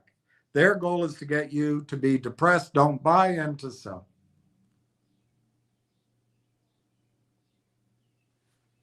Why? If they can trade during the day instantaneously with the computer, they need retail activity.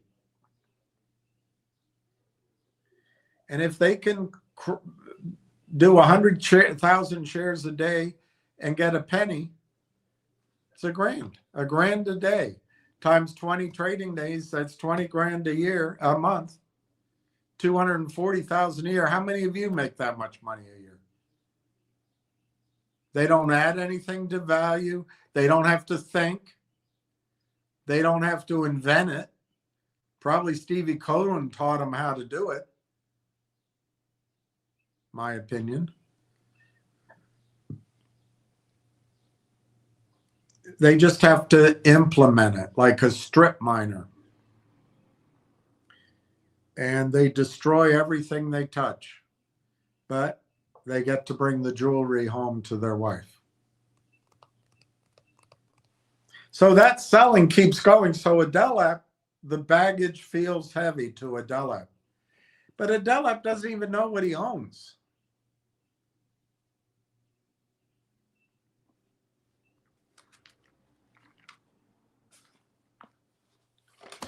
I'll give it to Adelap very easy. Most of you have seen it. But the 200 companies at AIP who were bound together in a network, Railtown bought. That closed in November of last year. They currently have revenue of over 500 million. I'm not making the number up. 500 million. I don't know what their spend is on hyperscalers. We know from the interview and presentation that it's over 125 million. When it was 160 companies. So I think exit 2027, I think we can assume that the hyperspend is over 200 million that they'll transfer to the TELUS data center. And if we use 20% just from AIP, I think exit 2027, Railtown can have ARR, sticky, moat,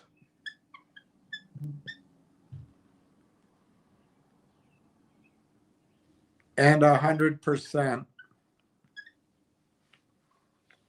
So exiting 2027, if we assume the AIP network transfers 200 million to the TELUS data center at 20%, we can assume the revenue share to Railtown is $40 million.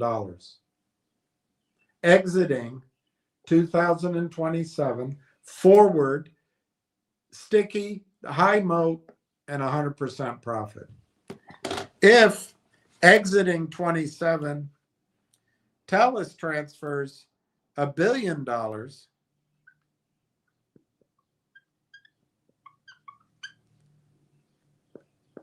to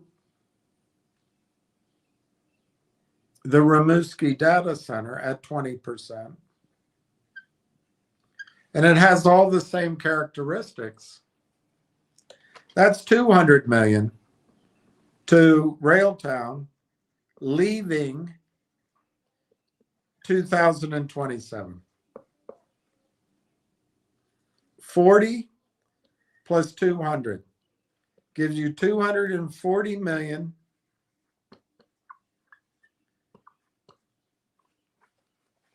Exiting 27, 240 million in ARR, sticky, high moat, 100% profit. 240 million. So Adelap, whose baggage is feeling heavy,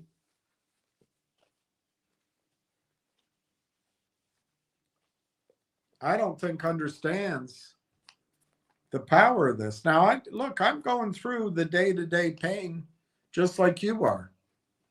So I understand that. But we're not crybabies. We're not children. We are men. We are women who are our own agents. We are our own actors.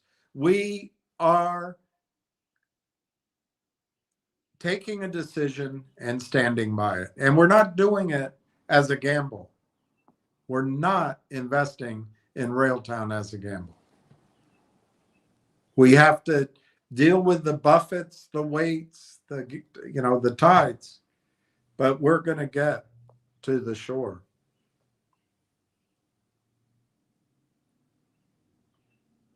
So if you take 240 million,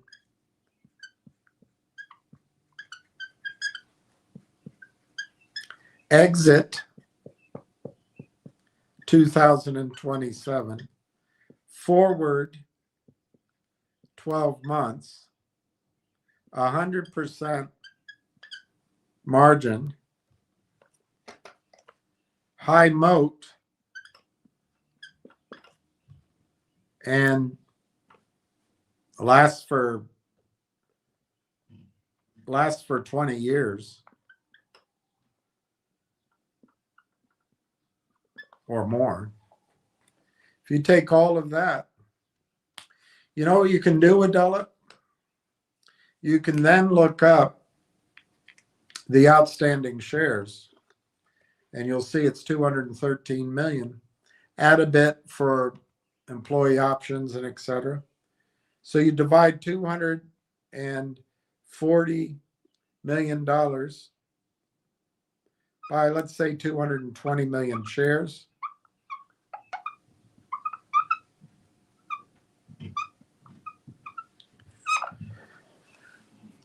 So you have 240 million in annual recurring revenue to Railtown exiting 2027, 100% margin, sticky and growing. And you divide it by estimated 220 million shares. That gives you $1.09 per year. That gives you $1 per share per year in profit. If you want to put it in metric terms, it gives you $1.09 per year per share in annual recurring revenue. It's equal to annual net revenue. It's equal to annual cash flow. It's equal to annual profit.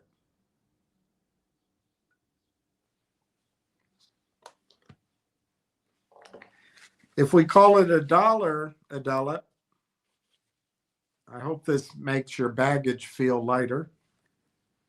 If we call it $1 per share,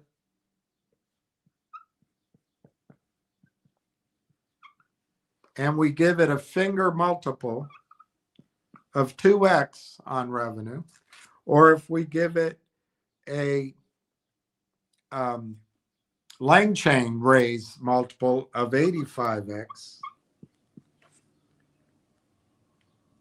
if we give it a SaaS, boring SaaS company, either side of 10x, we'll use 10x. If we give it a multiple that is probably right in the heart of the range for the hottest area in AI right now at 25x. And if we give it 35x instead of 50x for a reasonable top multiple instead of 85,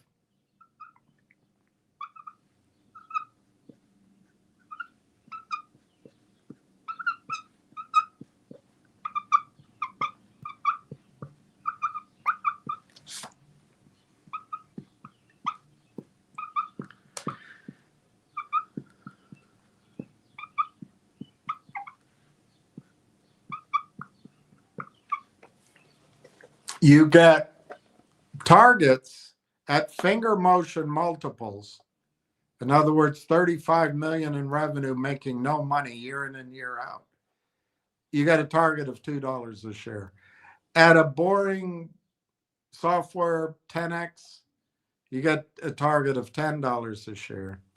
At, I'd say, pretty conservative hot orchestration layer, you get a target at 25x.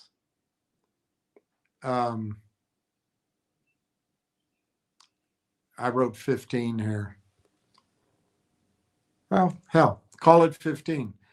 Yeah, at 15x, you get a target of $15 a share. If you get the premium for this high growth area where there's evidence for this and rationale for 35x, you get a target of 35x a share. If you get the Lang chain valuation, you get a target of 85 cents a share. This dollar a share exit 2027 is only a year and a half away. And it will be discounted. It'll be brought forward in valuation to today. So you just pick what you think, but it's not 27.5 cents. So if your baggage is feeling heavy, just look at this. And this isn't MMTLP. MMTLP, guys in Frankfurt sold a share into the Chicago market, allowing it to trade. It wasn't supposed to trade. They fraudulently submitted documentation to the exchange to get it to trade. And the SEC, who is bribed to be on the side of the shorts, is going after Berta instead of going after their compatriots who pay their bills. But it's not MMTLP. This is not GTII. This is not Finger. This is in the hottest area where there's an arms race to buy the companies that create the stack that works. And I just showed you with two sources of income, all on the TELUS data center. The 2 billion target comes from the CEO of TELUS. I used $1 billion. I could still be wrong. Maybe it's only $500 million. And I used the network. But anyway, I came up with $1 a share. If you want to cut that in half and call it 50 cents, cut all these numbers in half. You can't come on here, Adelep, and make the comment that your baggage is heavy when you don't know what you're talking about. Not for me. I don't care. I mean, I do care. I want you to make money. But for yourself, you can't do it to yourself. You don't know the story. Another way to look at it is if Railtown is going after a $30 billion addressable market,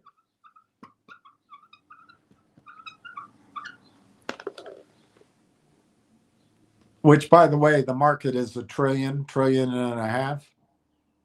But if it's going after 30 billion,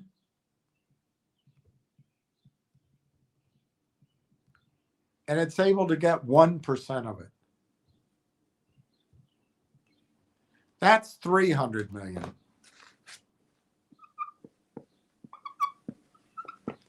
In ARR. At 35x, that's 10.5 billion enterprise value. That's what IBM just paid for Confluent.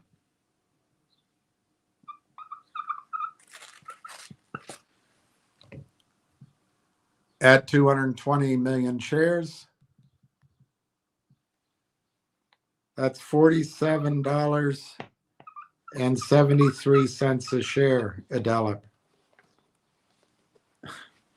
And these numbers aren't made up. These are comps. Look at what IBM paid for Confluent. And I just showed you Confluent doesn't do the job Railtown does.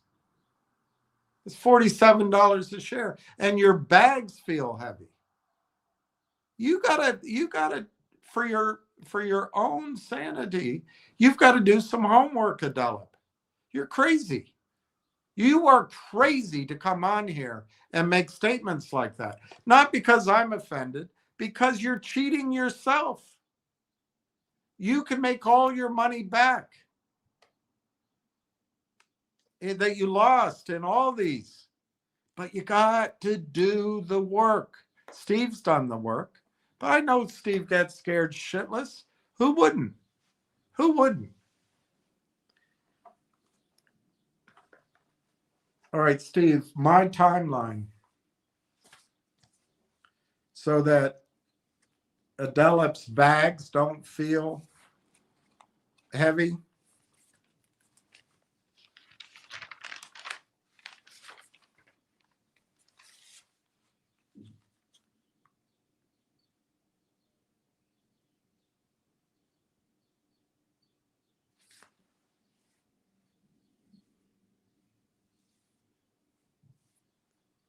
I don't think anything's on, nothing on here is secret. It actually doesn't relate. But today's April 6th. I think April 13th or April 20th. Now I'm trying to get some money to buy shares. I won't be able to do it. I would say the earliest is next Monday, and it might be the following Monday. I hope it's later because I'd like to buy more, but it's not about me. So I would say as soon as next Monday or the following Monday, I think TELUS will finally tell us whatever the hell it is that has been the cause of the blockade on news. If that happens, I think the stock goes to its highs, 69 cents, just like that. And ignore the charts. But I could be wrong. Maybe it goes to 40 cents and it churns around and it, the heaviness keeps the pressure on. Because the heaviness, as soon as anything good happens, they're going to sell tons of. Adelip knows this too. He just wants to be spoiled brat and say, my bags feel heavy. He knows. We all know. We all know what they did to MMTLP. Do you think they're not going to do it here? It's a scourge. But they're not going to change. So don't come on here, and it's not helpful to complain. I mean, if you're not attacking me, what are you doing? Just blowing off steam? I guess. I get that. I do it. I do it with myself. But I think the stock, Steve, will be, I hope not, because I want to buy some shares. But I bet the stock will be $1.50 by the end of April. And I think in May, it'll be $3.50 to $5.50. And if it gets to $5.50 in May on volume and the bid is over $5 with strength, I think it'll be $11 to $12 by the end of May, beginning of June. And if the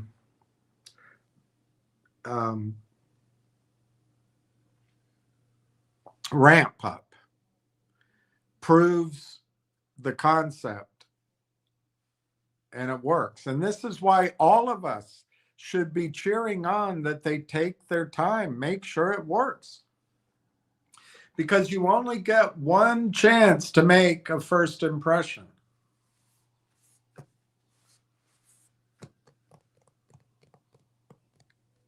Ask Eric Swalwell.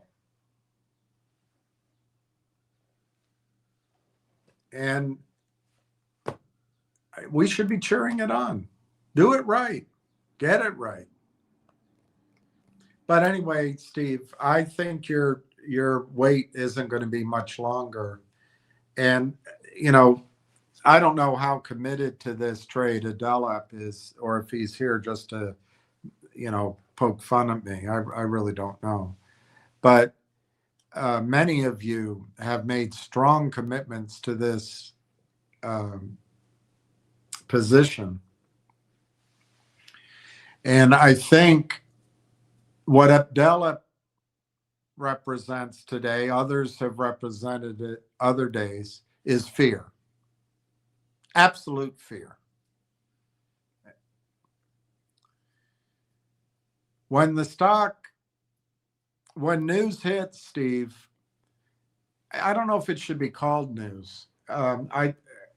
Whatever it is that releases this blackout, and the stock starts to move, your fear will move to greed. And I think, Steve, in your case, you've allocated your capital at the wise time and the nice price. I don't remember what your cost average got as high as, but a 41-cent average is wonderful. You may find that as it goes up, you buy more, and that's not bad either, if that's what you decide to do. But a guy like Adelap, whose baggage is feeling heavy right now, he didn't take. Look, it may not be his fault. I'm not taking advantage because I don't have any money. I don't have any money. See how long my hair is? I mean, I'm not taking advantage either. But I think you're going to be very happy, Steve, that you did what you did. And you asked me something, you implied something that, and it might not have been you, somebody did, that, you know, about deserving it and whether it's going to work out, or you didn't, nobody used the word jinx and all that. This isn't something that needs superstition. This is looking at the total market is going to be trillions of dollars a year. Now, that's going to be spread across hundreds of companies. But I just read to you, Adelap, of course, your baggage feels heavy, but the stack, everybody wants their own stack. I guess it's analogous to is if Chrysler started out building engines, if Royce started out building engines, if Ford started out building and selling engines, if Toyota started out selling engines, and everybody wanted engines, and they were all NVIDIA in their own countries. They suddenly went to the top. Everyone's talking about it. Everyone's buying their engines. But then they realized that engines are going to become a commodity again. And the way to make money is to build the car and put the engine in it. I think that's what's happening across the data centers at NVIDIA, at IBM. They are realizing they've got to offer to a company, hey, here's the chip.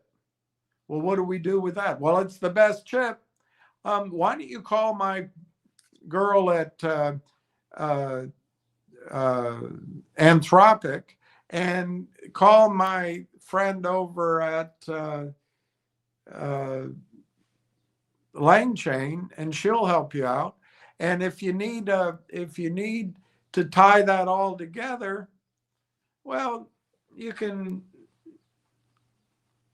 there's some developers out there. I can give you a consulting company to call.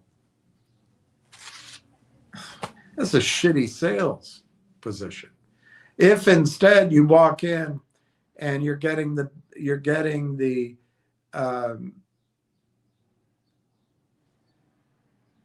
data centers for North Korea, and you come in with a translator, and they're all about privacy.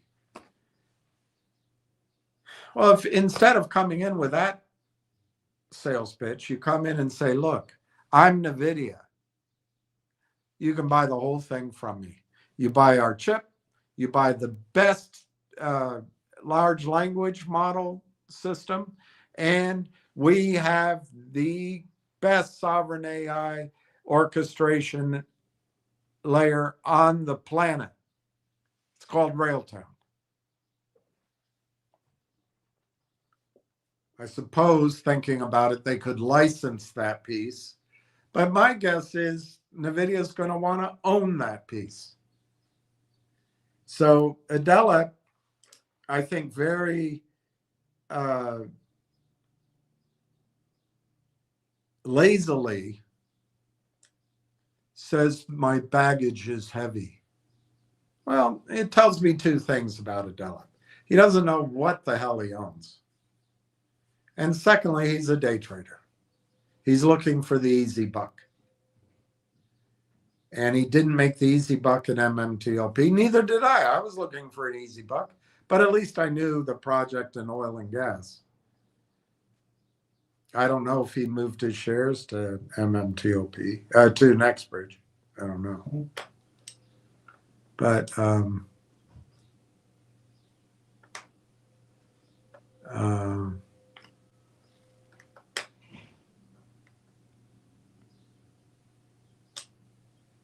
anyway, I'll leave it there. Steve, I just want you to know that you deserve this. And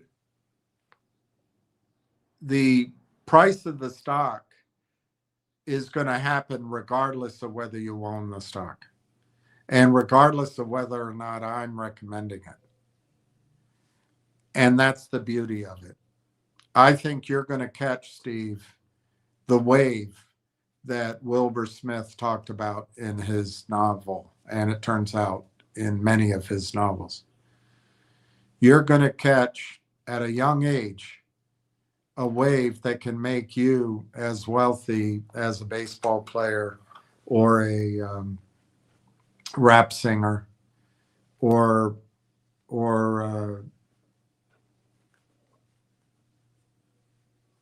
you know, a basketball player, or, you know, pick one. And you're going to think you might have feelings you don't deserve it. Well, deserve has nothing to do with it. It's going to happen. The key is you have to hold on to your shares. And, you know, we'll have to take steps. If the market does this blow off top, which I expect, the follow-on will be a collapse. And we're going to have to take steps to protect against that. And, you know, we'll have to, we're going to have to come up with strategies. But your key thing is not listen to the fear that a Dell app puts in, because the Dell app doesn't know what he owns, if he owns it. But also a Dell app is going to sell Railtown as soon as it gets to $1. And he's going to think he's a genius. And he's going to quote some inane thing from Tony the Tiger: you never go broke taking a profit. Well, that's bullshit. Of course you go broke, because the next time you don't have a profit. You've got to let your winners run and cut your losses short. But in this game, you don't even get a chance to cut your losses short, because when your losses come, they come on like a gangbuster. So anyway, don't sell is my point, Steve. And don't worry about whether you deserve it or not. It's going to come. And I think it's going to be, my $55 target, in fact, could be low by a factor of 5. But I don't, that's out there. We'd all be happy with a buyout whenever it happens, because a buyout will automatically mean that fear will be taken away, because all of a sudden we own Microsoft stock. We probably should have a healthy dose of fear if the market is going to crash, but that will feel comfortable. We'll be like the zebra in the middle of the Nile in a herd, in the middle of the herd, thinking the crocodile's not going to get her. But she doesn't know that there's this one special crocodile that can hold its breath and go under the water and always goes in the middle of the herd. So anyway, Steve, I'm proud of you. And I think if I'm right with the number I just gave you for a confluent style buyout,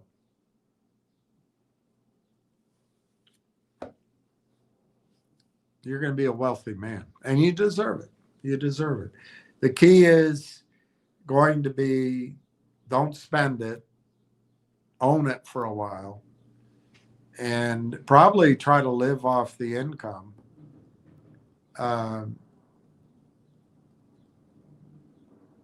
But don't go wild. And the rest of your life is different. So I'm proud of you, Steve. I'm proud of Adelip for owning the shares. But I think Adelip has to know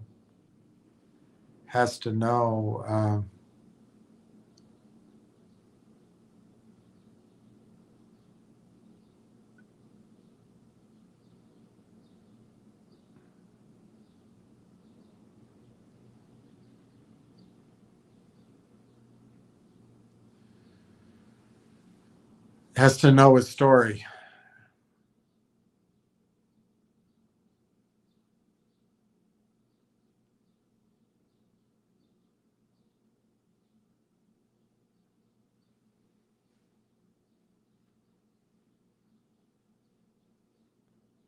Okay, let me keep going.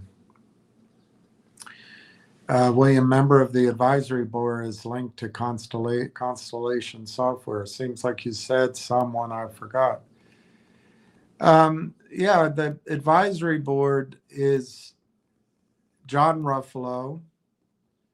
They invested in Constellation Software. Mike Nebrega, head of OMERS, they invested in Constellation Software. And that's about it, I think, that are related to Constellation Software.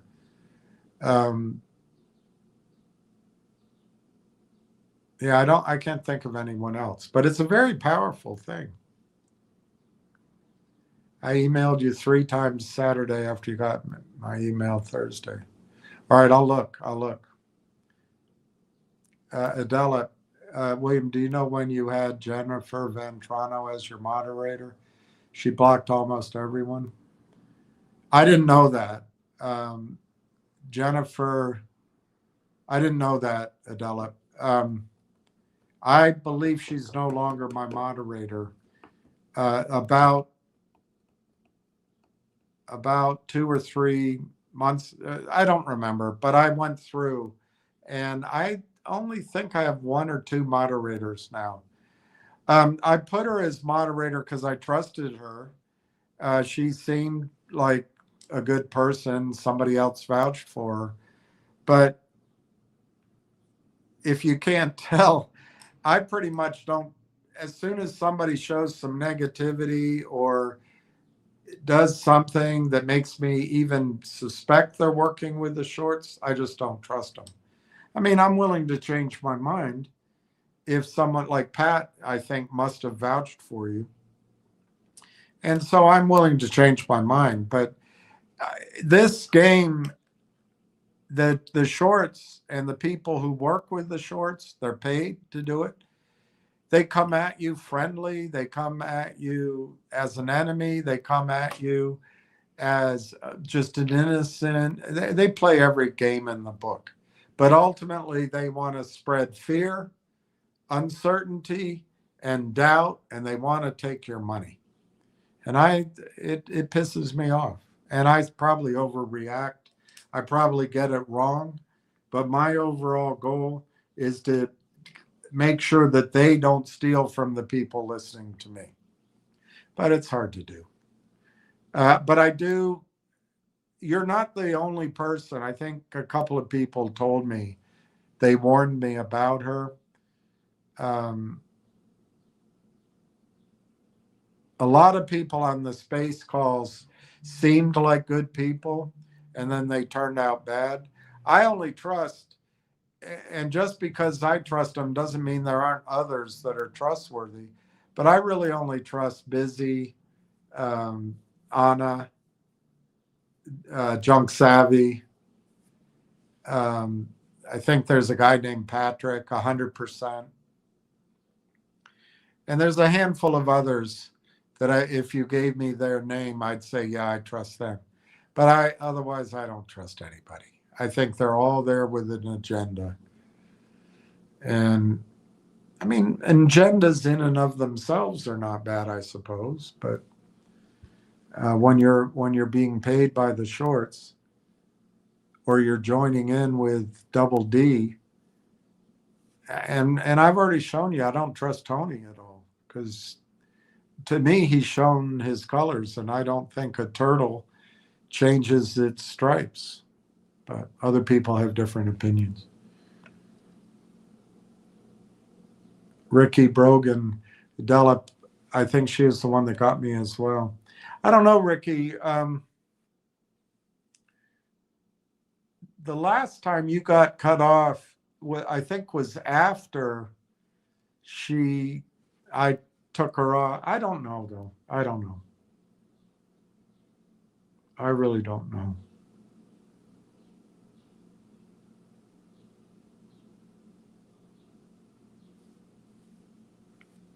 I'm not trying to say anything bad about Jennifer, but she may just have had different views on who should be here than I do.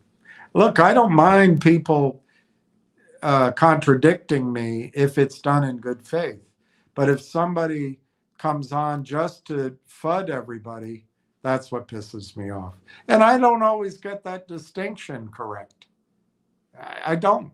I try to be fair, but I misread it sometimes. But I don't mind people telling me I'm full of shit if I am, or if I'm trying to find out information and I have one view and somebody else has a different one. I don't mind that. I just mind the cheaters. That's all I mind. William, do you remember? This is Adela. Do you remember? No. William, do you know when you had Jennifer Valtrano? I didn't even know her name, Valtrano. I should write that down, Valtrano.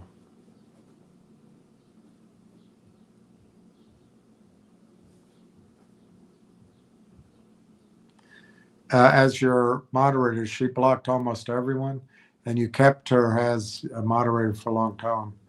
Most followers changed their names. Oh, that's interesting. Well, I'll check, Adela. I think I took her off, but I'll check. I didn't block her from coming on here. I just think I took her off being a moderator. Just a heads up. That's good, Adela. I appreciate it. David 83638. Is it true you and him are friends again?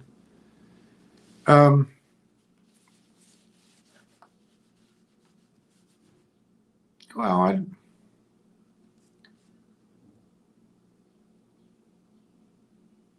depending on one's definition, because it would depend on how thin-skinned people are. I never tried to break a friendship with him or to really speak ill of him here. Now, he did say to everyone, I understand that I have my head up my ass, which might be true.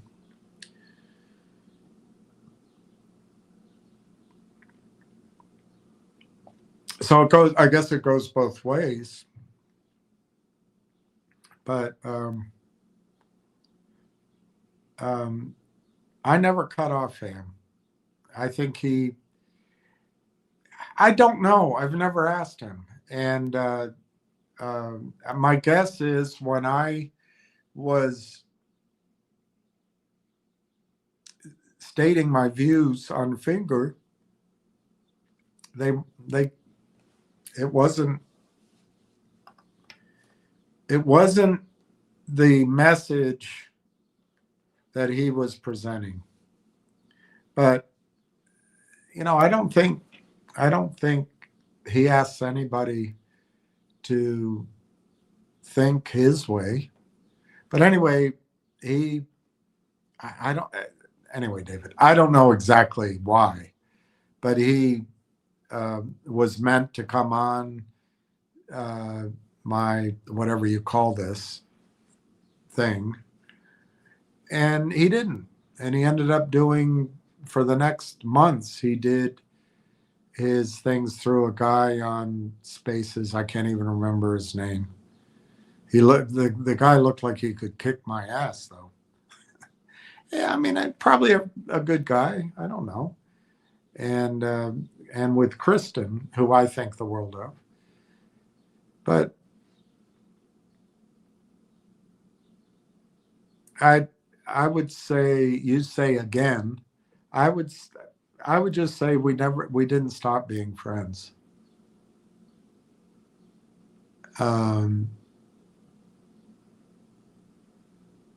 So yeah, I don't know what you mean. I mean,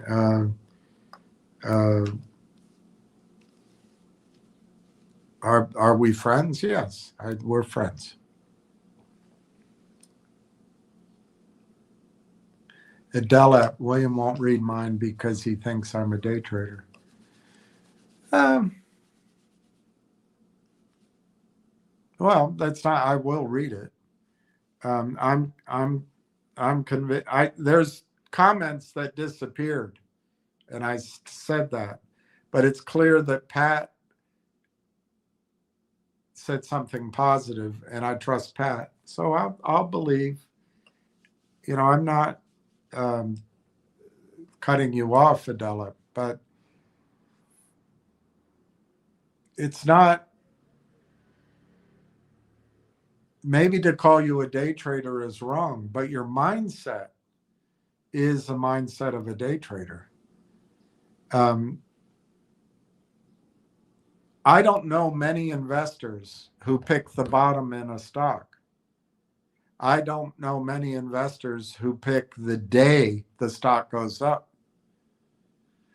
And if you were buying an stock that's, in my judgment, Railtown's completely underpriced. Right today, it should be $5. Why is it underpriced? Because the story's not out there. But the people who know the story can't buy it. So you have an opportunity to act on a story and on pretty darn good information that you can piece together. You have an opportunity to act when funds can act, when whales can act, when insiders can act, and you get to buy that position at the wrong price in a good way. So I don't know why you feel like your bags are heavy, except you're looking at a chart and your average is 52 cents. And I don't know what stock's giving you a profit right now, but Railtown, it's been, for the majority of people here, it's been less than a year. A lot of people, it's been over a year. It's not fun. Look, I feel like I'm spinning my wheels, wasting my life. You know, I lost a very good friendship, somebody I cared about, and I think lost an opportunity to build something meaningful. But, you know, I can't control people or timing or reactions. And uh,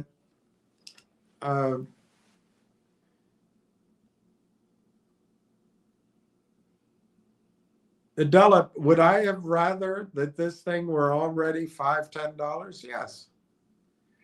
But would I prefer that rather than juicing it, promoting it, bullshitting it, trying to manipulate it to cause a squeeze, um, trying to get it run up and then doing at the money offering? Would I rather wait and they just let the revenues do the talking, but they wait till the stack is humming like a Maserati, idling, and then they put the gas on and it roars like a Maserati? Yeah, I'd rather wait. That means I gotta just suck it up and say, F it. It's going to be another week. It's going to be another month. But it gives me a chance to buy some more. Because Adela, it's not the correct observation. My bags are heavy. The correct observation is the stock price is wrong. Whether you paid 51 cents or you're paying 27 cents or you paid 65 cents, those are the wrong prices. If you paid 65 cents, the only thing you really can say is, darn it, I knew I was chasing it. I should have waited. I could have bought it at 45 cents. Or if you paid 52 cents and now it's 28 cents, the right thing to say is, man, I wish I had more money to buy more. Not, my bags are feeling heavy. What the hell does that mean?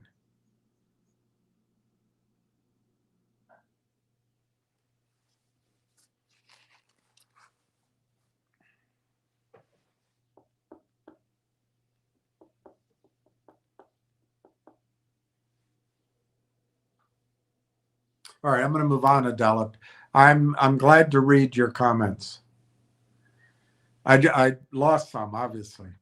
Ricky Brogan, I gave Oracle a 25% chance of buying RT. Lawrence Ellison is shrewd. Yeah, I think he is. It's a bit of a dick, but he's shrewd. I still see robust gains for semiconductor sector because of AI chips, which trickle down.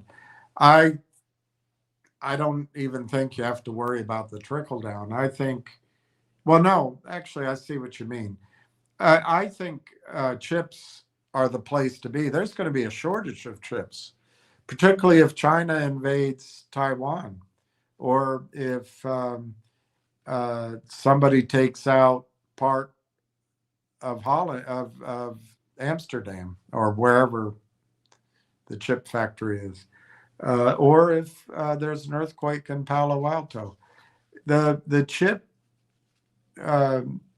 production line is just 2 or 3 places, and the demand is skyrocketing. So yes, I think chip compute is going to get expensive. But I see your point on Railtown is that Railtown is about husbanding your use of compute time and making it effective and productive. And you're absolutely right. People will pay up for that. So I think we're in a great spot. Ward Richardson, good afternoon, William and RT crew. Ricky, the semiconductor industry in the United States will be massive here. Companies like Samsung, TSMC are building as we speak. We can thank Jensen for making that happen. Good. I think it's a great point. Ward Richardson, the United States will need a lot of chips. The average autonomous vehicle will need 3,000. Wow. 3,000 to 35,000 sorry, 3,000 to 3,500 chips per car. Wow. I say hail to Jensen, hail to GPU, hail to Railtown AI, hail to CPU, hail, yes, hail yes. Corny, hi Corny. I look at that little robot. Is it a robot or my eyesight? Thanks, Corny says. Thanks, Rick, for telling about this compelling, juicy stock. I think it's juicy. That's a good word. I like the word juicy. That's a good word, Corny.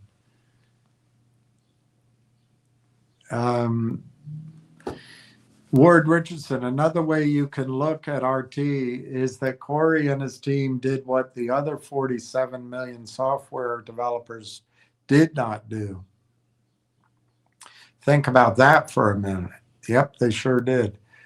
By the way, pick up some shares. Corny, dear William, I would like to express my sincere gratitude to Ricky for his communication on StockTwits. That's great. And Corny, welcome. I think it's great. I hope you own shares. We're keeping a list, which nobody has to say, but we're up to 18 million. 18,865,000 shares. So I appreciate Ricky's support, and he's right. He got cut off. I didn't know it. And what's wonderful is I think Ricky's not only listened to me, but he's done a lot of his own due diligence, and he's been burned in some of these other stocks. And Corny, I think this isn't, I mean, obviously you can trade it and everybody can do what they want, but I'm not sure that this stock is a trading stock.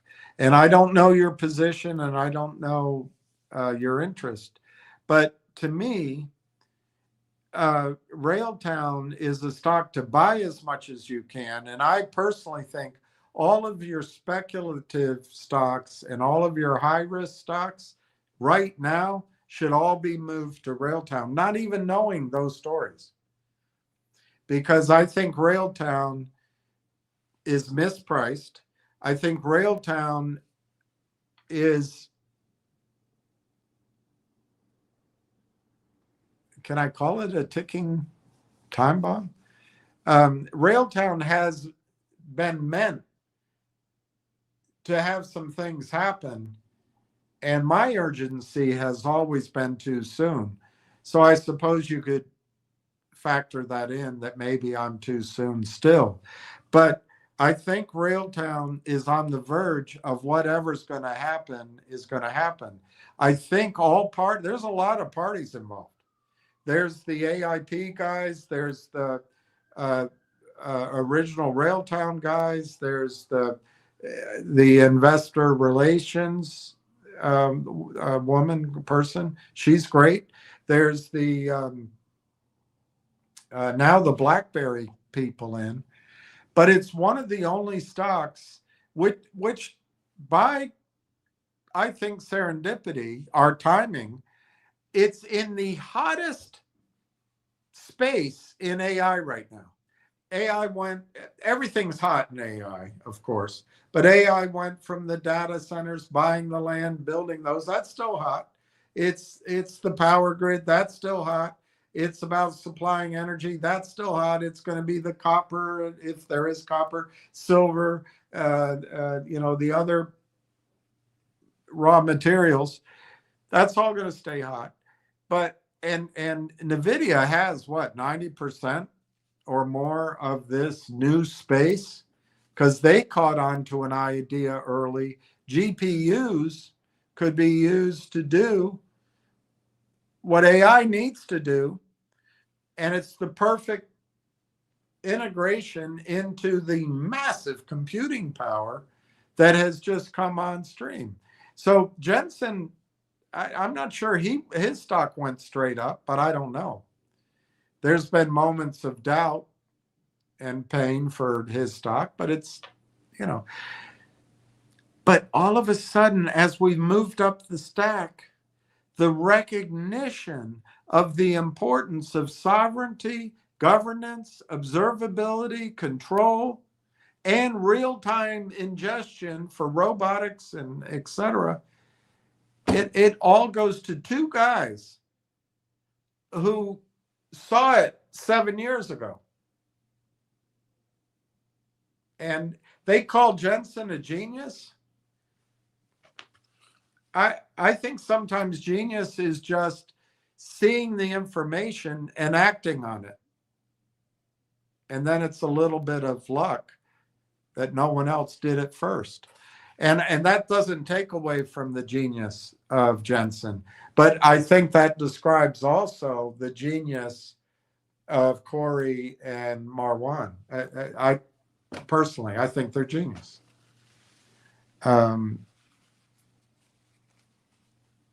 And I think, Corny, one of the things we don't recognize to the positive, we begrudge it because we've been hurt in so many stocks. The very system that's here to steal from us in stock after stock after stock has suppressed the price of Railtown. But that's our advantage, because Railtown doesn't need to raise money. They have $6 million. They run lean. And they've already spent all of their capital and engineering time to build their platform, conductor, rail tracks, and rail engine. It's built. Now, I'm sure it'll get improved, all that. But their revenue, which if you go from the numbers I just gave, their revenue is going to be like 20, 25 million a month. It's all profit. They'll have all the money they need to not only upgrade, maybe they'll buy like Aqua-Hire Lane Chain. Who the hell knows? But they'll be able to bring on the talent. They might be a unicorn. My point is, Corny, they have $6 million in the bank, which roughly, but soon they're going to turn on revenue. It'll be TELUS, it'll be Uniserve. They revenue split. Can I call the exact time? No, I've been wrong. My urgency's been wrong, but I think mid-April. I don't think it's going to be this week, but it could be. Mid-April is a target. Personally, I hope it's not, because I would love to buy a few more shares, but I don't think I'm going to get that chance. But I think by May, I'd say by the middle of the second quarter, TELUS is going to get it going. And then, my gosh, people are going to be able to project everything we see. And one thing, Corny, I want to warn you about, which I'm not telling you what to do, but I do not think this is a day trading stock. So if it runs, some people are good at it, and I'm not saying people won't make money day trading it. But if this stock runs to 2 or 3 and pulls back, and you sold it and you see it pull back, you may not buy it. And then it races ahead, you're not in it. I think you're going to regret that. So I just warn you not to listen to the people that urge you to get out of it. I think Railtown might be, and I'm 85, 90% sure of this, it's a one decision stock. Buy it, accumulate it, and wait for Microsoft to take it over, or wait for IBM to buy it out, or wait for, and if it's a unicorn, I don't think you have to sell it. So for now, please don't get it. Don't try to day trade it. I can look back. I had one guy ask me, when would I ever give up on it? And I think the stock was 42, 44 cents. And I tell you, he's sharp. He's a very smart guy. I think he sensed it. And sure enough, I think it was either the next day or 2 days later, the stock started its downward move. And ultimately took many weeks, but ultimately it went to 24 cents. So he would have been right to day trade it. I would have been nervous day trading it because my sense was things were going to happen or could have happened right away. They didn't. So it's easy to look back and say, damn it, I could have gotten out at 44 cents, bought it all back at 24 cents. But that's it. That's hindsight. And that's also assuming you would do it that way. I'll just say one more thing, Corny, and I welcome you here, is that's going to be more pronounced of a risk when the stock price gets higher. I could see the stock going to 12 or 15 in sort of a miniature squeeze.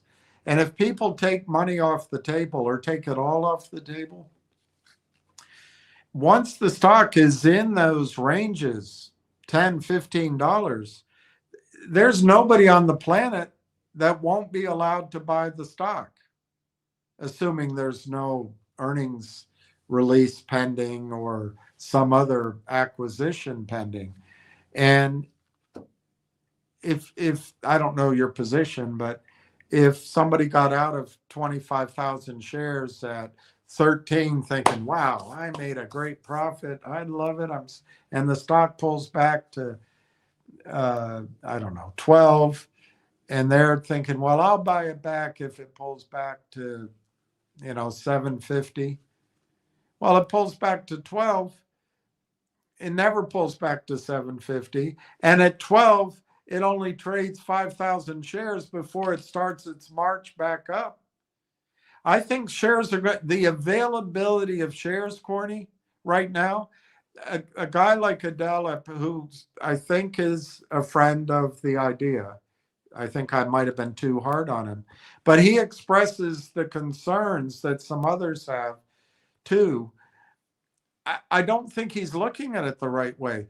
The heaviness, the criminal selling of non-existent shares, and make no mistakes, it is criminal. It's just not enforced. The rules aren't enforced. That's what's giving us the supply we can buy. And I want us to get high on their supply in terms of price. So anyway, thank you. And thank you to Ricky too. Adela, I agree. Ricky works hard on StockTwits. I've got to remember, I got to write that down. Ricky told me to try to somehow broadcast on StockTwits. I'll try to figure that out. Adelip says, Ricky, sorry. Wow, Adelip, you have a huge position. Maybe that's why you're feeling, maybe that's why you're feeling the burden. That's a good position. Congratulations.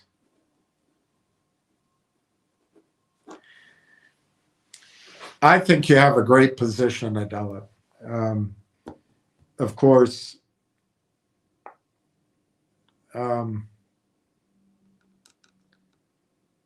there are always other stories, and of course, as enthusiastic as I've been about Railtown, I've been wrong on my urgent timing. So maybe one could say Railtown hasn't panned out yet, anyway, as a great story. But Adelip, I think you're going to be amazed if you can avoid trading that I think you're going to amaze at how strong an account you're going to have. And I assume you're a young guy compared to me. Everybody is.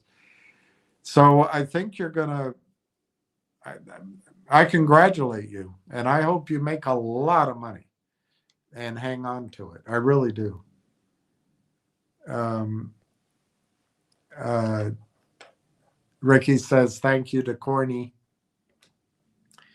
And Ricky says thank you to Adela. Adela, my original name was Ted Williams. All right. I remember that name.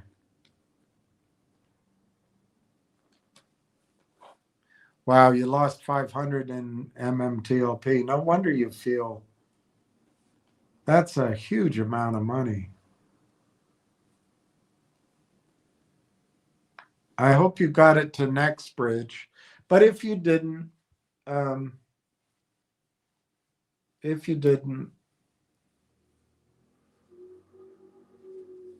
don't know how many shares you have. I mean, it's not hopeless if you still have MMTLP. But if you have 152,000 shares at 52 cents, 152,025 times 0.52, that's, oh, wow. You paid 79,053. Let's call it 80,000. You paid for Railtown. And you lost 500,000, probably more, I'm betting. So let's say the whole thing is 600,000. So to include all your losses in MMTLP and what you paid for Railtown, let's call it all 600,000. So 600,000 divided by 152,025, $3.94. Ted Williams at Adela. I think you're going to see $4. I think you'll see. I think you'll see just below break even to 1.5 times break even by May 15th. And if you can resist selling, it'll be hard for everybody here. But if you can resist selling, because it's going to be volatile, it's not going to go straight up. There'll be some volatility. But I think by the end of June, you'll see double your money. Now, I would say you'll see 1.5 times to 2.5 times your money. So double your money in the middle by the end of June. And it could all happen in a swoosh. It could happen much sooner. And believe it or not, Adela, and I hope you can hang on. I really mean it. I wish you well. I think this stock will be bought out for more than $40. Look, if it's bought out for, somewhat less, that's how it is. The risk is, Adele, that a company makes such a good offer so soon, they don't turn it down. And then the value happens inside of the acquiring company. But the way things are moving so quickly and the space we're in, I think I don't know what other losses you have, but just based on MMTLP and your acquisition of Railtown, I don't know your other losses. I think ultimately you're going to 10x your experience. And the key is not to sell. And you won't have to pay taxes until you sell the acquiring company. But Adela, I think that's fantastic. Your position is fantastic, and I congratulate you on it. And no, I didn't know that Jennifer had blocked you. But I think it's fantastic, Adela. And I thank you for sharing that information. That'll make me on your side 100%. I want people to make money here. Adela, I moved 28,000 to AST, but have another 40,000 in here, but it's a pain in the ass. It is a pain in the ass. There's a company in Chicago. It begins with an A. I can't remember it. I'll try to remember it for the next call. You can move that 401k there, and they can help you. What I did with mine, Adela, I don't have a 401k. I have an IRA. What I did is I kept calling. It was a pain in the ass. I kept calling, talking. Finally got one guy, and he said, "Do you know if you take this out, you're going to have a taxable event?" And I said, "Yeah, what?" It's worth zero. And he said, "Well, you're going to have to sign a form." I said, "I'll sign it." So I signed it, and accepting that I'm taking an early distribution, but it's zero. And so my cost basis becomes zero in the real world. So if I sell the stock next bridge, I cannot deduct the $8 I paid a share, $7.96 a share. I can't deduct that. Some of the shares I paid less. It turns out I was buying, I didn't intentionally mislead, but it looks like I bought over time. But in my IRA, I think it was $7.96. I wrote it down somewhere. I don't know if I have it here. But the point is, now if it does become worth something, my cost basis is zero. So that's what I gave up. And that's why I had to fill out that form. But I'm fine with it. After I signed that form, it took 6 weeks. And frankly, I couldn't believe that I was able to do it. I thought everybody would move their shares. Yeah, here it is. In my IRA, I bought 1,100 shares at $7.55. I bought 124 at $9.29. I bought 40 at $10.07. So my 1,264 shares I bought in my IRA, the average price was $7.84. And then there were some fees I had to pay, but leave that off. So I paid $7.84 a share for my IRA. But just to restate it, if and when my next bridge, which is now outside of my IRA, if and when I sell it, I can't start from $7.84 plus whatever the commission was, $38 or something. I can't start from $7.84. I have to start from zero. So I gave that up, but I think it's worth it. I like Greg McCabe. I've spoken to him now twice or thrice, and I'm really impressed that he's on everybody's side, and I hope to do some business with him. So Adela, good job.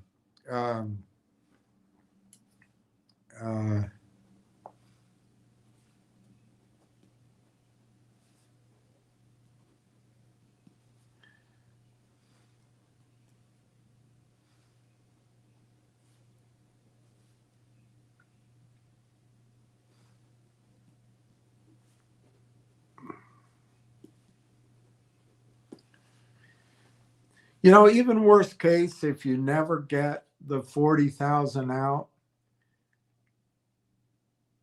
I'm trying to figure out what you paid. You paid 28,000 plus, let's call it 40,000. That'll go to the high side.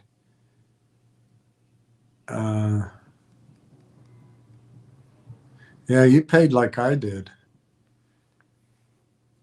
You paid 735.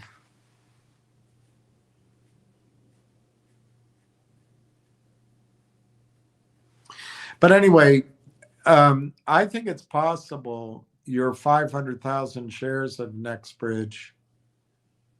Your 28,000 shares of NextBridge. It'll take a while. It'll take a full 5-year cycle. But to get your entire investment back just from your 28,000 shares, that's 1785 approximately. I think it can be a $20, $25, $30 stock in the next cycle. It's going to be, there's a lot of things he's got to accomplish, a lot of bullets he's got to dodge, but I think he will get it done. So I think it's smart that you got 28,000 over. I think it's fantastic. Kia, right along with that brain dead KYP. What does that mean? Did KYP block people? I'll have to look at that. I might have left her as a moderator. All right, I'll look at my moderators again.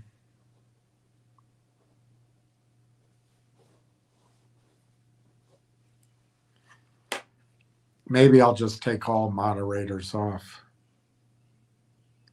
Adelep, yes, KYP did the same.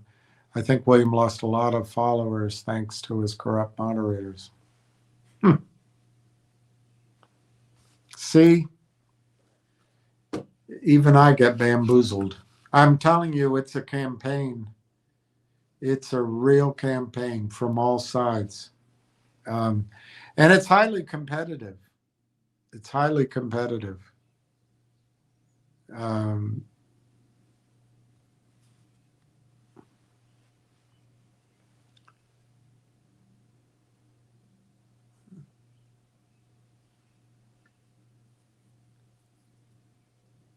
Oh my gosh. Trump vows to destroy Iran in one night.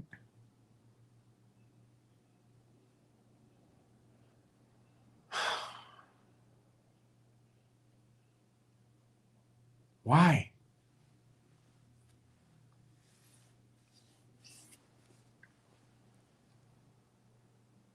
Adela, I think Williams' corrupt moderators still log into his lives.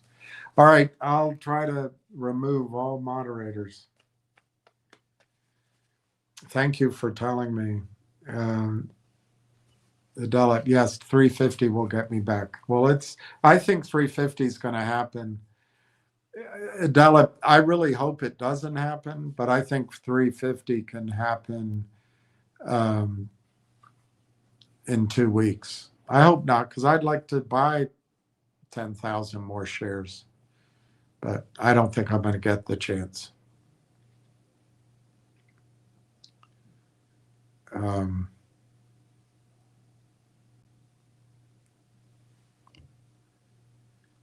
I will tell you, Adela, Ward just gave me a name. Zhao I Corp. Never heard of Zhao I Corp.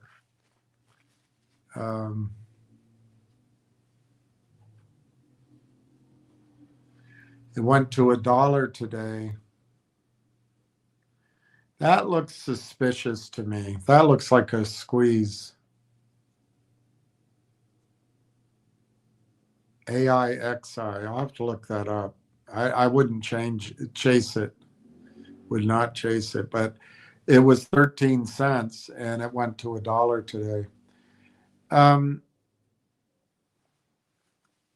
That looks suspiciously like a short squeeze play to me.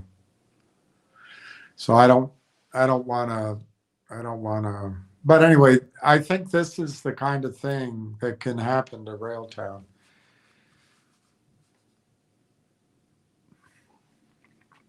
but it's 1.25 billion in volume. I don't think Railtown's going to have that kind of volume.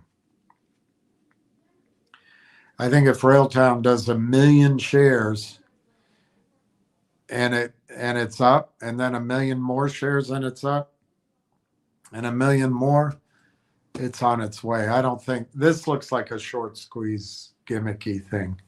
I would not put any money in it. Ricky Brogan, I have called American Transfer, which they changed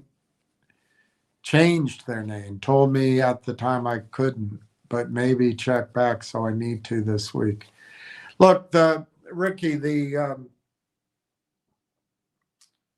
global system, globally, the big picture, there's enough shares still for you to be able to transfer. But what might happen is, for example, if Fidelity might have run out of shares, or they might have made it an internal policy because of legal risk to stop transferring shares.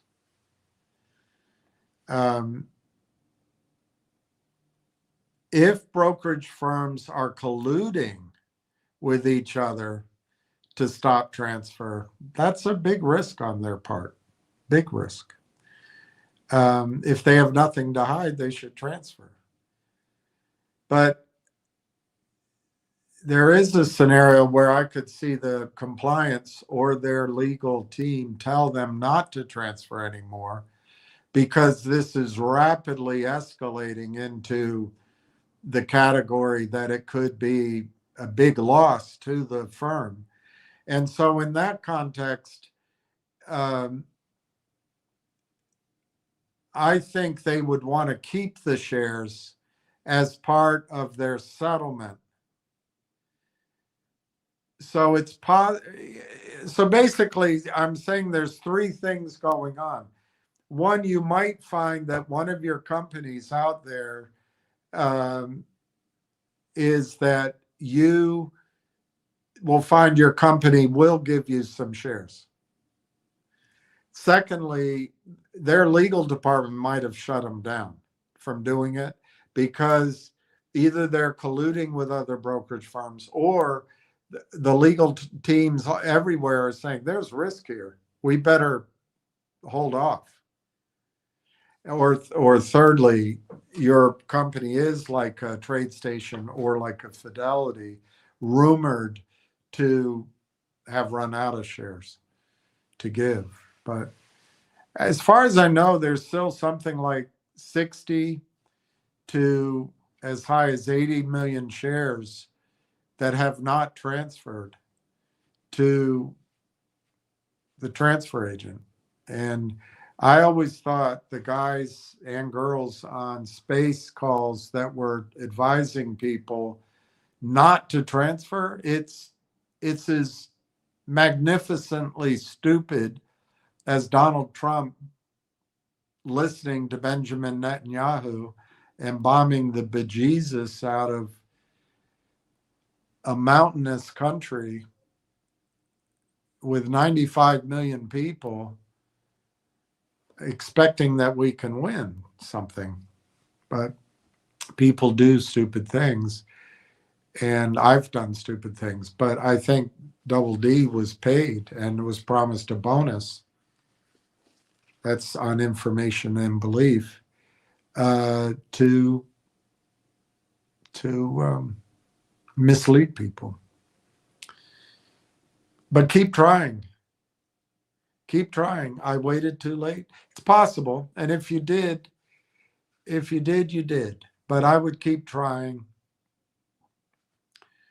And I would keep, every time I called, if you can stand to do it, I'd send an email saying, I just called you. This is the answer I got. Boom, boom. And maybe get a case number, take a picture, screenshots, include it. Because if it goes to court, you need to prove that you asked, it'll be there. But I wouldn't get all caught up emotionally in it. I wouldn't spend a lot of time angry about it, because I think it is a sunk cost and it's a loss. And Ricky, I think, and I agree with these guys and girls thanking you. I have to go on StockTwits. I don't think I've ever been on it. I might have a lot years ago. You have a very good position in Railtown, Ricky. And that's one of the things I've argued to people. In order to get your money back, you have to build a significant enough position in Railtown. From all sides of it, I'm trying to say this is not a day trade. This is not just a trade. This is the ox that pulls your cart out of the quicksand or out of the the river, out of the mud. And we're so lucky. I'm amazed at some of these positions, and I'm not jealous of anybody. I'm just very happy for people. I get pissed off, Ricky, at myself. Why didn't I? All these things. But the thing is, getting angry about it or pissed off doesn't change it. We're here where we are each morning. And there's good and bad of that with the market. Just like I was saying to Steve earlier, I say it to you, Ricky. This stock is going up with or without us and with or without me. And it doesn't matter as much as the bad people try to keep it down. The company is not going to do a toxic financing.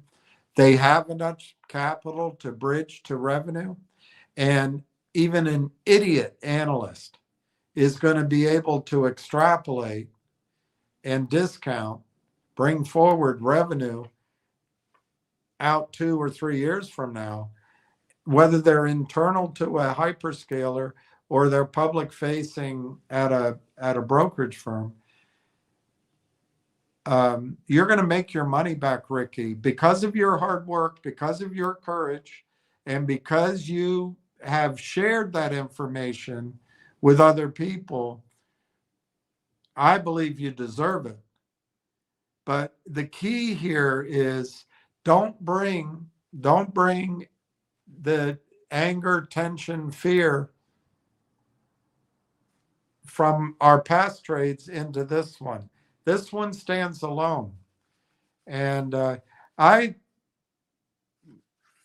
pray for and hope for that I have the ability, the discernment even, to be able to tell if things change in the future. But I don't see it. And Ricky, a year ago, June of last year, I used to sit on the other side here with a pad of paper, and for several days, I would write my projections of what the revenue could be and use multiples. And I kept getting huge numbers. I'm not going to say them, but they massively higher than any numbers I've given. And I still think those numbers could happen. Question is, they might happen inside of an acquirer. So anyway, Ricky, you're going to deserve it. Don't sell. I will try to talk to you and maybe everyone about margin and what you do. If you have a project at home, like your roof and your doors, if the stock price is high enough and it becomes, I don't know, IBM, well, you might be able to borrow against your account if you have a plan to pay it back. But margin in this crash that's coming is going to wipe people out. And I don't want people to take big margin balances unless it's buying puts. But even then it could get tricky. So it might be better just to, if I forget how much you have, but if the stock goes to, 35, 45, $55, as much as I want you to hold on for a buyout that could be a lot higher, if you need your roof and your doors, you sell 1,000 shares and then you're at peace. The whole thing in the next cycle is going to be peaceful. No emotions, no emotions. And I have to work on that myself. But they play on your emotions. They play on guilt. They play on psychology. They play on, it's all a manipulated game. And you've got to be completely level-headed, because I really mean it. I think our lives have changed. And if Donald Trump takes out Iran in one night, I fear for the world. I fear for this country. And I hope each of you pray that Donald Trump does not do that.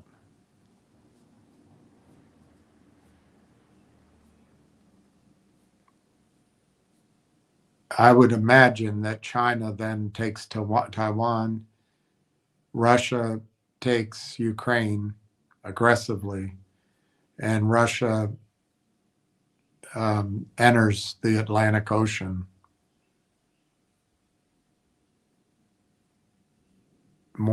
in a more pronounced way. And I wouldn't guarantee, if Donald Trump launches nuclear weapons on Iran tomorrow night, I would not be surprised if Russia attacks us. This is insanity. This is the devil. Adela, no, I need 7. Well, I don't know, Adela, if you have other losses. You should write it all down. Write it all down. It's scary. I haven't done it. I don't want to look. But I don't have a lot of you have really strong positions. I need a gigantic number to, be where I was. But I don't think I think the goal should be to ride this. And if it works, there's no need to get off. I mean, Buffett never sold a lot of it like Coca-Cola, but there are times to sell. But if I get to a position where I have something, I can clean up some things, and then I can maybe take some other intelligent positions. And I'm back to having optionality. The worst thing isn't losing money. The worst thing is no longer having the ability to participate in good deals in size. That's the worst thing. Because I can make money, and I can make money for people, but you have to have the capital, and you have to be willing to act when other people are not confirming your action. For example, when silver's $20, you have to be willing to act. Railtown, all of you have done it. You're acting, and I congratulate all of you. It hasn't worked out with the urgency that I thought. And in retrospect,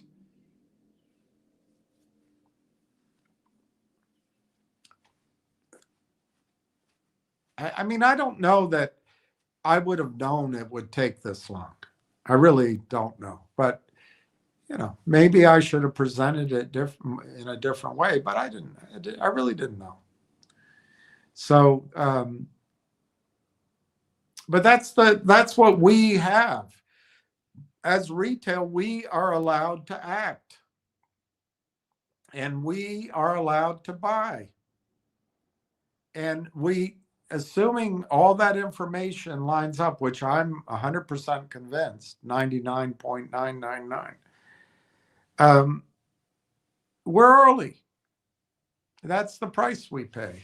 Because by the time the big guys and big girls come in, look, all you need is Maverick saying, I want to own 5%, and Omer's saying, I want to own 5%, and Fidelity AI Investment Plus Trust Bust Fund saying, we want to own 10%. And the stock's $27. And there's research coming out, and the research is glowing, telling you all the great things. And they're telling you to buy it. They won't let you buy it at some of those firms, like, I don't know about Fidelity, but if you go to Merrill Lynch, they won't let you buy it. But when it's $22, they'll put out a report. Sometimes you got a buck. Some actions you take them alone.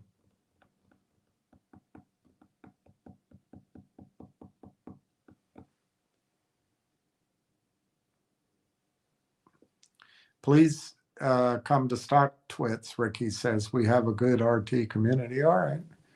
I don't know. Ricky, you can do my lives. If you want to do my lives, I can run them through you. I'm not possessive. Or if, Ricky, if you want to do a live on Stock Twits which we can show elsewhere, maybe you can I don't know how to do it, but maybe there's a way you could ask questions or take questions or moderate it. You could, I'm open to any ideas. Ricky Brogan, you could do your lives on Stock Quits. All right, I wrote it down. I'll look into how to do it. Kia, William, you are a sorry piece of shit. You keep raising the timeline. You have not been right about anything. Well,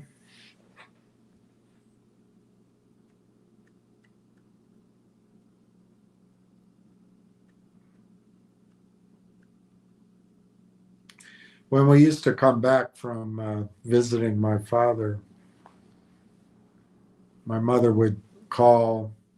I remember one trip, Dad was looking forward to it. We met all of his family on Lake Superior, I think it was. We had a big house on the lake. We were fishing, and we were going to do a bunch of stuff. And I'm the eldest, so Mother called. And back then there were no cell phones. I guess the house must have had a phone, because that must have been how she got in. But I had to go to a payphone to take her call. And she started yelling and screaming, and then we had to come home. I do not want you with that man, and blah, blah, blah, blah, blah. And so she and Ben, that was I don't know if they were married then. He became my stepfather. They were in town or whatever, and they were there to pick us up. And I was very young, but I had to be I had to tell Dad and all that we couldn't stay. We had to leave. And of course, he was angry. My grandmother was angry, everybody. And then I had to get back on the phone. It went back and back. Oh, God. I don't want to tell you. It's just, and it was probably a lot for just a kid to handle, but I had no choice. And anyway, she won, as she always did. And they dropped us off somewhere, or somehow and that ended our vacation. I think on the second day, or maybe, I think we had stayed one night maybe, or the first day, I don't know, but it was over. We were meant to stay there 2 weeks. And of course, my dad was on leave, and it's just the whole thing. But anyway, they drove us home. And as soon as we got home, she sat us around the table and she went into one of her rages and her explanations. And I thought, I don't remember. I blocked so much out. My brother and sister probably remember everything. But, I said something. I forget what about, well, we were supposed to be there for, whatever. And I do remember her walking to in front of the fireplace, that's sort of the little living room area, and storming back and then walking into their bedroom. But as she was doing that, she yelled out, "You little pieces of shit, you little shits, you can't blah, blah, blah, blah, blah. Every time you see that man, you come back and you argue and you're upset. Do you see what he does to you?" So I will admit to you, Kia, I might be a sorry piece of shit. But I don't agree with you that I keep raising the timeline, and I have not been right about anything. But I'm not one to self-congratulate about the things I've been correct on. I've been correct about a lot of things. But this, Kia, is not a science experiment. This is not a puzzle piece. This is not a Rector set. This is probabilities. And nothing, Kia, have I given here is inside information. So it sounds like you want me to know things in advance, break the law, and be correct about my projections. I don't have the calendar here, it's over there, but you're absolutely right, Kia. I made projections of where I thought the stock price would go in Railtown, and I've been wrong. But make no mistake about it, Kia, I'm not taking back my price projections. I'm not taking them back. Everything has shifted. But why, Kia? Do you listen? The company was marketing their product in 2024 and gaining users. They ran into AIP partners. They agreed to buy AIP partners. That started a blackout period that extends to today, Kia. I'm not going to go through it again, but everyone here is at least familiar with the concept of counterfeit shares. And that has gone on from February 8th to today. It's all computer programming. I don't know why, as a country, we allow it, but we do. So there's a heaviness on the selling. There's no counteracting buying, and it's in the shittiest of markets. The over-the-counter markets are crap. Adina Friedman's NASDAQ is a piece of shit. I don't know about the Canadian Stock Exchange. I have no idea, but I assume it's rife with rapscallions as well.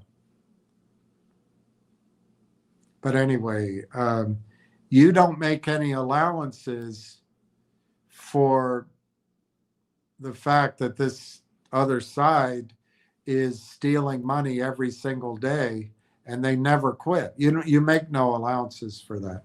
You make no allowance for the fact that the AIP acquisition was brilliant. They, depending on the dollars or the calculation, they essentially paid $20 million Canadian or US for AIP partners. I just showed you in the revenue, in half a year, they can make that back in revenue. And all they paid was shares. It's brilliant. Absolutely brilliant. But you want it because you're a spoiled brat. You want it now. Well, that's not how things work. I guess your parents never delayed gratification for you. But also, it's possible that AIP led to TELUS and also led to BlackBerry. How do you quantify that value? They paid 20 or 25 million for this in stock. It's brilliant. It's absolutely brilliant. And but that took until November. So Kia, that delayed everything while your friends shorted the stock. So you call me a piece of shit and you tell me I haven't been right. Well, I don't know. I think I've pretty much called you guys out from the get-go. But I have been wrong in predicting when this curtain of silence is lifted. I've been wrong on that. And looking back, it's easy to see that it didn't happen. But as we were going, to me, and the information and belief I had, I thought it was going to lift at any time. But that's like predicting that you were going to start letting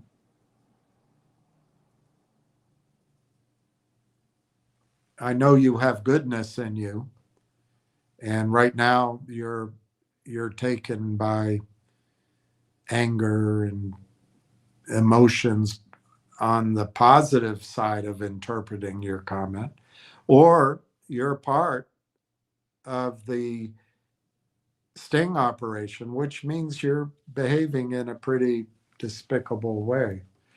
I know you have it in you to be a better person, but I can't predict when.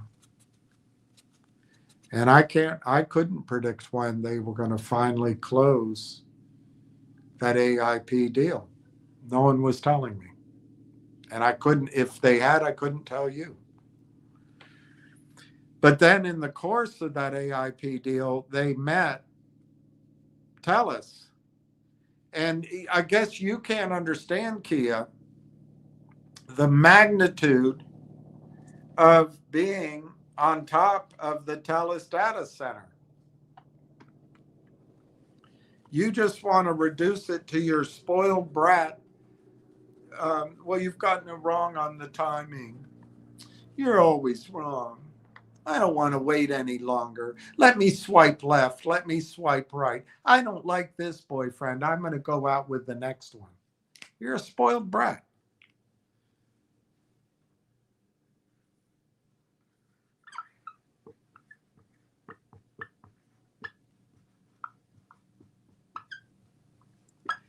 To keep it simple, there's more to it.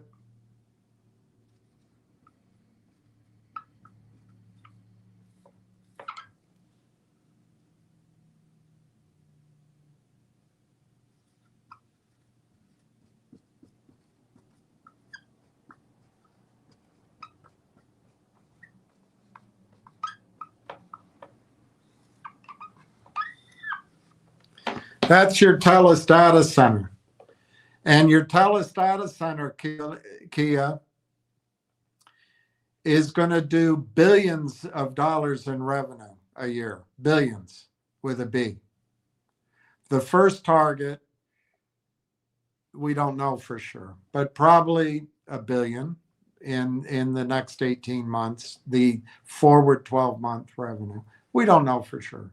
but they're going to do billions through this data center. It's a sovereign AI data center.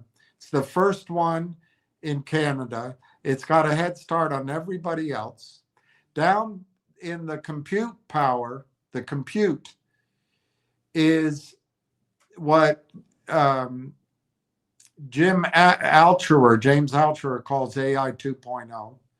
It's what Morgan Stanley calls AI for everything, AI for everybody. This is all the data that was collected under the first, I guess, the first AI 1.0.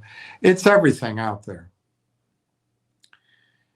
And this is NVIDIA chips, the best in the world. The computer power here is, pardon the expression, it's a quantum leap from what was available before. The whole data center is hydropower. So it's a third of the cost, of 40% of the cost of anywhere else.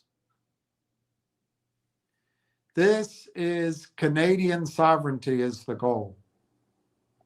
Then the next layer is the large language models, and it's more complex than this. But the large language model will either be probably OpenAI, that one that the CEO keeps getting in trouble, Anthropic, or Cohere. And it could be somebody else. We're waiting to find out. This data center is open, but they're running on just a few customers because they're trying to make this work.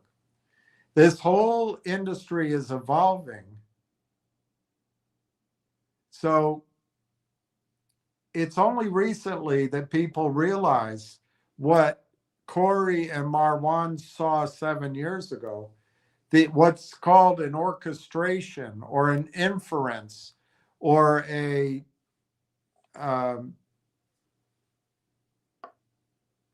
framework layer is critical so that the user can best consume the data center, the large language model, do it at the cheapest cost and with the most productivity. Turns out, for a sovereign data center, but for all data centers, this orchestration framework layer is critical. And Kia, I don't know where you're getting your information. I think you called it correctly. I probably am a piece of shit in many people's eyes. But whatever I am doesn't change the fact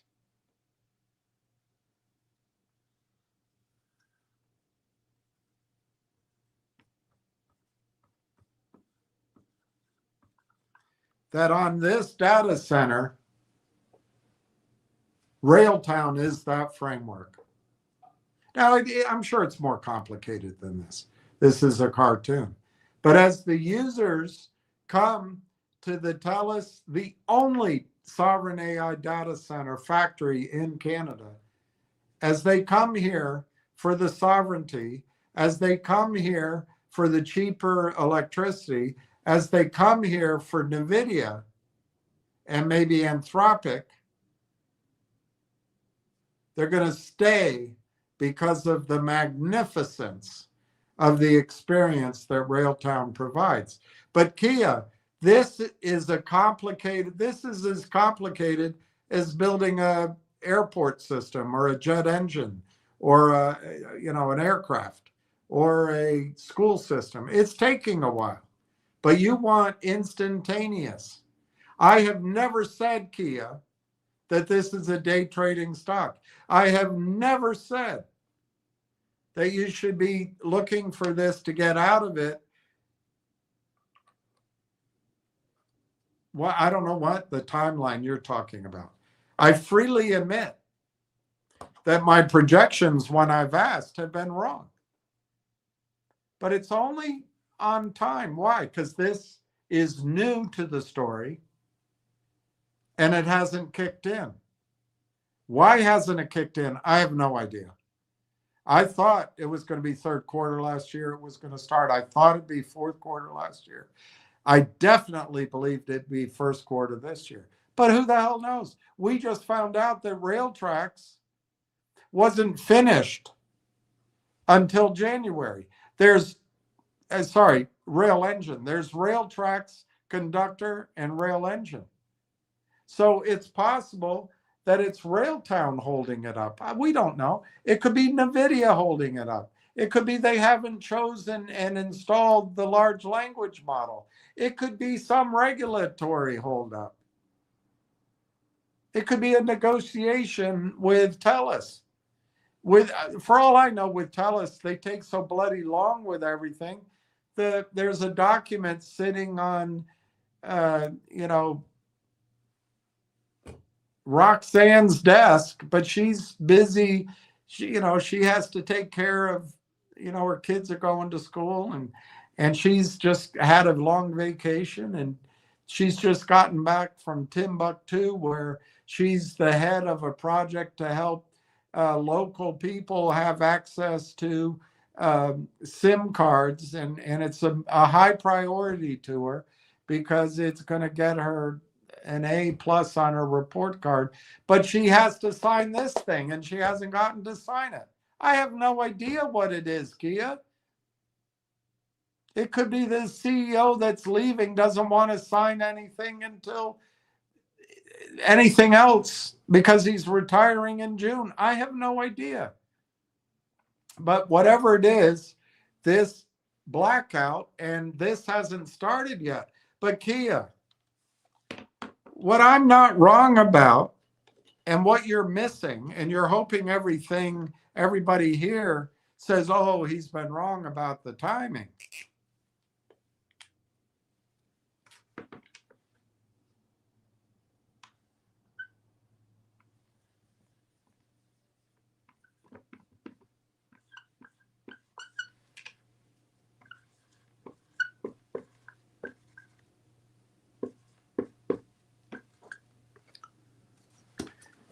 This is going to go from 0 to 250 million.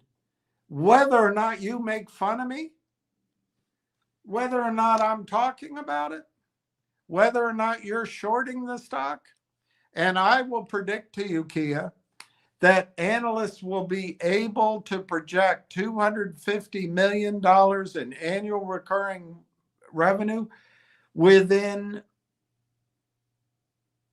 120 days of whenever TELUS really turns this on. Projection, remember, it doesn't mean it'll show up in the stock price. So thank you, Kia, for your compliment. And I disagree with your conclusion as well. I'm not sharing inside information here, so it's no surprise to me that my projections can be delayed. That we're talking about hundreds of millions in revenue for Railtown, but in the case of TELUS, you're probably talking about tens of billions over time. They're going to get it right. They're going to both get it right. So if you don't have the stomach to wait, just swipe left or swipe right.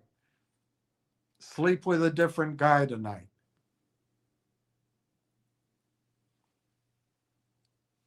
Little square, you're way off direction, but it's your sitcom. Well, it is a comedy, isn't it? It is a comedy. Kia, little square, you were exactly on point. Ricky Brogan. Charles Schwab wrote a book I read years ago. He said most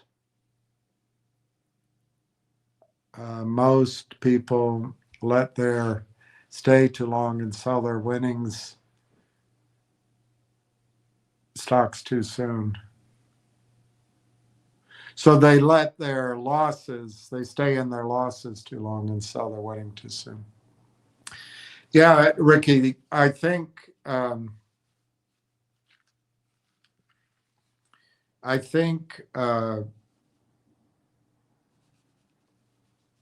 well, I don't know if you should take this as an investor, but when I moved to London, we I wish we'd done it.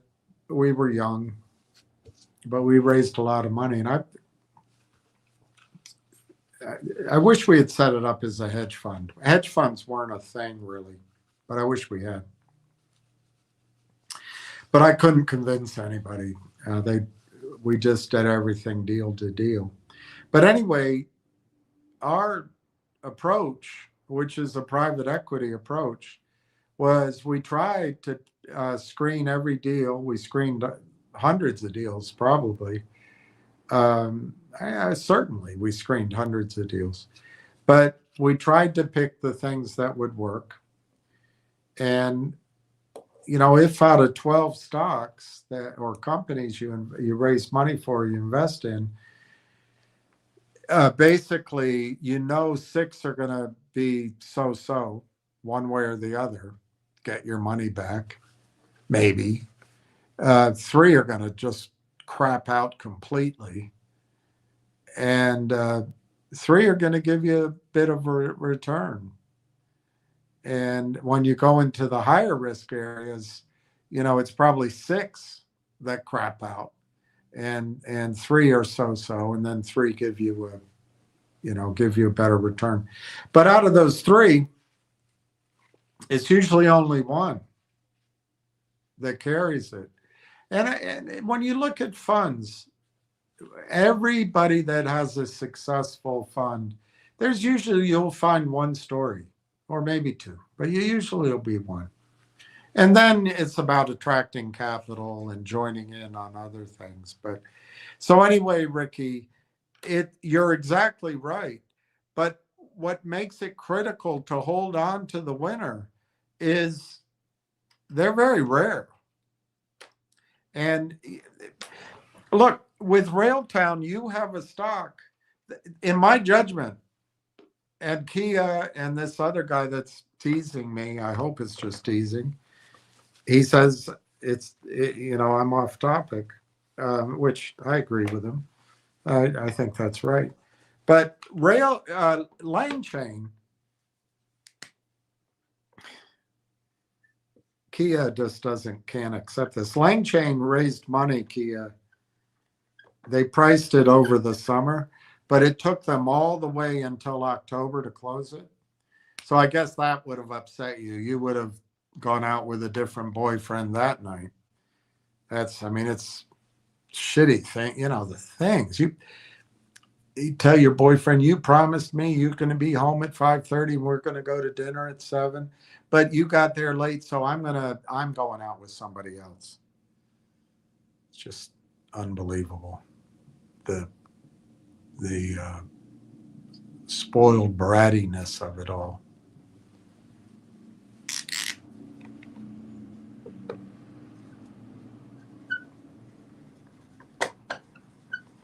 So Lang Chain raised money at a post-money valuation of 1.25 billion on projected midpoint revenues of 14 million annualized. 14 million, not profitable.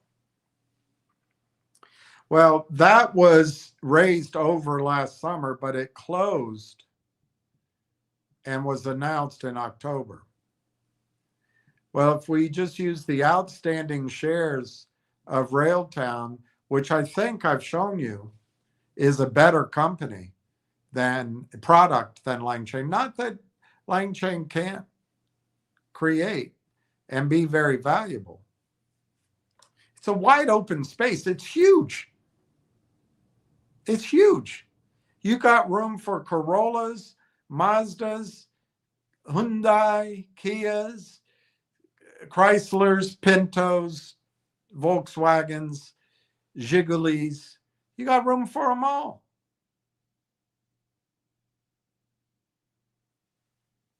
So if you divide that out,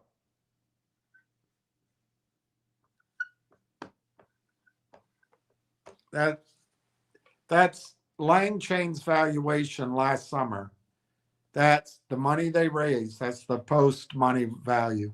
You divide it by the outstanding shares, it gives you 586 for this is for Railtown, 586 per share. Now I think Lang Chain is worth probably double what it was priced before. It's in all the literature. Everybody talks about it. So probably one could argue that Railtown right now should be trading at $5. But you could argue, and I wouldn't argue, that it should be trading at $10. But Railtown is mispriced. So that's one thing. And that's because of the short selling, and it's because no one knows the story. And I guess I have a sitcom. But also, Lang Chain didn't raise that money from Sequoia and the rest because those people think it's going to go to 2 billion. They're going to get 10 or 20x on their money and take their fees, thank you very much, and they're going to dump it in some portfolio.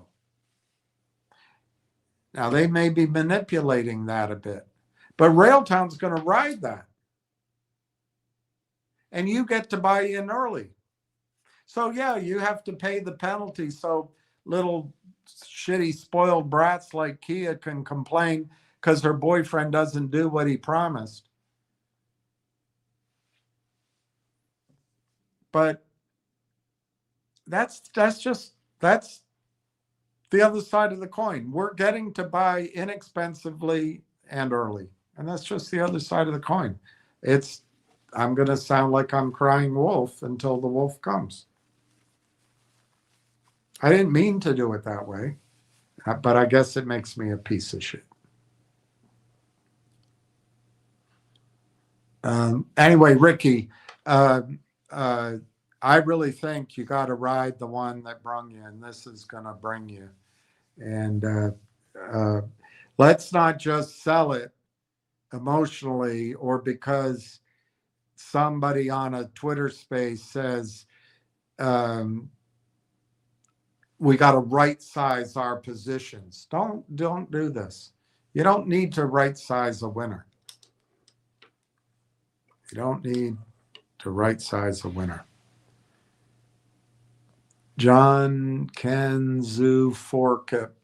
Don't go to $5 yet. I just got in last month. Got to accumulate once a month. I agree with you, John. I'm hoping against hope that I can raise some money and buy, take care of a few things and then buy some. But I just don't think. I agree with you. I'm on your side. Take another month. take 2 months. But I figure it's not going to happen, and that gets rid of the pressure. That gets rid of my stress. So, but I agree with you. Ricky Brogan, I asked if Logic was a buy at 1 cent, and I got banned last March.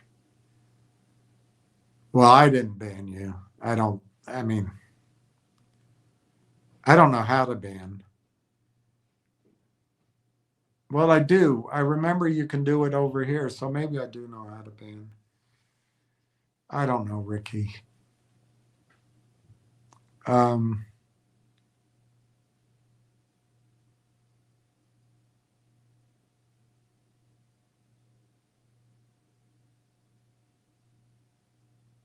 I don't have a memory. But I hope I told you Logic is not a buy, because that's how I've felt. I have a lot of shares of Logic, but Brent moved on to Nixie. Brent can't pick a bad guy out from a good guy. And,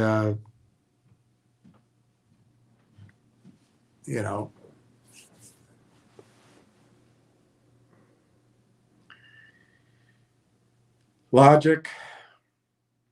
I even think the CEO of Collective Audience might have been in on it, maybe unknowingly. But all the people they got, they all made money. And that was the sting operation led by Chadron and Aubrey Advisors, in my opinion. And I think they stole 150 to 200 million out of the market. I think it was planned for 3 years. It was executed over a 3-year period. And I think Brent's son was taken advantage of.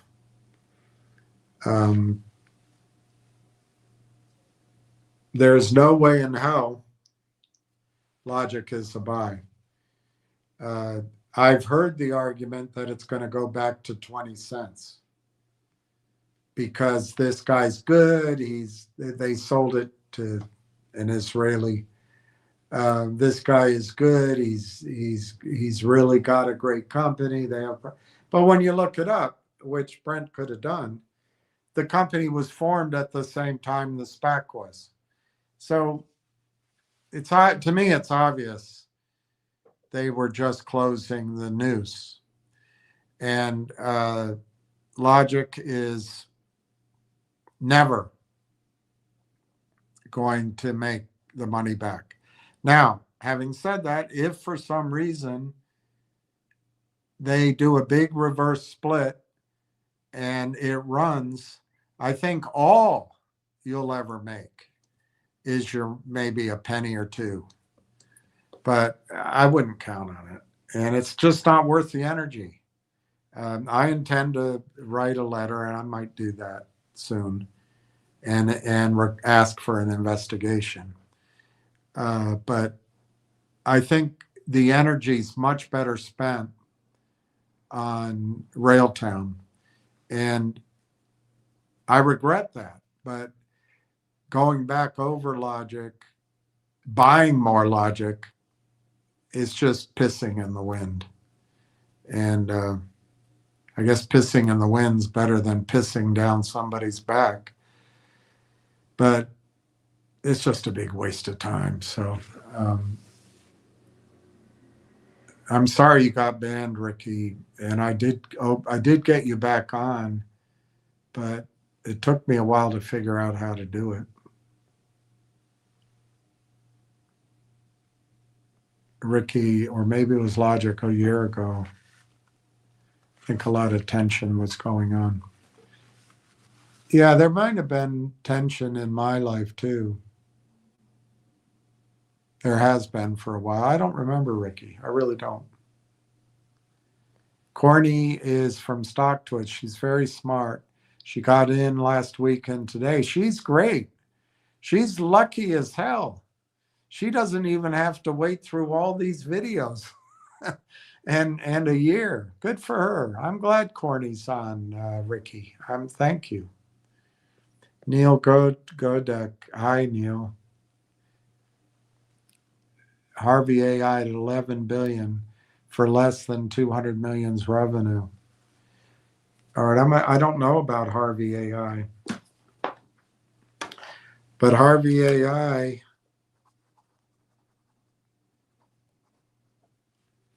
$11 billion.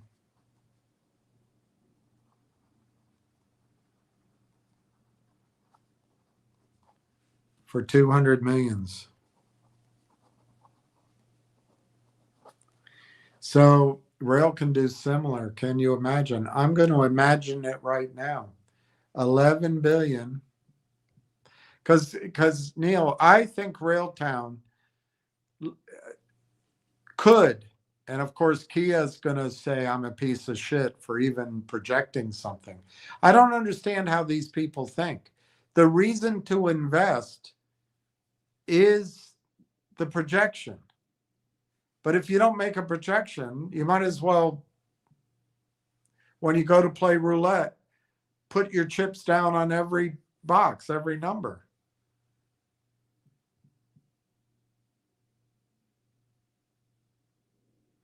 So 11 billion divided by just the outstanding, Neil, 213 million. I know that's shy. That's $51.64. So at 11 billion roughly, that gets me to my $55. Me, it's all about me. So Neil, it's amazing. And that's 200 million. I think Railtown is going to could be projectable at 200 to 250 million. Hell, it could happen in 90 days from whenever they turn on that spigot at TELUS. We're talking about projections. Or did they already do the 200 million? I don't know. But I'll look up Harvey AI. It's exciting. Corny has 4,200. All right, Corny, I'm going to write that down. 4,200. That's a great position. Corny, if you're still listening, I run into interference every time I say this, but I think every stock you own in this space, the high risk stocks, I don't think this is a high risk stock, but it's speculative. High risk stocks and speculative stocks, particularly with your timing, I think you should sell all of it and buy Railtown. And I think you should do it tomorrow. But when I say you, I'm not talking about you specifically. I'm talking in general as a theory. Because, yes, Kia might be right that I'm a piece of shit and I always get it wrong.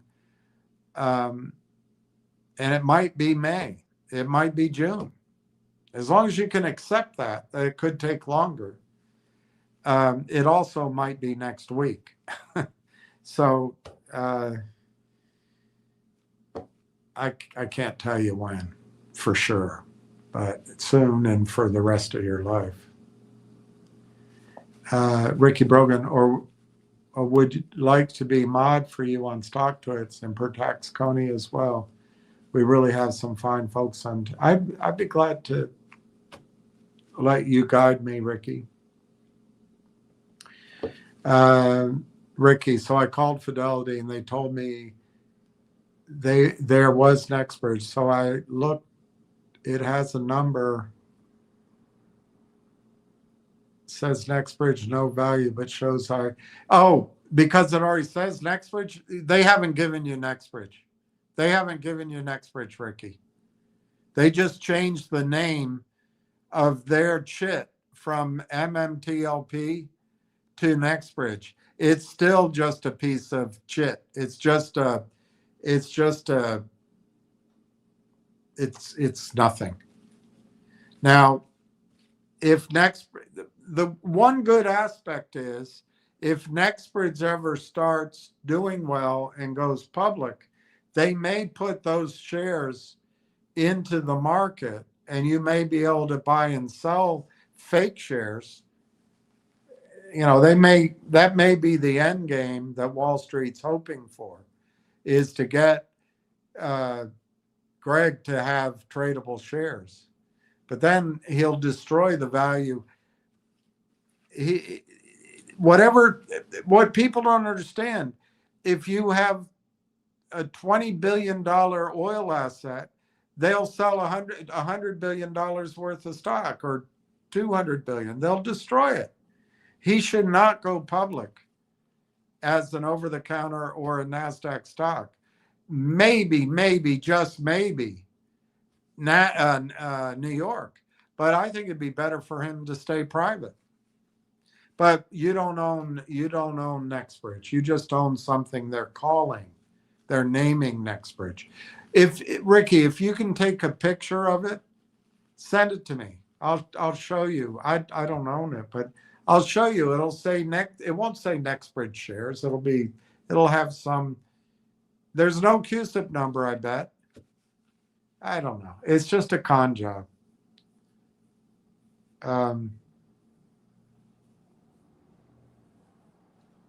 That's the risk in Nextbridge, is if it ever trades publicly, they'll ruin it.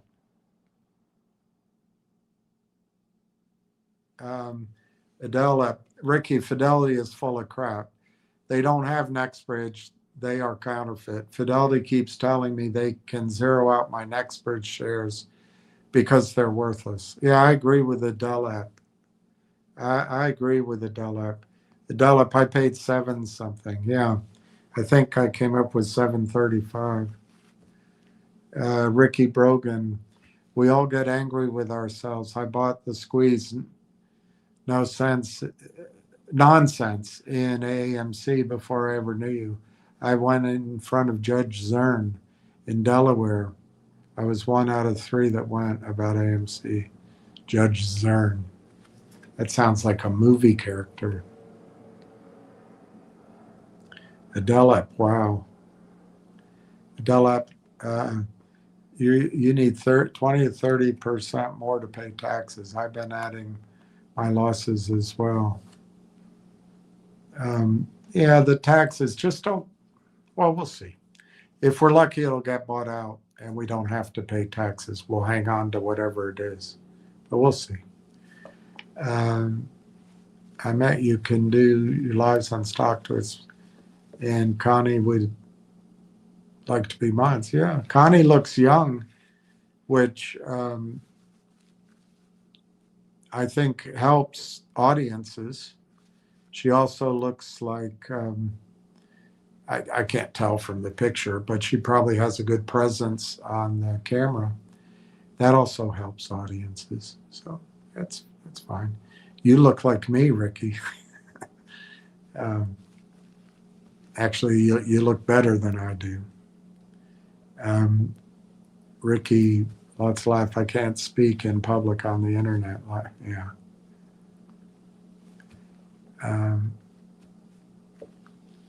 Adela, Ricky, I think William can only post his YouTube videos on StockTwits. Can't go live. Could be wrong. That might be. But Ricky, I could still, if someone shows me how to do it, I could still have you and maybe, I just forgot her name. Second. Did you write her name? Corny. Maybe I can get 2 people and we can have a conversation. She can ask questions because she's new. And we could take maybe you could collect questions from StockTwits, or maybe they could link in and we could do it on YouTube. And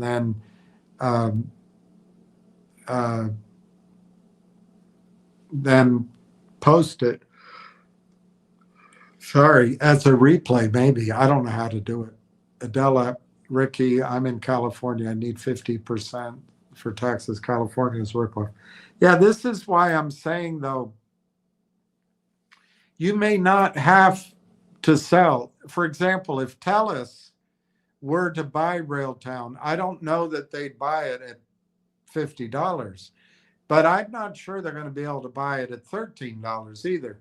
So let's just say they pay $25 for it in stock.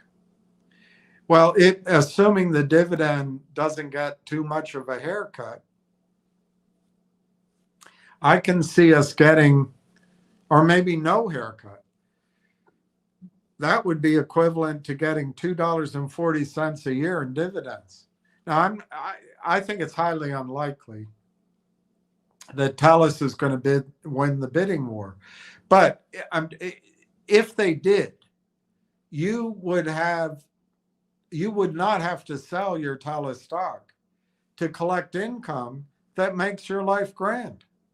You'd have to pay taxes on the income, but you don't have to pay taxes on that increase in value. If your account is only, and I'm not assuming it is, but if your account is only your Railtown, let's say you have about 100 grand in your account. Now, if your account goes to 600,000 and you sold there, you're not going to owe any taxes. Well, there is a difference between short-term gains and long-term losses. So you check with an accountant about that. That's not it didn't used to be a 1-for-1 split. So if you assume you wait a year, those would offset exactly, and you wouldn't owe anything. But if Railtown went to $50 and you sold there, then yeah, you got to pay taxes. Long term is the key, because long term you got to pay the Obama tax, the federal tax, and by the time you sell, AOC is going to be president, and probably long term taxes will be back to 50 cents. So you're right, it's tough. But so if let me use that example. Let's say you go to you sell at let's not go that high. Let's say you sell it at $25.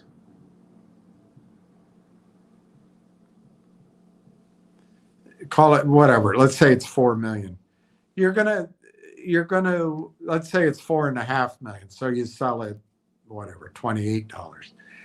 I mean, 500,000 you're not going to have to pay taxes on, but the 4 million you are.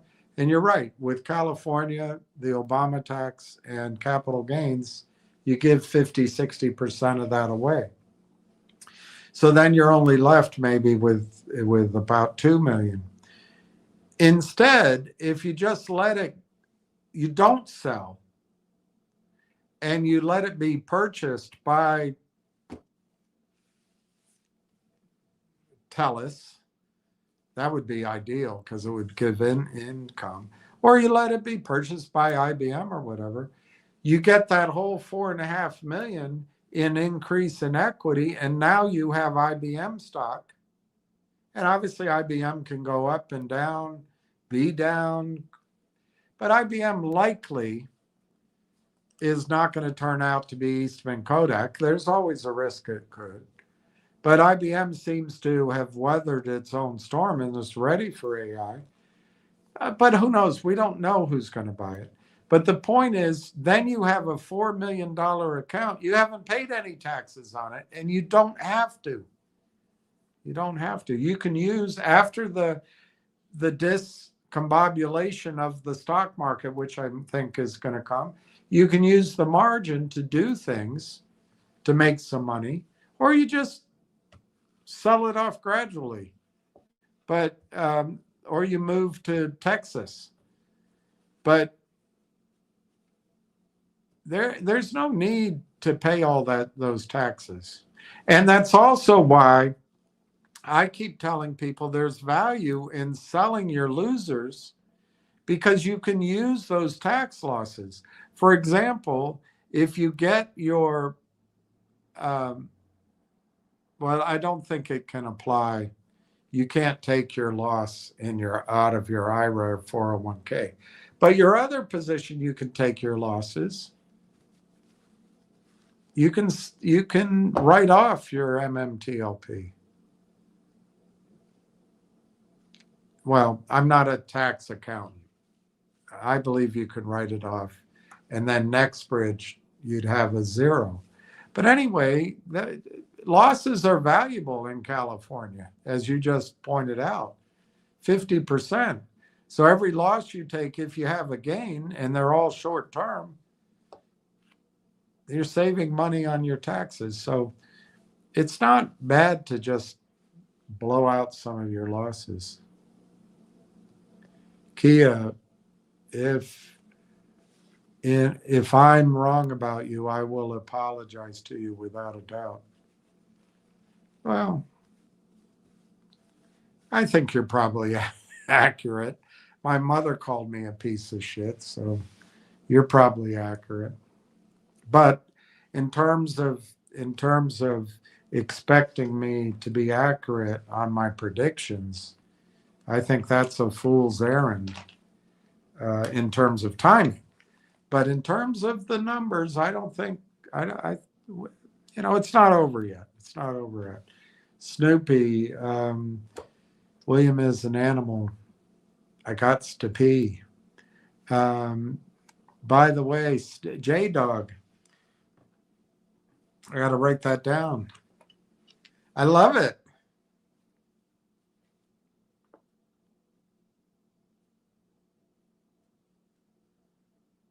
I hope I have that on my list that way. Because I only got one part of your name.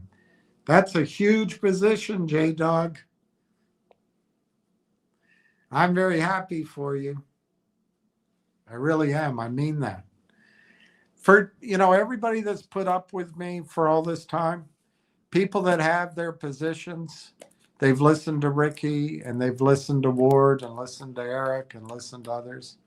You and J Dog, you are going to make a change in your life. I really believe it. And very happy for you. Very happy.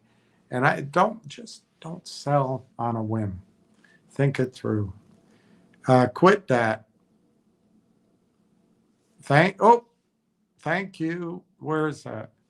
Thank you, Clay. I've done my research, mostly by following me and my research, and also getting sick of me. And I'm convinced this investment is a solid winner. Thank you, William. Well, you're welcome, Clay. But also, it's not me. It's you.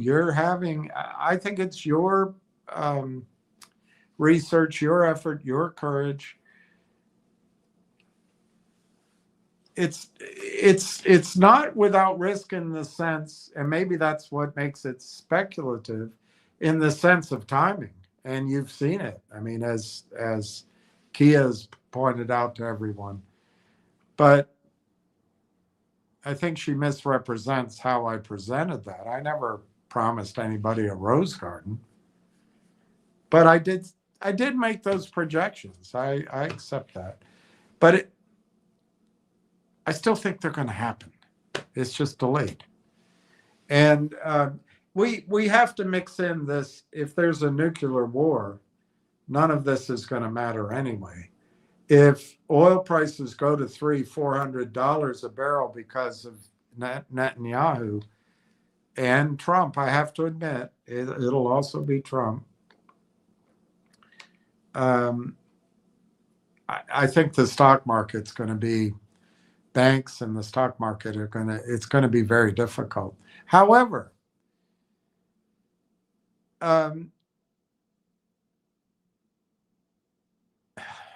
I don't know how you protect, because it's going to be everything.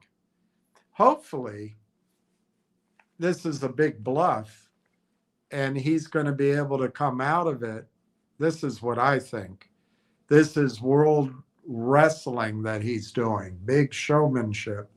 And he's going to get a deal that he can accept. He say, hey, I won. And you know what? Let him. Let him brag about it. Let him be everything in his own mind that he wants to be. I'll say great job. Just backing off, I'll say great job. But regardless, our lives have already changed. Much as I projected all along, I think our military, our Navy in particular, has been shown to be vulnerable in the modern world. We didn't lose any carrier groups, but I think the world now knows that hypersonic missiles and building up non-nuclear missiles is how to become a power. And how long is it going to take China, Russia, Korea, India, Pakistan, Saudi, pick another country, in Africa, even Poland. How long is it going to take for countries not to imitate what Iran has? So I think our world has changed, but it's okay. It's okay. Quit that is adding more tomorrow. Thank you, Clay, for the contribution. I'd like to add more, but we'll see. I don't think it's going to happen. But it's all right. I'm just so happy for everybody. And I'll be glad when people start feeling better, like Adelip, like you, Clay, like there's been a couple of other people that are feeling the pressure. And there's a bunch of people that are silent that I know are feeling the pressure. And I think it'll be great when that pressure lifts off. But I just want to emphasize if it goes to 1 or 150, it's going to pull back. If it goes to 2 or 250, it's going to pull back. But I think it'll be a mug's game to try to day trade it. Some people might be good at it. And of course, you know, if you need, there's only 3 times to sell: when the story changes, when you have a better idea, or if you need the money. So, yeah, that's up to everybody. But Clay, I really, and everybody else, I'm not just saying it to you, everybody I've been talking to, if this stock does its crab walk up and it gets to $5 or $6 and everything else is kind of equal. In other words, we're not at nuclear war. We have oil isn't 350 a barrel, and the economies are still going along. Um, uh, I think it can double almost overnight. It'll feel like overnight. And the whole reason is the Merrill Lynch rule will be gone. The rule that the big bulge bracket brokerage firms don't allow their brokers to recommend stocks under $5. Institutions primarily don't buy under $5. So all of a sudden, there's going to be a lot of buying, I think, and it could double. Ricky, absolutely. Adelap, I think you're right. All right. I think Adelap and Clay and everyone. I'm really proud of you, J Dog. Let me just, it's 9 o'clock. I think I'm going to sign off. But okay, Artemis 2 came out from behind the moon. That's great. We haven't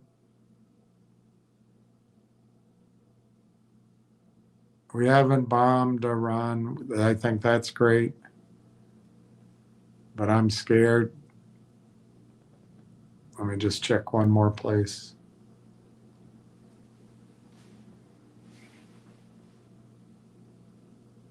Yeah, nothing. All right. I appreciate it. I like ever, whenever I go off the rails, and it's like a sitcom. I appreciate people still listening. I didn't mean to, but you know, today our best, tomorrow better, and we'll see what happens tomorrow. I pray for peace for everybody out here. Happy Easter and Passover and Ramadan to everybody, and just the time of year for everyone else. I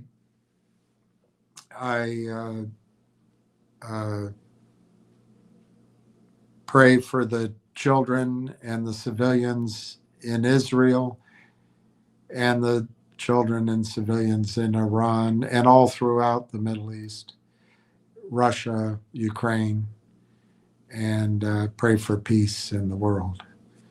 I don't know what else we can do.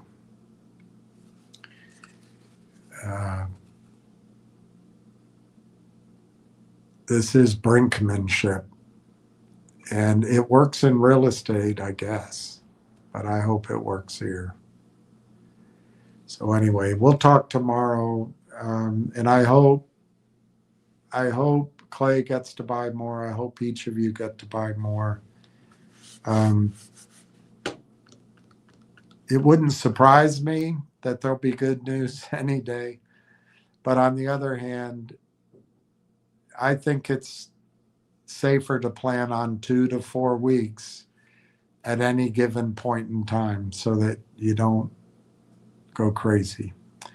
So with that, I'm going to say peace, over and out.